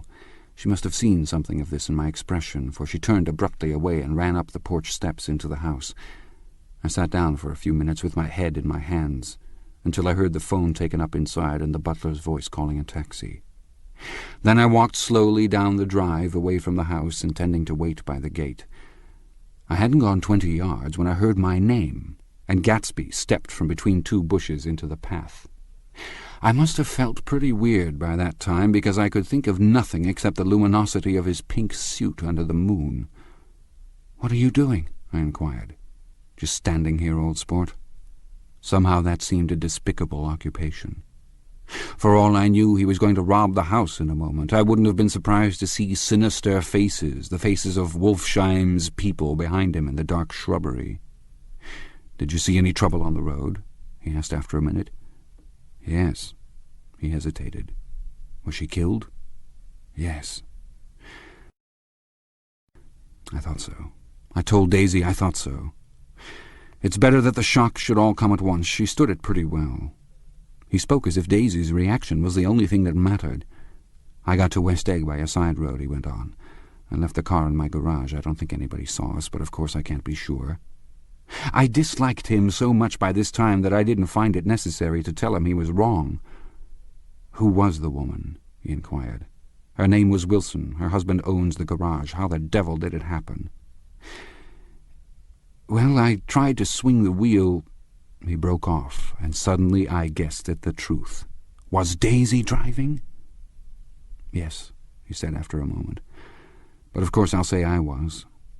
You see, when we left New York she was very nervous, and she thought it would steady her to drive, and this woman rushed out at us just as we were passing a car coming the other way. It all happened in a minute, but it seemed to me that she wanted to speak to us, thought we were somebody she knew. Well, first Daisy turned away from the woman toward the other car, and then she lost her nerve and turned back. The second my hand reached the wheel, I felt the shock. It must have killed her instantly. It ripped her open. Don't tell me, old sport." He winced. "Anyhow, Daisy stepped on it. I tried to make her stop, but she couldn't, so I pulled on the emergency brake. Then she fell over into my lap, and I drove on." "She'll be all right tomorrow," he said presently. "I'm just going to wait here and see if he tries to bother her about that unpleasantness this afternoon. She's locked herself into a room, and if he tries any brutality, she's going to turn the light out and on again." "He won't touch her," I said. "He's not thinking about her." "I don't trust him, old sport." "How long are you going to wait?" "All night, if necessary. Anyhow, till they all go to bed." A new point of view occurred to me. Suppose Tom found out that Daisy had been driving. He might think he saw a connection in it. He might think anything. I looked at the house. There were 2 or 3 bright windows downstairs and the pink glow from Daisy's room on the 2nd floor. "You wait here," I said. "I'll see if there's any sign of a commotion." I walked back along the border of the lawn, traversed the gravel softly, and tiptoed up the veranda steps. The drawing-room curtains were open, and I saw that the room was empty. Crossing the porch where we had dined that June 3 months before, I came to a small rectangle of light, which I guessed was the pantry window. The blind was drawn, but I found a rift at the sill. Daisy and Tom were sitting opposite each other at the kitchen table with a plate of cold fried chicken between them and 2 bottles of ale. He was talking intently across the table at her, and in his earnestness his hand had fallen upon and covered her own. Once in a while she looked up at him and nodded in agreement. They weren't happy, and neither of them had touched the chicken or the ale, and yet they weren't unhappy either. There was an unmistakable air of natural intimacy about the picture, and anybody would have said that they were conspiring together. As I tiptoed from the porch, I heard my taxi feeling its way along the dark road toward the house. Gatsby was waiting where I had left him in the drive. "Is it all quiet up there?" he asked anxiously. "Yes, it's all quiet." I hesitated. "You'd better come home and get some sleep." He shook his head. "I want to wait here until Daisy goes to bed. Good night, old sport." He put his hands in his coat pockets and turned back eagerly to his scrutiny of the house, as though my presence marred the sacredness of the vigil. So I walked away and left him standing there in the moonlight, watching over nothing.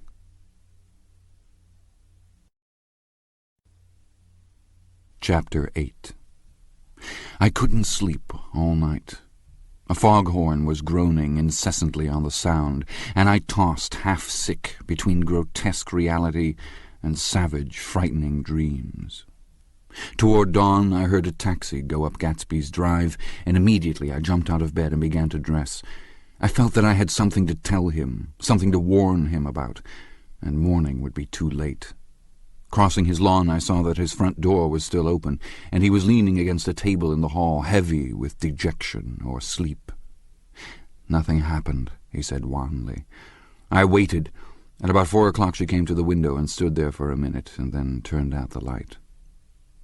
His house had never seemed so enormous to me as it did that night, when we hunted through the great rooms for cigarettes. We pushed aside curtains that were like pavilions, and felt over innumerable feet of dark wall for electric light switches. Once I tumbled with a sort of splash upon the keys of a ghostly piano. There was an inexplicable amount of dust everywhere, and the rooms were musty, as though they hadn't been aired for many days. I found the humidor on an unfamiliar table with 2 stale, dry cigarettes inside. Throwing open the French windows of the drawing-room, we sat, smoking, out into the darkness. "You ought to go away," I said. "It's pretty certain they'll trace your car." "Go away now, old sport?" "Go to Atlantic City for a week, or up to Montreal." He wouldn't consider it. He couldn't possibly leave Daisy until he knew what she was going to do.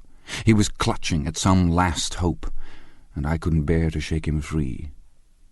It was this night that he told me the strange story of his youth with Dan Cody. Told it to me because Jay Gatsby had broken up like glass against Tom's hard malice, and the long, secret extravaganza was played out. I think that he would have acknowledged anything now, without reserve, but he wanted to talk about Daisy. She was the first nice girl he had ever known. In various unrevealed capacities he had come in contact with such people, but always with indiscernible barbed wire between. He found her excitingly desirable. He went to her house, at first with other officers from Camp Taylor, then alone. It amazed him.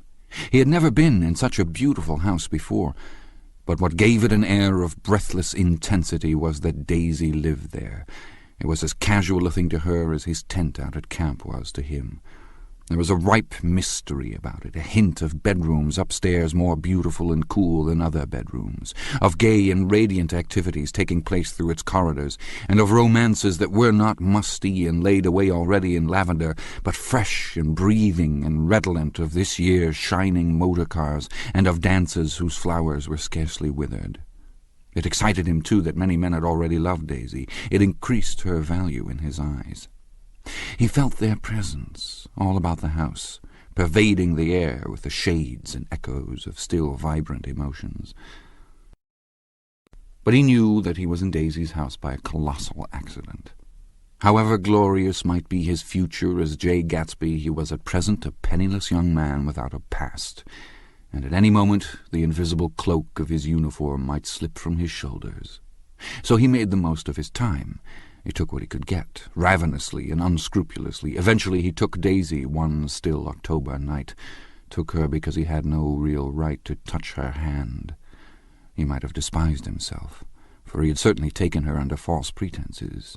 I don't mean that he had traded on his phantom millions, but he had deliberately given Daisy a sense of security. He let her believe that he was a person from much the same stratum as herself, that he was fully able to take care of her. As a matter of fact, he had no such facilities. He had no comfortable family standing behind him, and he was liable at the whim of an impersonal government to be blown anywhere about the world. But he didn't despise himself, and it didn't turn out as he had imagined. He had intended, probably, to take what he could and go, but now he found that he had committed himself to the following of a grail. He knew that Daisy was extraordinary, but he didn't realize just how extraordinary a nice girl could be. She vanished into her rich house, into her rich, full life, leaving Gatsby nothing. He felt married to her. That was all. When they met again 2 days later, it was Gatsby who was breathless, who was somehow betrayed.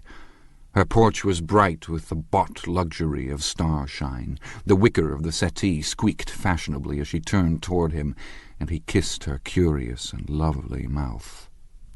She had caught a cold, and it made her voice huskier and more charming than ever, and Gatsby was overwhelmingly aware of the youth and mystery that wealth imprisons and preserves, of the freshness of many clothes, and of Daisy gleaming like silver, safe and proud above the hot struggles of the poor. I can't describe to you how surprised I was to find out I loved her, old sport. I even hoped for a while that she'd throw me over, but she didn't, because she was in love with me too. She thought I knew a lot, because I knew different things from her. Well, there I was, way off my ambitions, getting deeper in love every minute, and all of a sudden I didn't care. What was the use of doing great things if I could have a better time telling her what I was going to do? On the last afternoon before he went abroad, he sat with Daisy in his arms for a long, silent time. It was a cold fall day, with fire in the room, and her cheeks flushed. Now and then she moved, and he changed his arm a little, and once he kissed her dark, shining hair. The afternoon had made them tranquil for a while, as if to give them a deep memory for the long parting the next day promised. They had never been closer in their month of love, nor communicated more profoundly one with another than when she brushed silent lips against his coat shoulder, or when he touched the end of her fingers gently as though she were asleep. He did extraordinarily well in the war. He was a captain before he went to the front, and following the Argonne battles he got his majority and the command of the divisional machine guns. After the armistice he tried frantically to get home, but some complication or misunderstanding sent him to Oxford instead. He was worried now. There was a quality of nervous despair in Daisy's letters. She didn't see why he couldn't come. She was feeling the pressure of the world outside, and she wanted to see him and feel his presence beside her and be reassured that she was doing the right thing after all.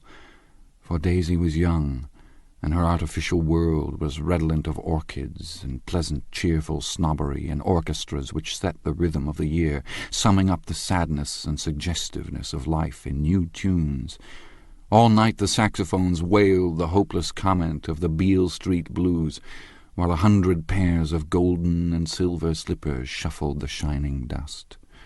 At the grey tea hour there were always rooms that throbbed incessantly with this low, sweet fever, while fresh faces drifted here and there like rose petals blown by the sad horns around the floor. Through this twilight universe Daisy began to move again with the season. Suddenly she was again keeping 6 dates a day with 6 men, and drowsing asleep at dawn with the beads and chiffon of an evening dress tangled among dying orchids on the floor beside her bed. And all the time something within her was crying for a decision. She wanted her life shaped now, immediately, and the decision must be made by some force, of love, of money, of unquestionable practicality that was close at hand. That force took shape in the middle of spring with the arrival of Tom Buchanan. There was a wholesome bulkiness about his person and his position, and Daisy was flattered. Doubtless there was a certain struggle and a certain relief. The letter reached Gatsby while he was still at Oxford. It was dawn now on Long Island, and we went about opening the rest of the windows downstairs, filling the house with grey-turning, gold-turning light. The shadow of a tree fell abruptly across the dew, and ghostly birds began to sing among the blue leaves. There was a slow, pleasant movement in the air, scarcely a wind, promising a cool, lovely day.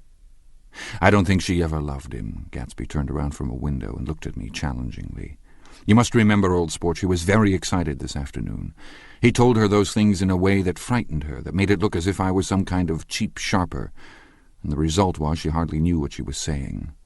He sat down gloomily. "Of course she might have loved him for just a minute when they were first married, and loved me more even then, do you see?" Suddenly he came out with a curious remark. "In any case," he said, "it was just personal." And what could you make of that, except to suspect some intensity in his conception of the affair that couldn't be measured? He came back from France when Tom and Daisy were still on their wedding trip, and made a miserable but irresistible journey to Louisville on the last of his army pay. He stayed there a week, walking the streets where their footsteps had clicked together through the November night, and revisiting the out-of-the-way places to which they had driven in her white car.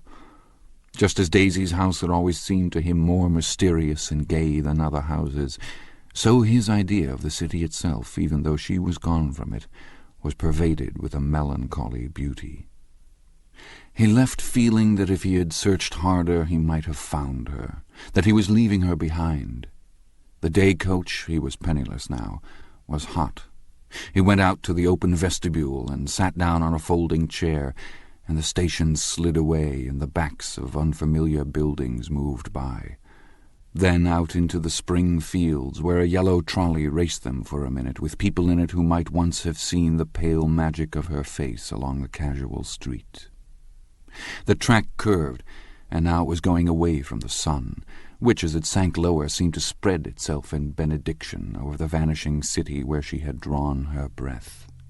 He stretched out his hand desperately, as if to snatch only a wisp of air, to save a fragment of the spot that she had made lovely for him. But it was all going by too fast now for his blurred eyes, and he knew that he had lost that part of it, the freshest and the best, forever. It was 9 o'clock when we finished breakfast and went out on the porch. The night had made a sharp difference in the weather, and there was an autumn flavor in the air. The gardener, the last one of Gatsby's former servants, came to the foot of the steps. I'm going to drain the pool today, Mr. Gatsby. Leaves will start falling pretty soon, and then there's always trouble with the pipes. Don't do it today, Gatsby answered. He turned to me apologetically. You know, old sport, I've never used that pool all summer. I looked at my watch and stood up. 12 minutes to my train. I didn't want to go to the city. I wasn't worth a decent stroke of work, but it was more than that. I didn't want to leave Gatsby. I missed that train, and then another before I could get myself away. I'll call you up, I said finally. Do, old sport. I'll call you about noon. We walked slowly down the steps. I suppose Daisy'll call too. He looked at me anxiously as if he hoped I'd corroborate this. I suppose so. Well, goodbye. We shook hands, and I started away.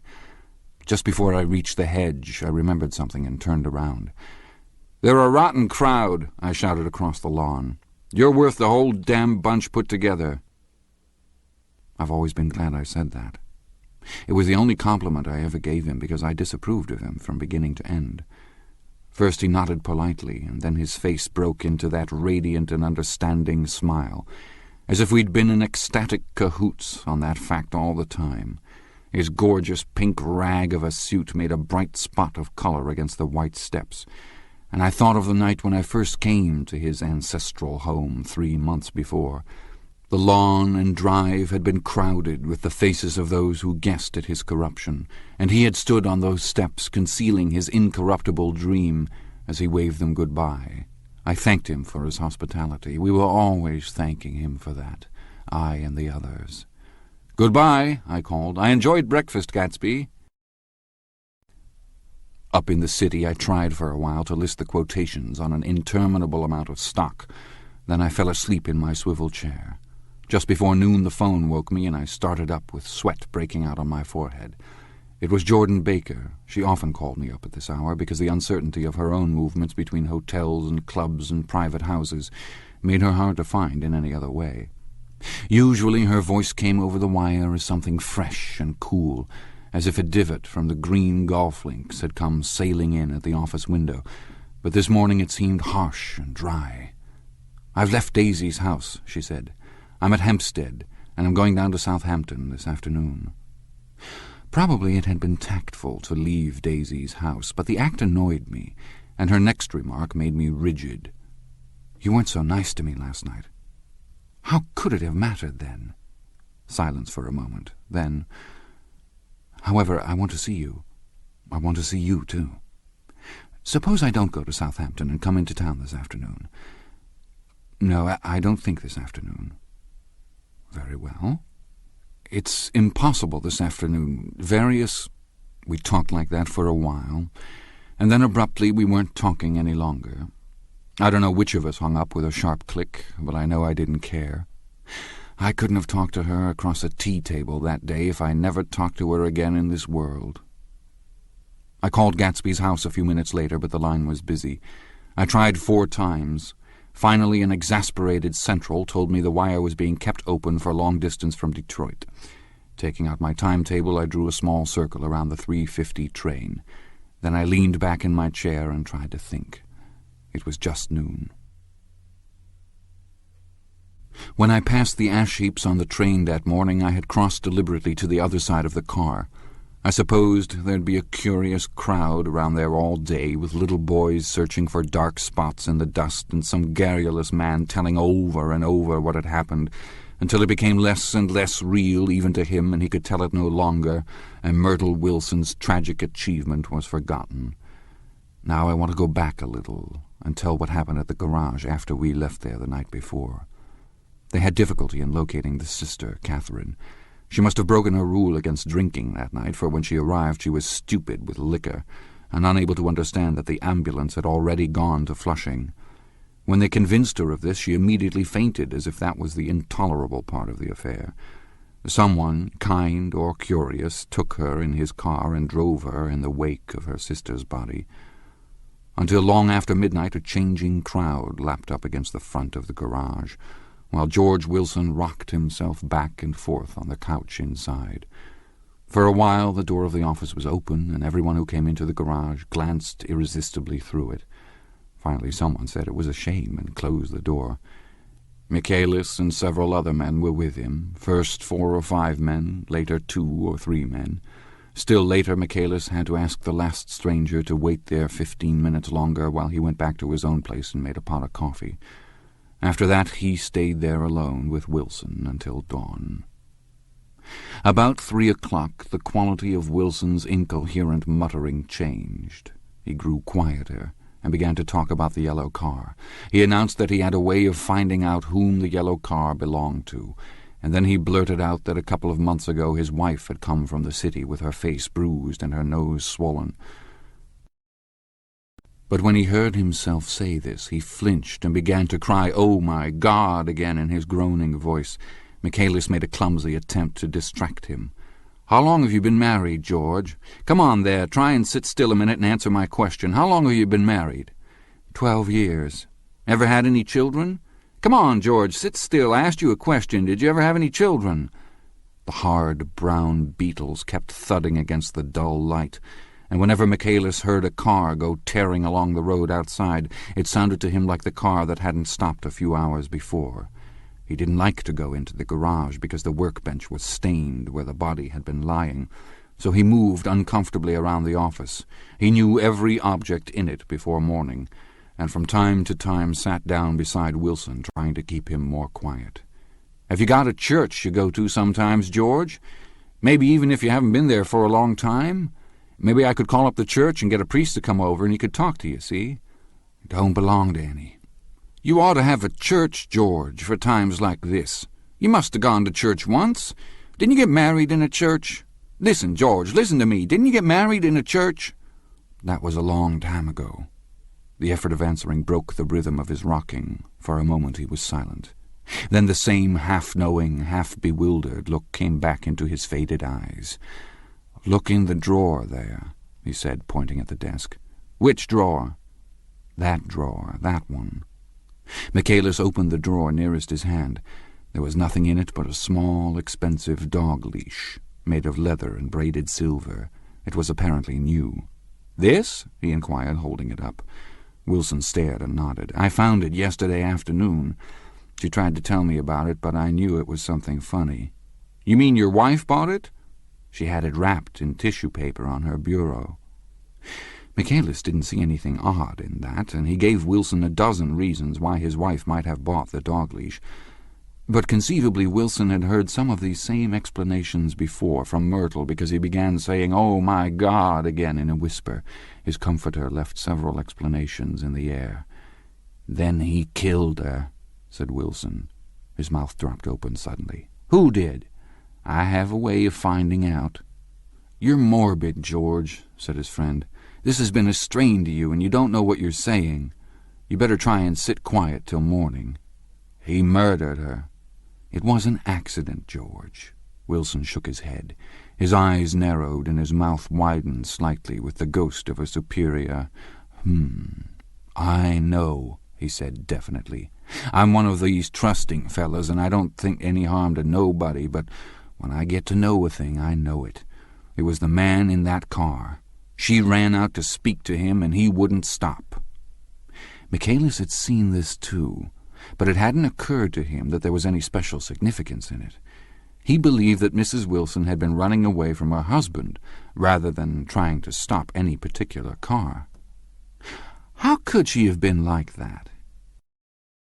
"She's a deep one," said Wilson, as if that answered the question. He began to rock again, and Michaelis stood twisting the leash in his hand. "Maybe you got some friend that I could telephone for, George?" This was a forlorn hope. He was almost sure that Wilson had no friend. There was not enough of him for his wife. He was glad a little later when he noticed a change in the room, a blue quickening by the window, and realized that dawn wasn't far off. About 5 o'clock it was blue enough outside to snap off the light. Wilson's glazed eyes turned out to the ash-heaps, where small grey clouds took on fantastic shapes and scurried here and there in the faint dawn wind. "I spoke to her," he muttered after a long silence. "I told her she might fool me, but she couldn't fool God. I took her to the window. With an effort he got up and walked to the rear window and leaned with his face pressed against it, and I said, "God knows what you've been doing. Everything you've been doing. You may fool me, but you can't fool God." Standing behind him, Michaela saw with a shock that he was looking at the eyes of Dr. T.J. Eckelberg, which had just emerged, pale and enormous, from the dissolving night. "God sees everything," repeated Wilson. "That's an advertisement," Michaelis assured him. Something made him turn away from the window and look back into the room. But Wilson stood there a long time, his face close to the window pane, nodding into the twilight. By 6 o'clock Michaelis was worn out, and grateful for the sound of a car stopping outside. It was one of the watchers of the night before who had promised to come back, so he cooked breakfast for 3, which he and the other man ate together. Wilson was quieter now, and Michaelis went home to sleep. When he awoke 4 hours later and hurried back to the garage, Wilson was gone. His movements, he was on foot all the time, were afterward traced to Port Roosevelt and then to Gad's Hill, where he bought a sandwich that he didn't eat and a cup of coffee. He must have been tired and walking slowly, for he didn't reach Gad's Hill until noon. Thus far there was no difficulty in accounting for his time. There were boys who had seen a man acting sort of crazy, and motorists at whom he stared oddly from the side of the road. Then for 3 hours he disappeared from view. The police, on the strength of what he said to Michaelis that he had a way of finding out, supposed that he spent that time going from garage to garage thereabout, inquiring for a yellow car. On the other hand, no garage man who had seen him ever came forward, and perhaps he had an easier, surer way of finding out what he wanted to know. By 2:30 he was in West Egg, where he asked someone the way to Gatsby's house. So by that time he knew Gatsby's name. At 2 o'clock Gatsby put on his bathing suit and left word with the butler that if anyone phoned, word was to be brought to him at the pool. He stopped at the garage for a pneumatic mattress that had amused his guests during the summer, and the chauffeur helped him pump it up. Then he gave instructions that the open car wasn't to be taken out under any circumstances, and this was strange because the front right fender needed repair. Gatsby shouldered the mattress and started for the pool. Once he stopped and shifted it a little, and the chauffeur asked him if he needed help, but he shook his head and in a moment disappeared among the yellowing trees. No telephone message arrived, but the butler went without his sleep and waited for it until 4 o'clock. Until long after there was anyone to give it to if it came. I have an idea that Gatsby himself didn't believe it would come, and perhaps he no longer cared. If that was true, he must have felt that he had lost the old warm world, paid a high price for living too long with a single dream. He must have looked up at an unfamiliar sky through frightening leaves and shivered as he found what a grotesque thing a rose is, and how raw the sunlight was upon the scarcely created grass. A new world, material without being real, where poor ghosts breathing dreams like air drifted fortuitously about, like that ashen, fantastic figure gliding toward him through the amorphous trees. The chauffeur, he was one of Wolfsheim's protégés, heard the shots. Afterward he could only say that he hadn't thought anything much about them. I drove from the station directly to Gatsby's house, and my rushing anxiously up the front steps was the first thing that alarmed anyone. But they knew then, I firmly believe. With scarcely a word said, 4 of us, the chauffeur, butler, gardener, and I, hurried down to the pool. There was a faint, barely perceptible movement of the water as the fresh flow from one end urged its way toward the drain at the other. With little ripples that were hardly the shadows of waves, the laden mattress moved irregularly down the pool. A small gust of wind that scarcely corrugated the surface was enough to disturb its accidental course with its accidental burden. The touch of a cluster of leaves revolved it slowly, tracing, like the leg of transit, a thin red circle in the water. It was after we started with Gatsby toward the house that the gardener saw Wilson's body a little way off in the grass, and the Holocaust was complete.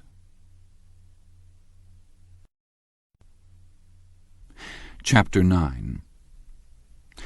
After 2 years, I remember the rest of that day and that night and the next day only as an endless drill of police and photographers and newspaper men in and out of Gatsby's front door.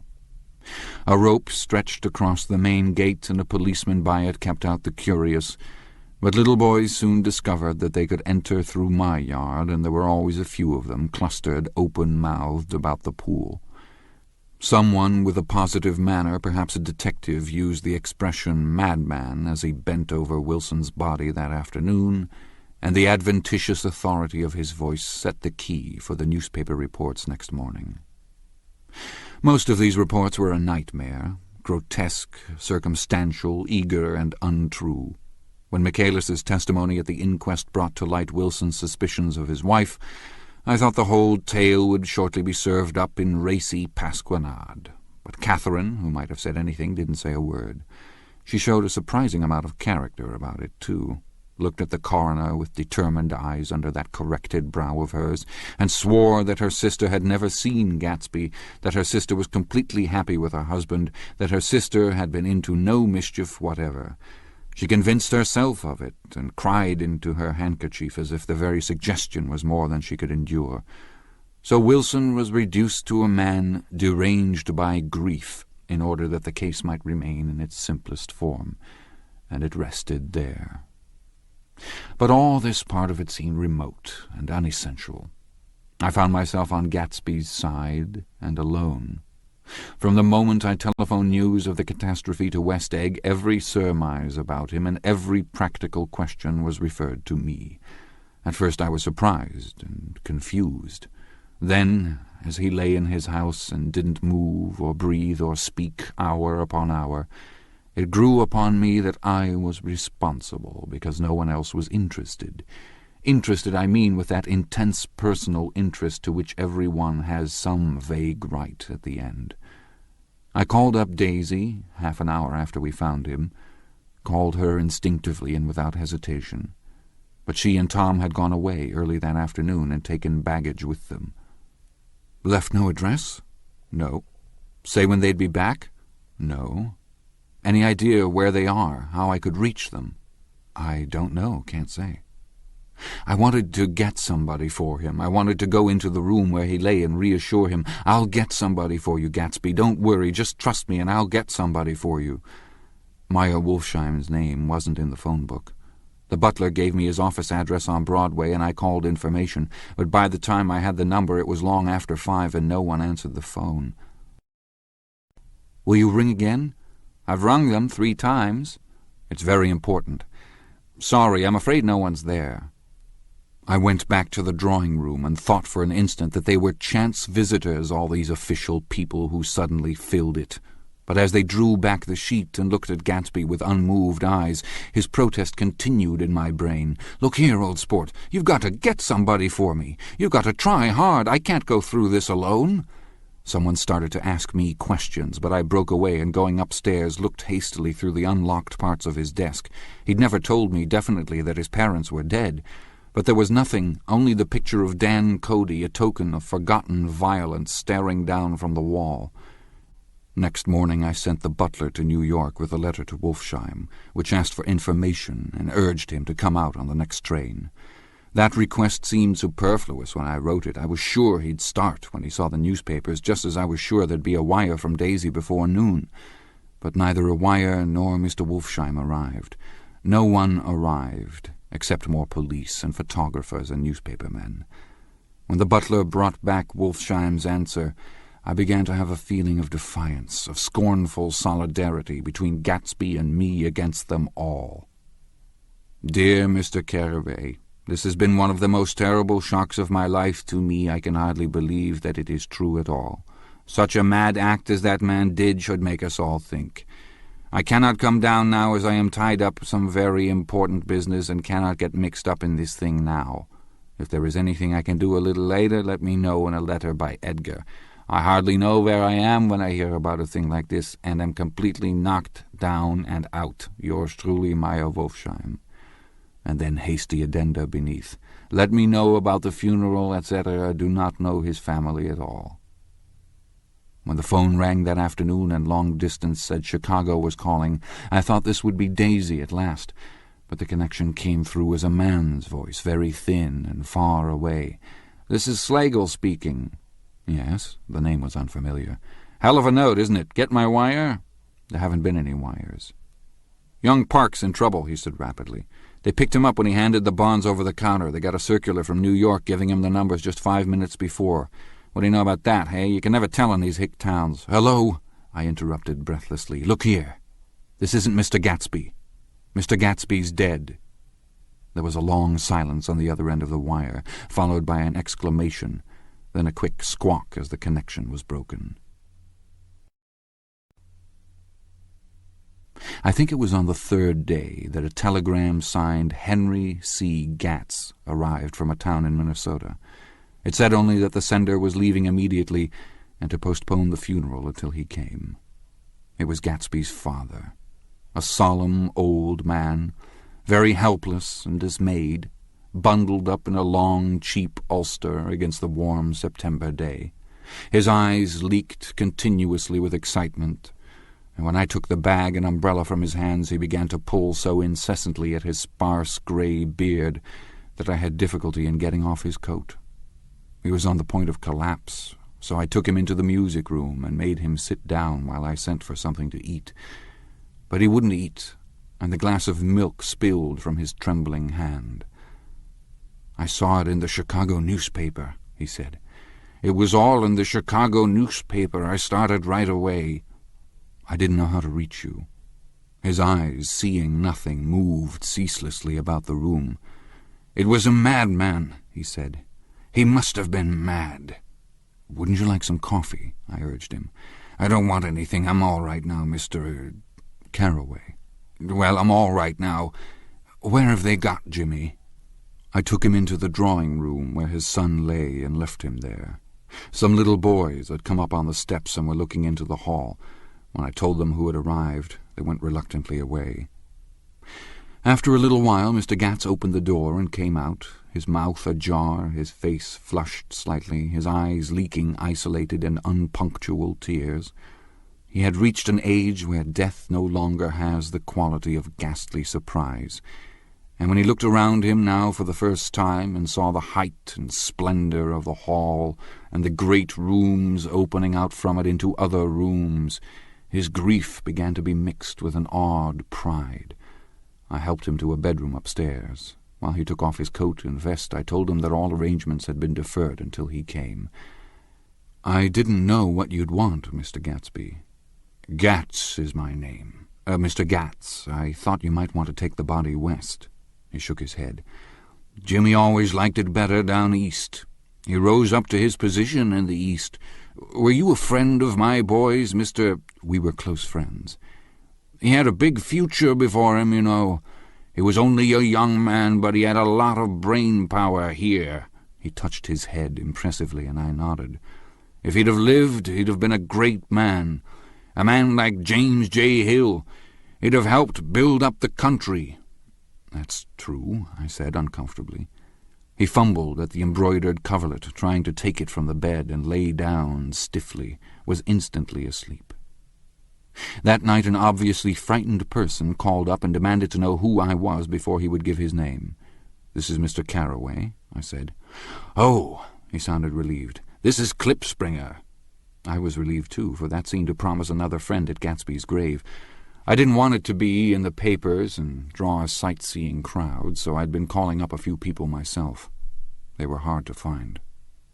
"The funeral's tomorrow," I said. 3:00 here at the house. I wish you'd tell anybody who'd be interested." "Oh, I will," he broke out hastily. "Of course, I'm not likely to see anybody, but if I do—" His tone made me suspicious. "Of course you'll be there yourself." "Well, I'll certainly try. What I called up about is—" "Wait a minute," I interrupted. "How about saying you'll come?"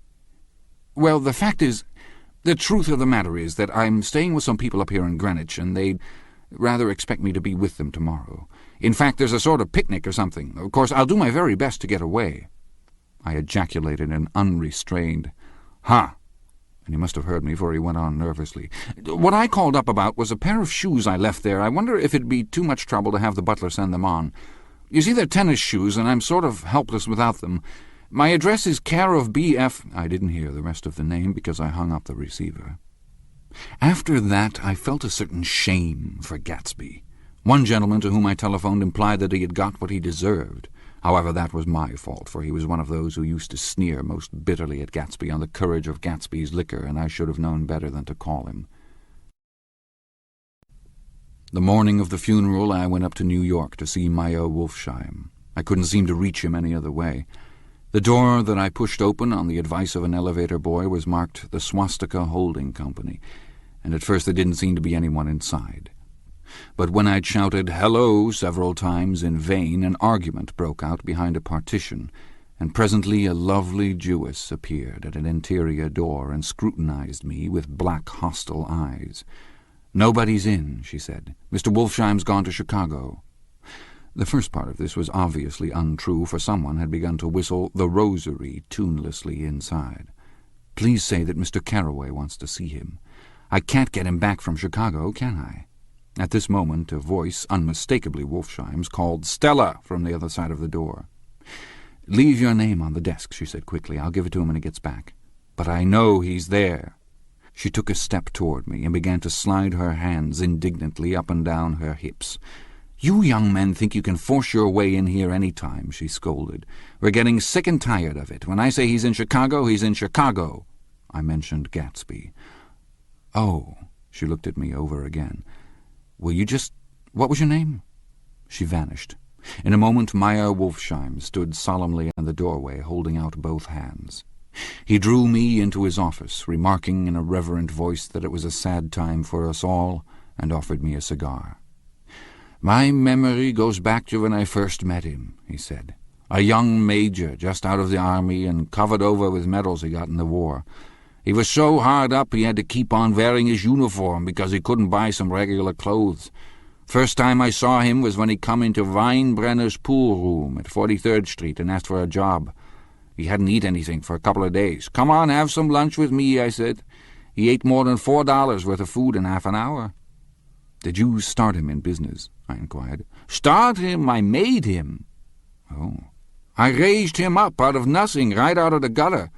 I saw right away he was a fine-appearing, gentlemanly young man, and when he told me he was in Oxford, I knew I could use him good. I got him to join up in the American Legion, and he used to stand high there. Right off he did some work for a client of mine up to Albany. We were so sick, like that and everything." He held up two bulbous fingers. "Always together." I wondered if this partnership had included the World Series transaction in 1919. "Now he's dead," I said after a moment. "You were his closest friend, so I know you'll want to come to his funeral this afternoon." "I'd like to come." "Well, come then." The hair in his nostrils quivered slightly, and as he shook his head his eyes filled with tears. "I can't do it. I can't get mixed up in it," he said. "There's nothing to get mixed up in. It's all over now. When a man gets killed, I never like to get mixed up in it in any way. I keep out. When I was a young man, it was different. If a friend of mine died, no matter how, I stuck with them to the end. You may think that's sentimental, but I mean it, to the bitter end." I saw that for some reason of his own he was determined not to come, so I stood up. "Are you a college man?" he inquired suddenly. For a moment I thought he was going to suggest a connection, but he only nodded and shook my hand. "Let us learn to show our friendship for a man when he is alive, and not after he is dead," he suggested. "After that, my own rule is to let everything alone." When I left his office, the sky had turned dark, and I got back to West Egg in a drizzle. After changing my clothes, I went next door and found Mr. Gatz walking up and down excitedly in the hall. His pride in his son and in his son's possessions was continually increasing, and now he had something to show me. "Jimmy sent me this picture." He took out his wallet with trembling fingers. "Look there." It was a photograph of the house, cracked in the corners and dirty with many hands. He pointed out every detail to me eagerly. "Look there," and then sought admiration from my eyes. He had shown it so often that I think it was more real to him now than the house itself. "Jimmy sent it to me. I think it's a very pretty picture. It shows up well." "Very well. Had you seen him lately?" He come out to see me 2 years ago and bought me the house I live in now. Of course, we was broke up when he run off from home, but I see now there was a reason for it. He knew he had a big future in front of him, and ever since he made a success he was very generous with me." He seemed reluctant to put away the picture, held it for another minute lingeringly before my eyes. Then he returned the wallet and pulled from his pocket a ragged old copy of a book called Hopalong Cassidy. "Look here, this is a book he had when he was a boy. It just shows you." He opened it at the back cover and turned it around for me to see. On the last flyleaf was printed the word Schedule and the date September 12, 1906, and underneath, "Rise from bed, 6 o'clock a.m. Dumbbell exercise and wall scaling, 6:15 to 6:30. Study electricity, etc., 7:15 to 8:15. Work, 8:30 a.m. to 4:30 p.m. Baseball and sports, 4:30 p.m. to 5 o'clock. Practice elocution, poise, and how to attain it, 5 o'clock to 6 o'clock. Study needed inventions, 7 o'clock to 9 o'clock. General resolves. No wasting time at Shafter's, or a name indecipherable.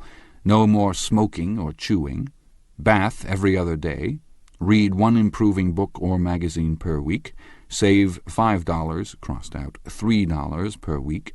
Be better to parents. "I come across this book by accident," said the old man. "It just shows you, don't it?" "It just shows you." "Jimmy was bound to get ahead. He always had some resolves like this or something.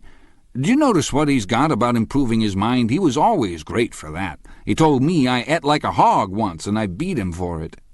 He was reluctant to close the book, reading each item aloud and then looking eagerly at me. I think he rather expected me to copy down the list for my own use. A little before 3, the Lutheran minister arrived from Flushing, and I began to look involuntarily out the windows for other cars. So did Gatsby's father. And as the time passed and the servants came in and stood waiting in the hall, his eyes began to blink anxiously, and he spoke of the rain in a worried, uncertain way. The minister glanced several times at his watch, so I took him aside and asked him to wait for half an hour. But it wasn't any use. Nobody came. About 5 o'clock, our procession of 3 cars reached the cemetery and stopped in a thick drizzle beside the gate. First a motor hearse, horribly black and wet, then Mr. Gatz and the minister and I in the limousine, and a little later 4 or 5 servants and the postman from West Egg in Gatsby's station wagon, all wet to the skin. As we started through the gate into the cemetery, I heard a car stop, and then the sound of someone splashing after us over the soggy ground. I looked around. It was the man with owl-eyed glasses whom I had found marveling over Gatsby's books in the library one night 3 months before. I'd never seen him since then. I don't know how he knew about the funeral, or even his name. The rain poured down his thick glasses, and he took them off and wiped them to see the protecting canvas unrolled from Gatsby's grave. I tried to think about Gatsby then for a moment, but he was already too far away, and I could only remember without resentment that Daisy hadn't sent a message or a flower. Dimly I heard someone murmur, "Blessed are the dead that the rain falls on," and then the owl-eyed man said, "Amen to that," in a brave voice. We straggled down quickly through the rain to the cars. Owl Eyes spoke to me by the gate. "I couldn't get to the house," he remarked. Neither could anybody else. "Go on," he started. "Why, my God, they used to go there by the hundreds." He took off his glasses and wiped them again, outside and in. "The poor son of a bitch," he said. One of my most vivid memories is of coming back west from prep school and later from college at Christmas time. Those who went farther than Chicago would gather in the old dim Union Station at 6 o'clock of a December evening with a few Chicago friends, already caught up into their own holiday gaieties to bid them a hasty goodbye. I remember the fur coats of the girls returning from Miss This or That's, and the chatter of frozen breath and the hands waving overhead as we caught sight of old acquaintances, and the matchings of invitations, "Are you going to the Ordways, the Herseys, the Schultzes?" and the long green tickets clasped tight in our gloved hands, and last the murky yellow cars of the Chicago, Milwaukee, and St. Paul Railroad, looking cheerful as Christmas itself on the tracks beside the gate. When we pulled out into the winter night and the real snow, our snow, began to stretch out beside us and twinkle against the windows, and the dim lights of small Wisconsin stations moved by, a sharp, wild brace came suddenly into the air. We drew in deep breaths of it as we walked back from dinner through the cold vestibules, unutterably aware of our identity with this country for one strange hour before we melted indistinguishably into it again. That's my Middle West, not the wheat or the prairies or the lost Swede towns, but the thrilling returning trains of my youth, and the street lamps and sleigh bells in the frosty dark, and the shadows of holly wreaths thrown by lighted windows on the snow. I am part of that, a little solemn with the feel of those long winters, a little complacent from growing up in the caraway house in a city where dwellings are still called through decades by a family's name. I see now that this has been a story of the West after all. Tom and Gatsby, Daisy and Jordan and I were all Westerners, and perhaps we possessed some deficiency in common, which made us subtly unadaptable to Eastern life. Even when the East excited me most, even when I was most keenly aware of its superiority to the bored, sprawling, swollen towns beyond the Ohio, with their interminable inquisitions which spared only the children and the very old, even then it had always for me a quality of distortion. West Egg, especially, still figures in my more fantastic dreams.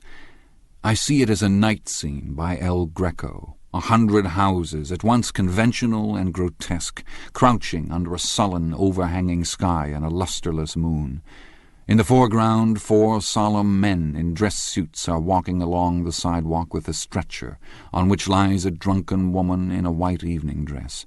Her hand, which dangles over the side, sparkles cold with jewels.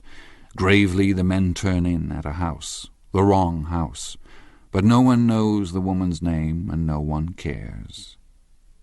After Gatsby's death, the East was haunted for me like that, distorted beyond my eyes' power of correction. So when the blue smoke of brittle leaves was in the air and the wind blew the wet laundry stiff on the line, I decided to come back home. There was one thing to be done before I left, an awkward, unpleasant thing, that perhaps had better have been let alone. But I wanted to leave things in order, and not just trust that obliging and indifferent sea to sweep my refuse away. I saw Jordan Baker and talked over and around what had happened to us together, and what had happened afterward to me, and she lay perfectly still, listening in a big chair.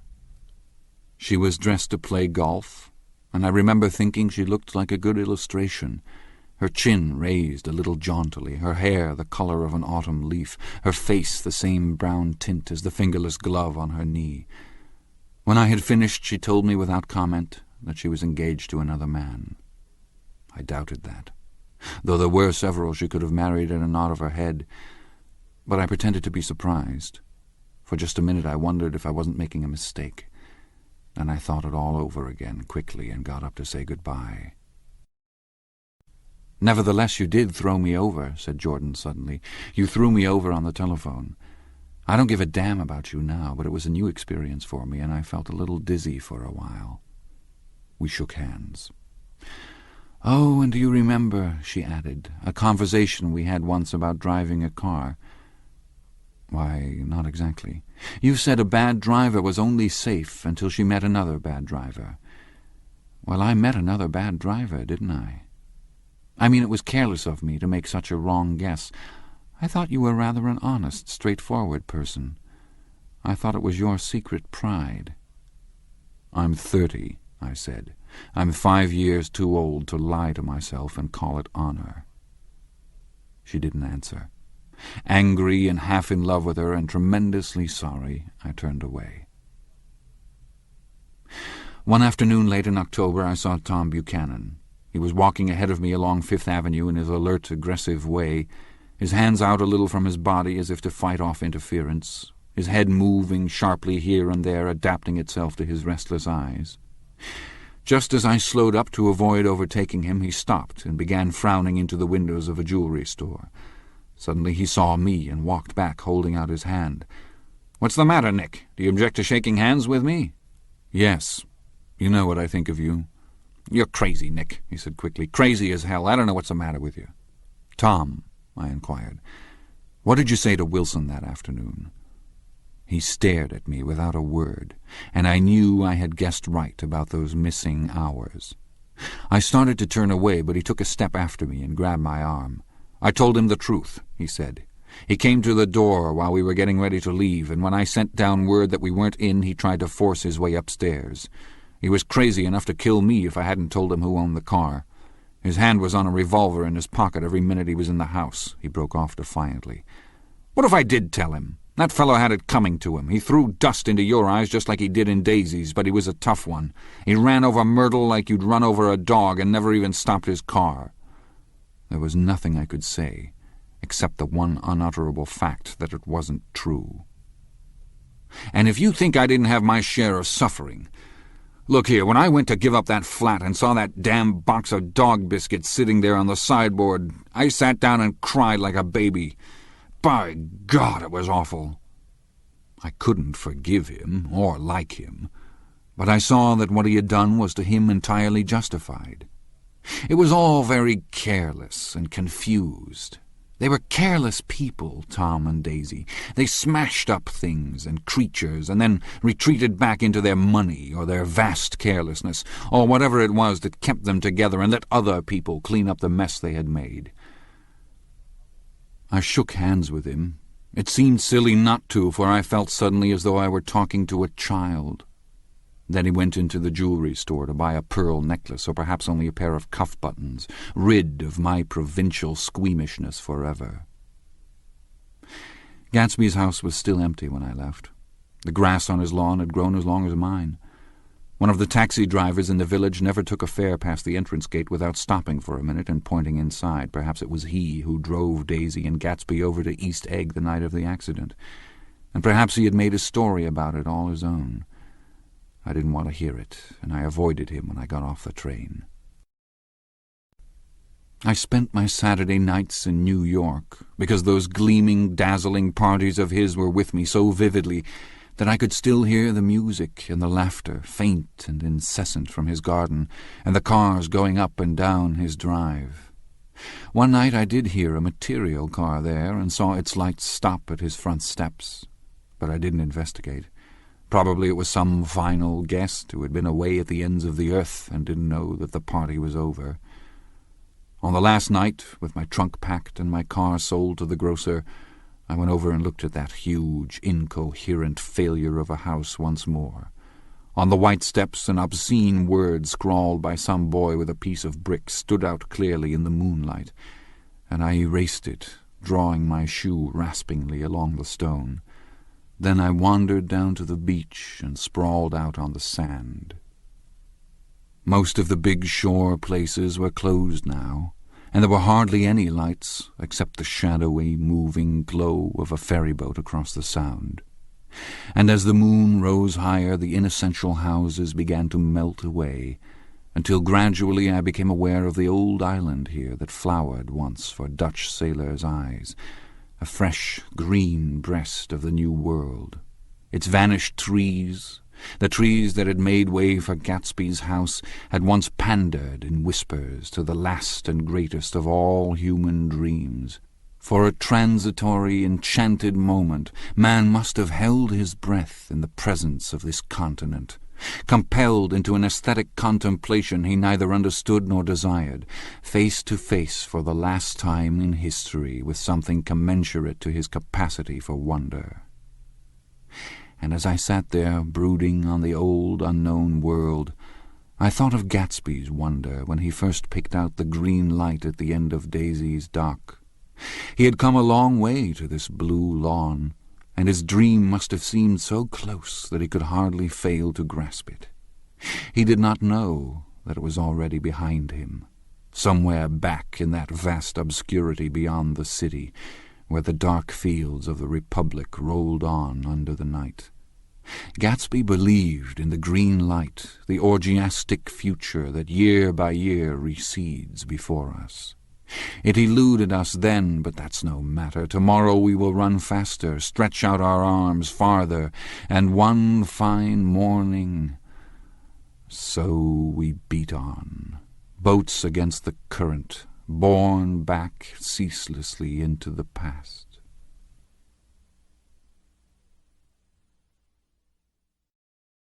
The End. You've been listening to The Great Gatsby by F. Scott Fitzgerald, narrated by Frank Muller. This work is copyrighted 1925 by Charles Scribners and Sons. This recording is copyrighted 1997 by Recorded Books. You'll find a wide selection of titles in the Recorded Books catalog, including bestsellers, mysteries, classics, histories, and more. So to order another recorded book, or for a copy of our latest listing, please call us using the toll-free number found on the back of the book. You can order by phone with any major credit card, or by writing to us, or by faxing us. Don't forget to ask about easy 30-day rentals by mail. On our website, you can browse the catalog, hear about the latest releases, place orders, or tune into narrator profiles and author interviews. So visit us there at www.recordedbooks.com. And thank you for being a Recorded Books reader.